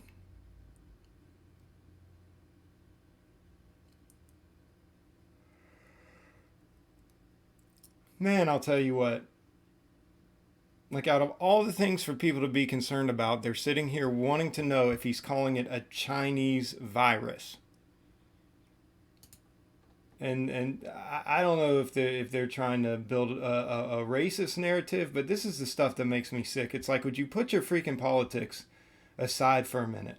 Like, stop. Like, the virus came from China, man. Like, it came from Wuhan or Wuhan or whatever. There's a Wuhan. I mean, it's appropriate. I mean, there was the we've had multiple viruses that came out of different countries that we identified it with that country. If there was a virus that came out of America, they'd probably call it the North American virus or whatever. I mean, like, I don't get why it's like, it's just, well, actually, I take that back. I do get it. I do get it. The only reason that question is answered is for some kind of stupid political motivation. Like, everybody in the world should know. I mean, anybody who's got a sensible head on their shoulders should know that that's just the dumbest, ignorant question. Like, it came out of China. What the freak? Like, nobody, it doesn't take a racist to say that a virus came out of a certain country, you know, or it is, you know, the Wuhan virus, or these people are just ridiculous. Yeah. Okay. What's up, Work Diver? Still here? Okay, Flip. Thanks, man. Virus came from China. Yeah, so it's Chinese virus, exactly. And you guys agree. Okay, well, that's good. That's good. It's like someone asked me where I'm from. I say America. Yeah, I mean, good Lord. Like, give the man a break. This dude, like, you can see he looks tired as crap. Like, he's probably talking to people left and right every single day, trying to do the best that he can. He's working with his administration. He's working with all the governors of every state. I mean, you know, whether you like him or hate him, the dude's doing the best he can. I mean, like, freaking A. Like, stop trying to turn it into a racist thing or a whatever. I mean, good night. I just wish people would give it a break. I wish people would just, I mean, like, the country's in devastation right now. This is a serious situation. This is a serious situation. Do you not have any better questions to ask? Something that could be truly beneficial or healing or encouraging to the American people? Do you really have no better questions in a moment of crisis than to freaking play your politically motivated card? You know, and I know it's more than that. I mean, these journalists, they work for the news stations, and the news stations have to come up with the most clever narratives and raise as much hype as they can so that they can keep their ratings up, so that they can continue to make money and charge advertisers advertising dollars. I mean, like, it really comes down to money. Really comes down to money and coming up with the juiciest headlines, like money and then political motivations. It seems like that's all reporting is anymore nowadays.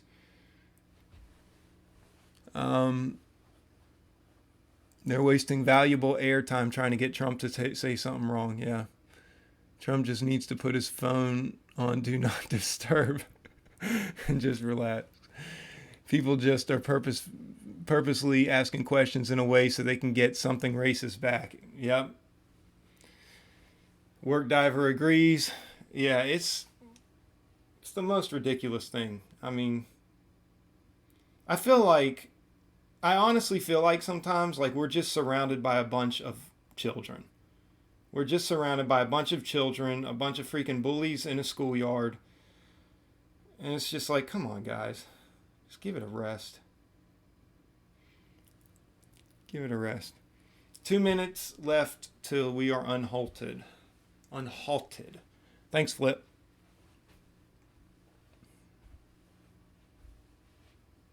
It looks like, I'll tell you right now, so I've been on this trade with BMRA, and I lost a little bit on those first 200 shares. I really thought we were going to get the break, and every time it looked like we were going to get a break, we got a pullback. So it's getting bought back up. It's showing strength. But at the same time, this is one of those tickers where, you know, you're dealing with a 7 million share float, and it's had, how many has been traded today? It's not telling me for some reason here. I think we've had over 24 million in volume. And is it unhalted? Okay, good. And it's just like, man, this just needs to flush. I know there's got to be somebody holding on to some massive share size that if it just can maintain under this line here, it should be able to go. Otherwise, otherwise it's going to push. Otherwise, it's just going to push. I mean, it's holding these levels. But I really do think, if the bears really take control, somebody's going to dump. Somebody's going to dump, and this is going to have pretty far to fall. And obviously, I only have 100 shares on it now, so it's not, it's not going to be anything to really brag about here. But SPY's getting that bounce. So good call on that. Flip or Sauger, whoever, one of you guys were calling on that, saying the SPY was going to bounce. So it's definitely bouncing up from those levels.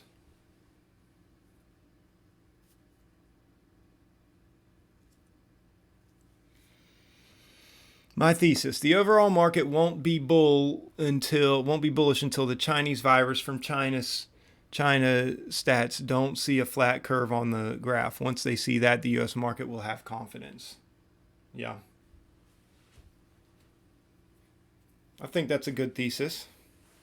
I think that's a fairly good assessment. Come on, break the red line. Break the red line.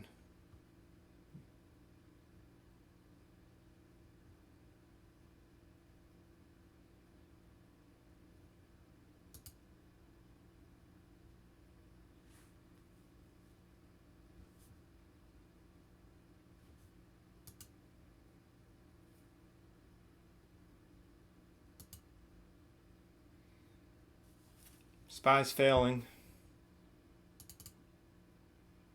Looks like it's going to take a turn for the downside here. I'm going to open it up on a 1 minute.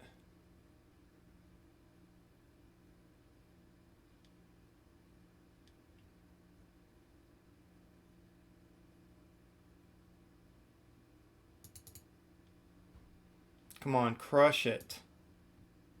Crush it. Somebody's got to start dumping those shares here in a minute. I'm going to add back in. Oh, did not mean to do that. Let's see. If we can crush this, this will be it. Let's see if we can get a fill there. Nah. It's taking off without me, guys. But we're getting the drop nonetheless. So I'm going to give this time. Going to give it time. I think we're headed towards VWAP. So this is going to require obviously a great amount of patience. This really needs to be worth it. I may even add to my position. But it's got to break through 60. There we go.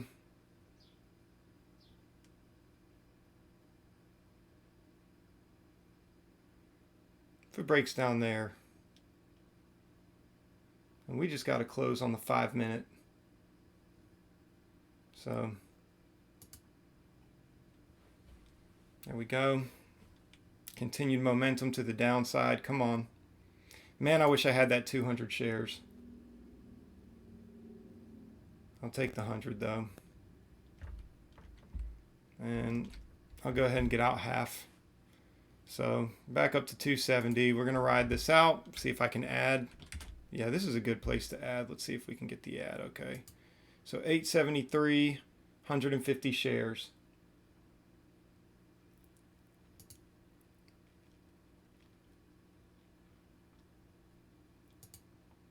See if we can get the break of 850. Continue down to VWAP.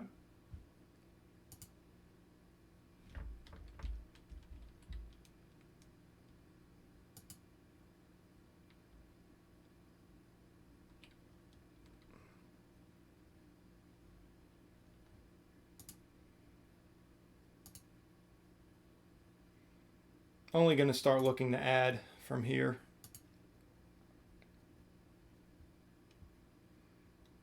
I mean, if there's a recovery after this, then I'm just on the wrong side of the chart today. So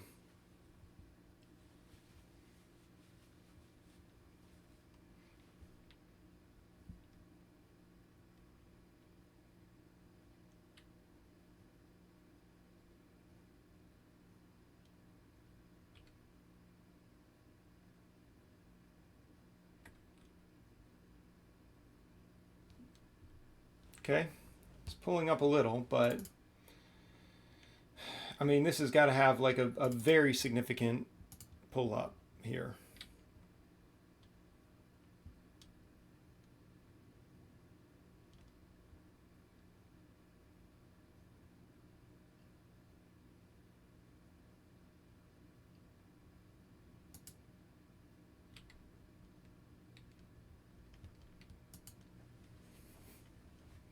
I will consider coming out half.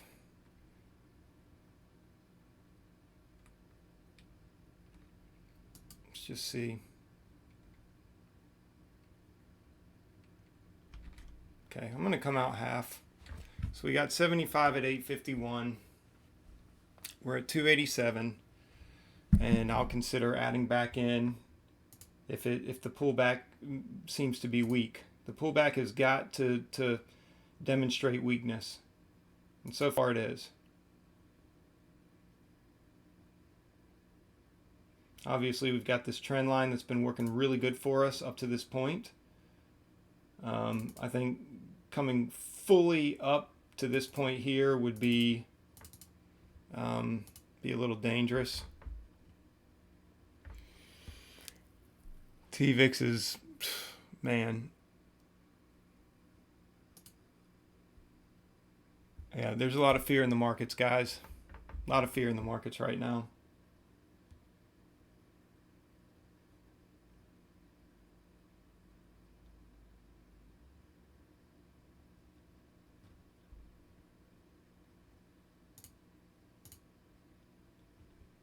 There we go.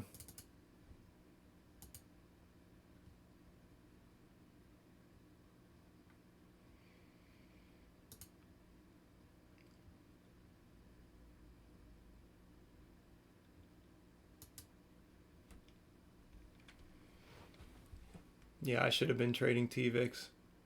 Can you imagine if I would have been able to hold to that?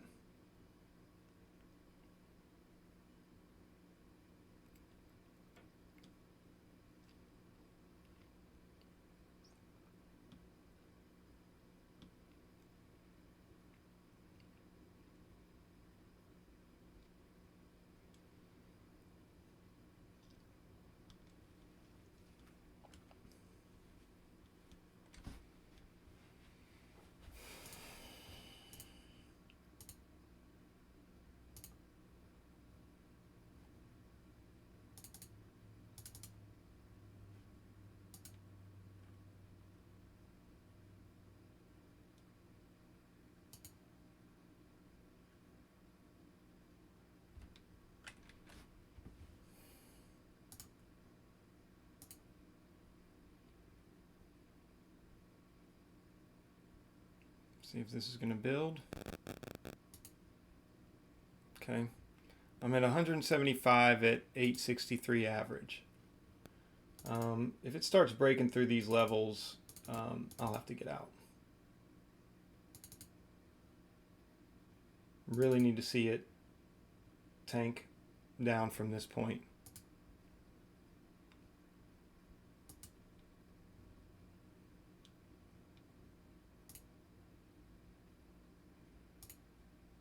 Do not want to see it come up.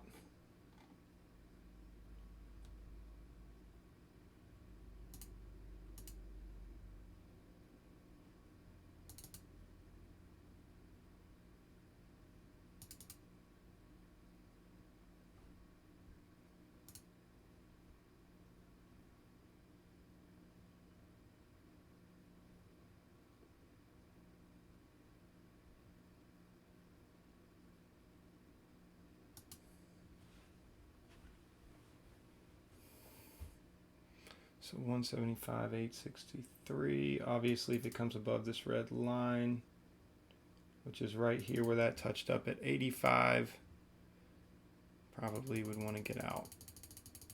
So 86 at 175. Stop. Buy. Otherwise, I really want to see a flush down. Continue to move down to VWAP. There we go. We're at 50. If we can break through that, We should crush it. Easily crush it. Come on. Trying to be patient.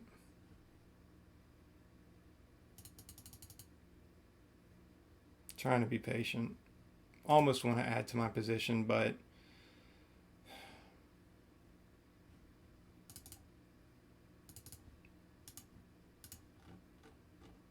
what's the top of this 5-minute candle? 78. Okay, so 79 is the new stop.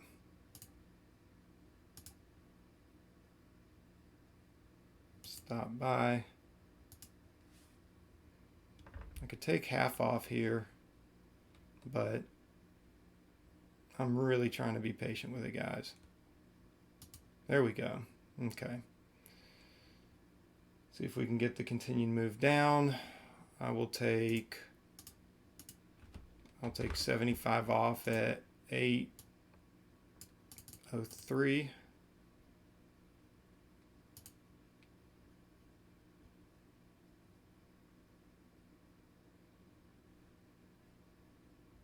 See if we can get 803.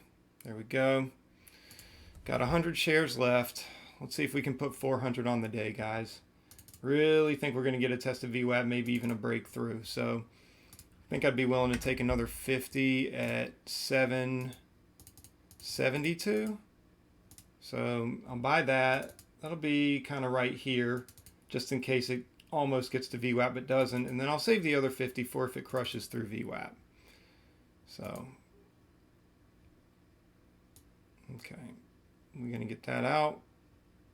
May take it, let's see. And then that'll be maybe like 732. I'll take it. Come on.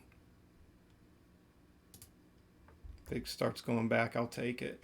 Okay, I'm going to take half there. And I'll let the other 50 run.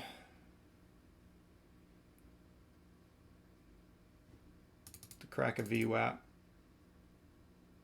Let's see, where are the safe lows? 710, maybe even 667.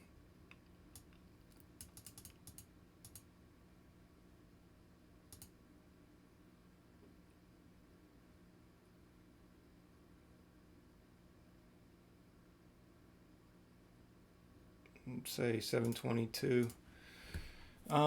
So we got 50 average at 872.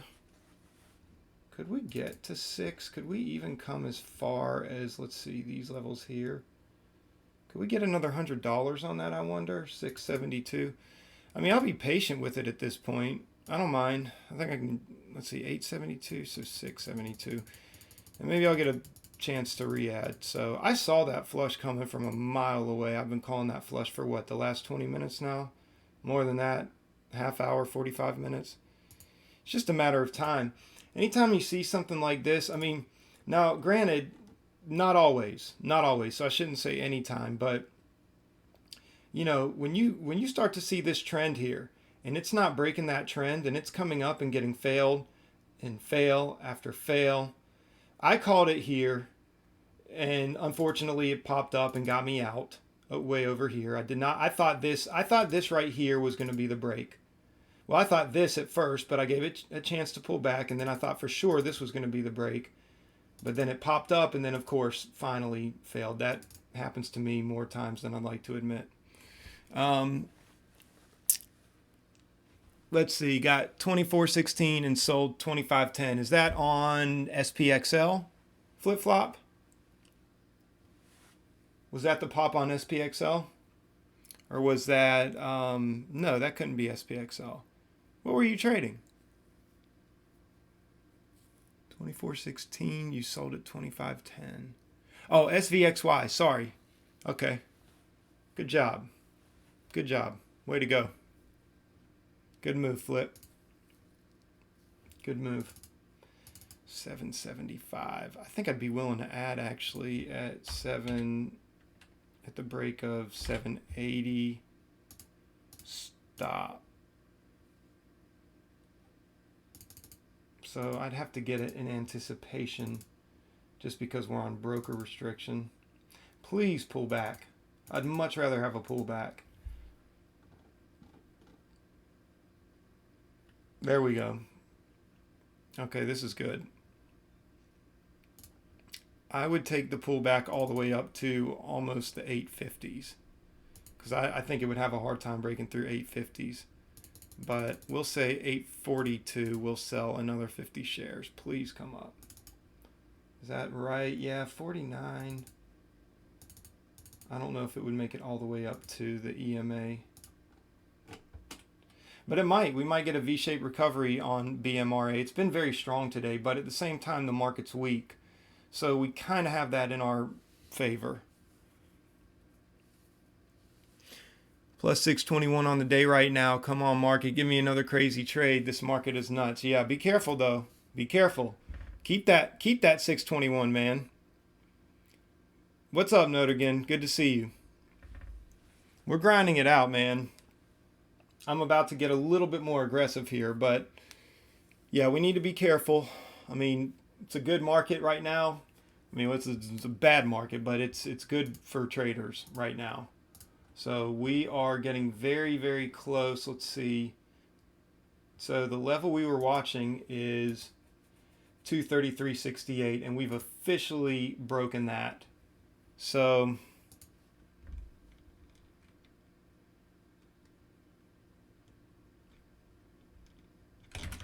I'm going to try to get in there. I'm 150 shares at 811.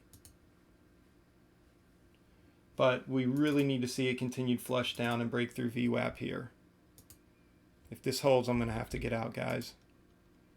I don't want to, but I'm going to have to. Do not want this to bite me in the butt. Pull some kind of major V-shaped recovery. What's the level here? 814. So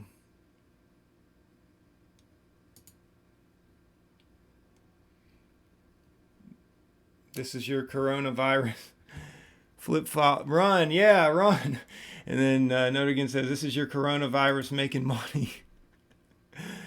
Money making time statistically over the past 2 weeks. Yeah. Come on. Let's get another break.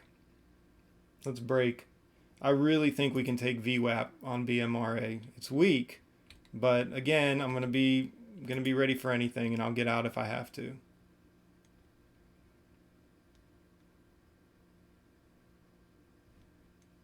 Let me look at the 2 minute, the 1 minute.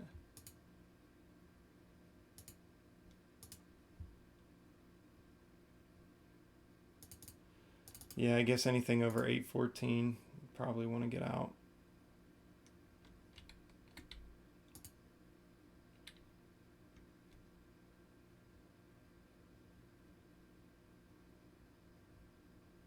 Fail. Fail. Come on, fail.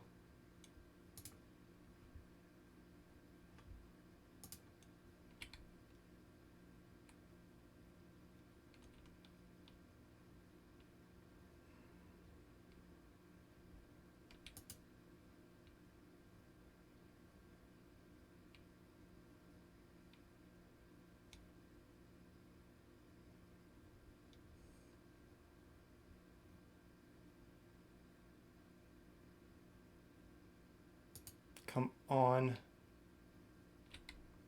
Ah. All right, let's see.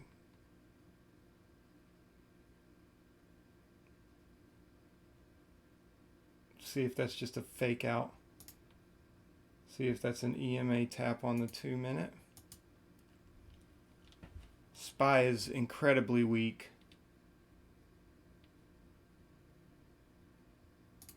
I may add to this position, guys.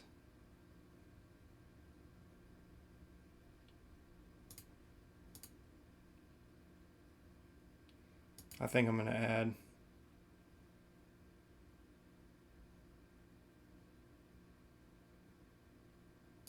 Still think this is weak. The SPY's pulling.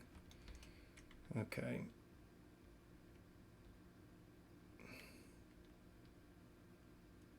See if we can get one more tap up in the 40s. Okay. I'm going to go in there. Got 20. There we go. So we got 250 at an 819 average.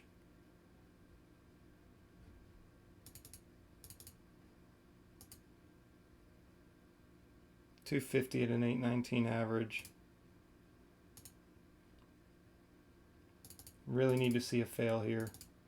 Comes up and breaks 50, I probably got to get out, or at least unload half my position there.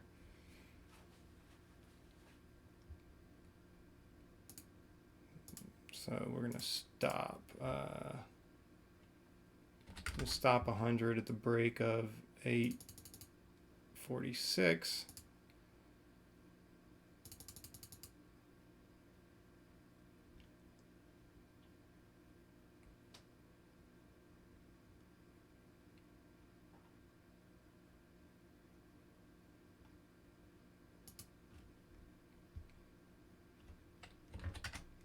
Stop 150 at the break of 851.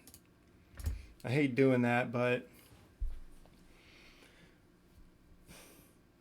this needs to fail. Otherwise, somebody's just going to come in and squeeze this thing up. Do not want to get caught in a short squeeze here.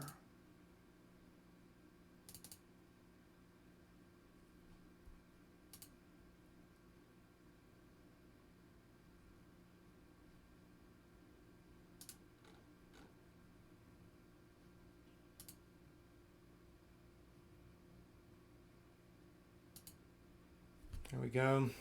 This needs to fail. See a crack through VWAP. Come on.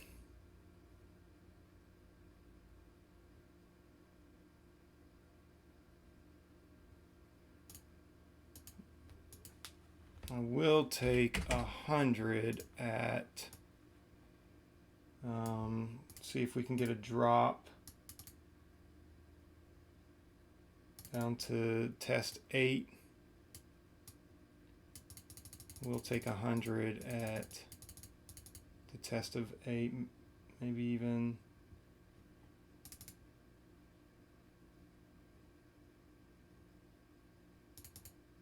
Man, we're getting played on a short squeeze here. I mean, I've got two different options of how I can attack this strategy.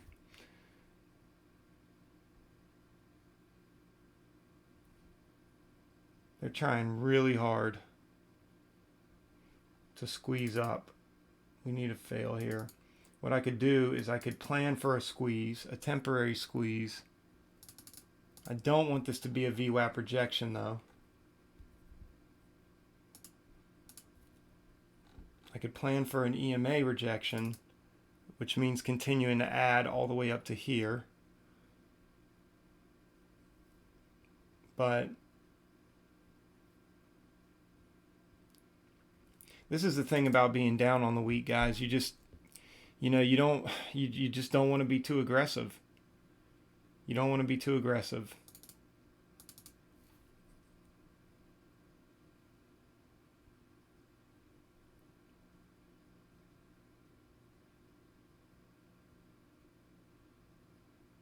So you don't really trade the way that you normally would. Because normally, if I was having a killer week and I'm up on the week, I'd be adding into all of this. I'd let it come up. I'd let it go against me, $200 on my P&L.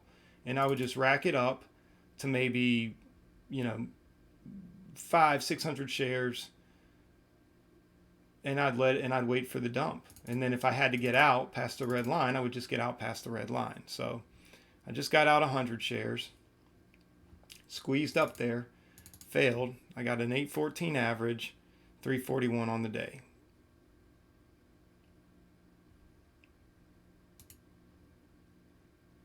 Really want to see a flush. Need to see a flush at this point. Otherwise, it's just going to keep spiking up and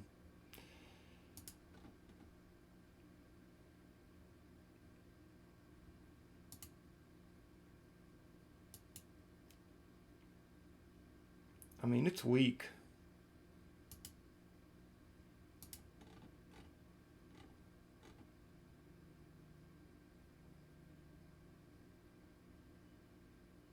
It's weak.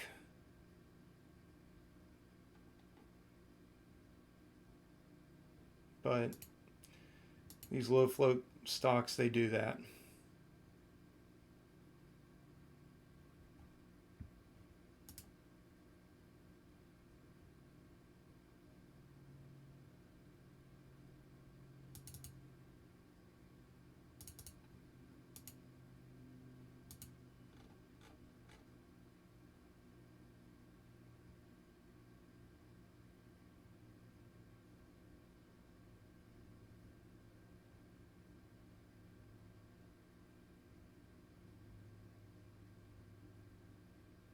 Bears need to step it in.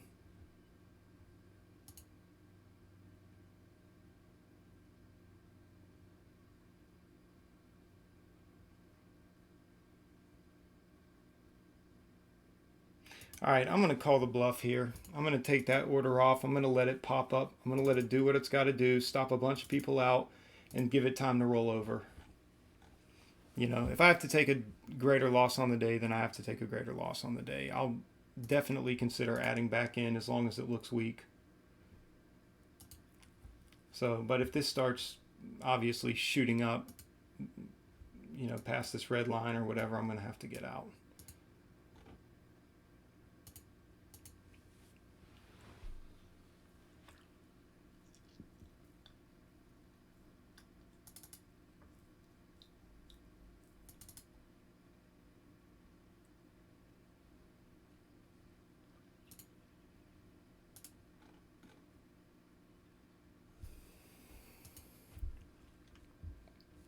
All right.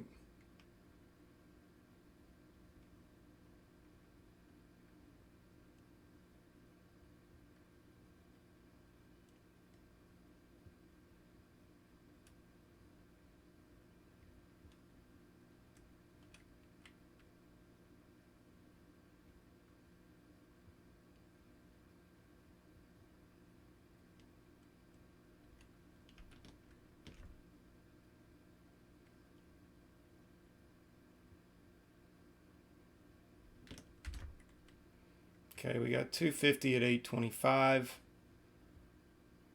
Hopefully this will fail, roll over.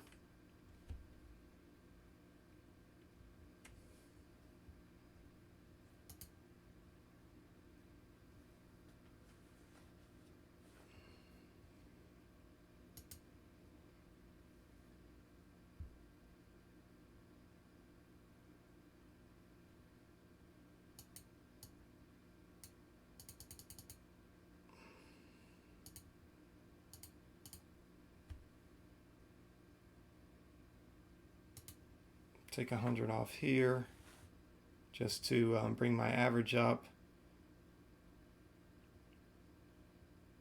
If we can get it. Come on, flush down.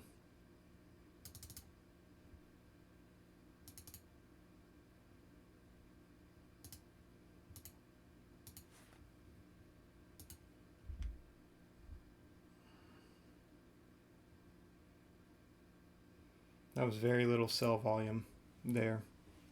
That's a little concerning. So just be a bear flag. You can do it. I hope it's a bear flag, man. Could be a bear trap.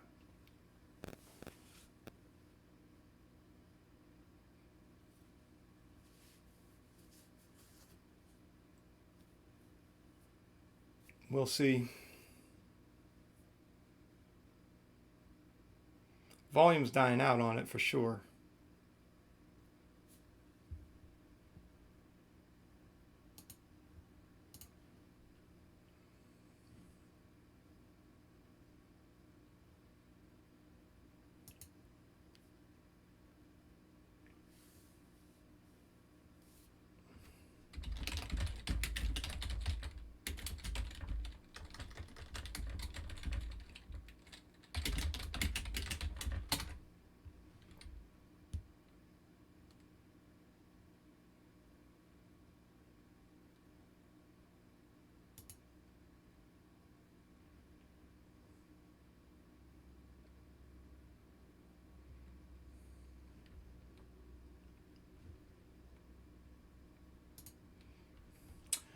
All right, guys. So I'm gonna have to keep it moving here. I've got some other work coming in. Man, it's been an exciting day. I'll post the recap later.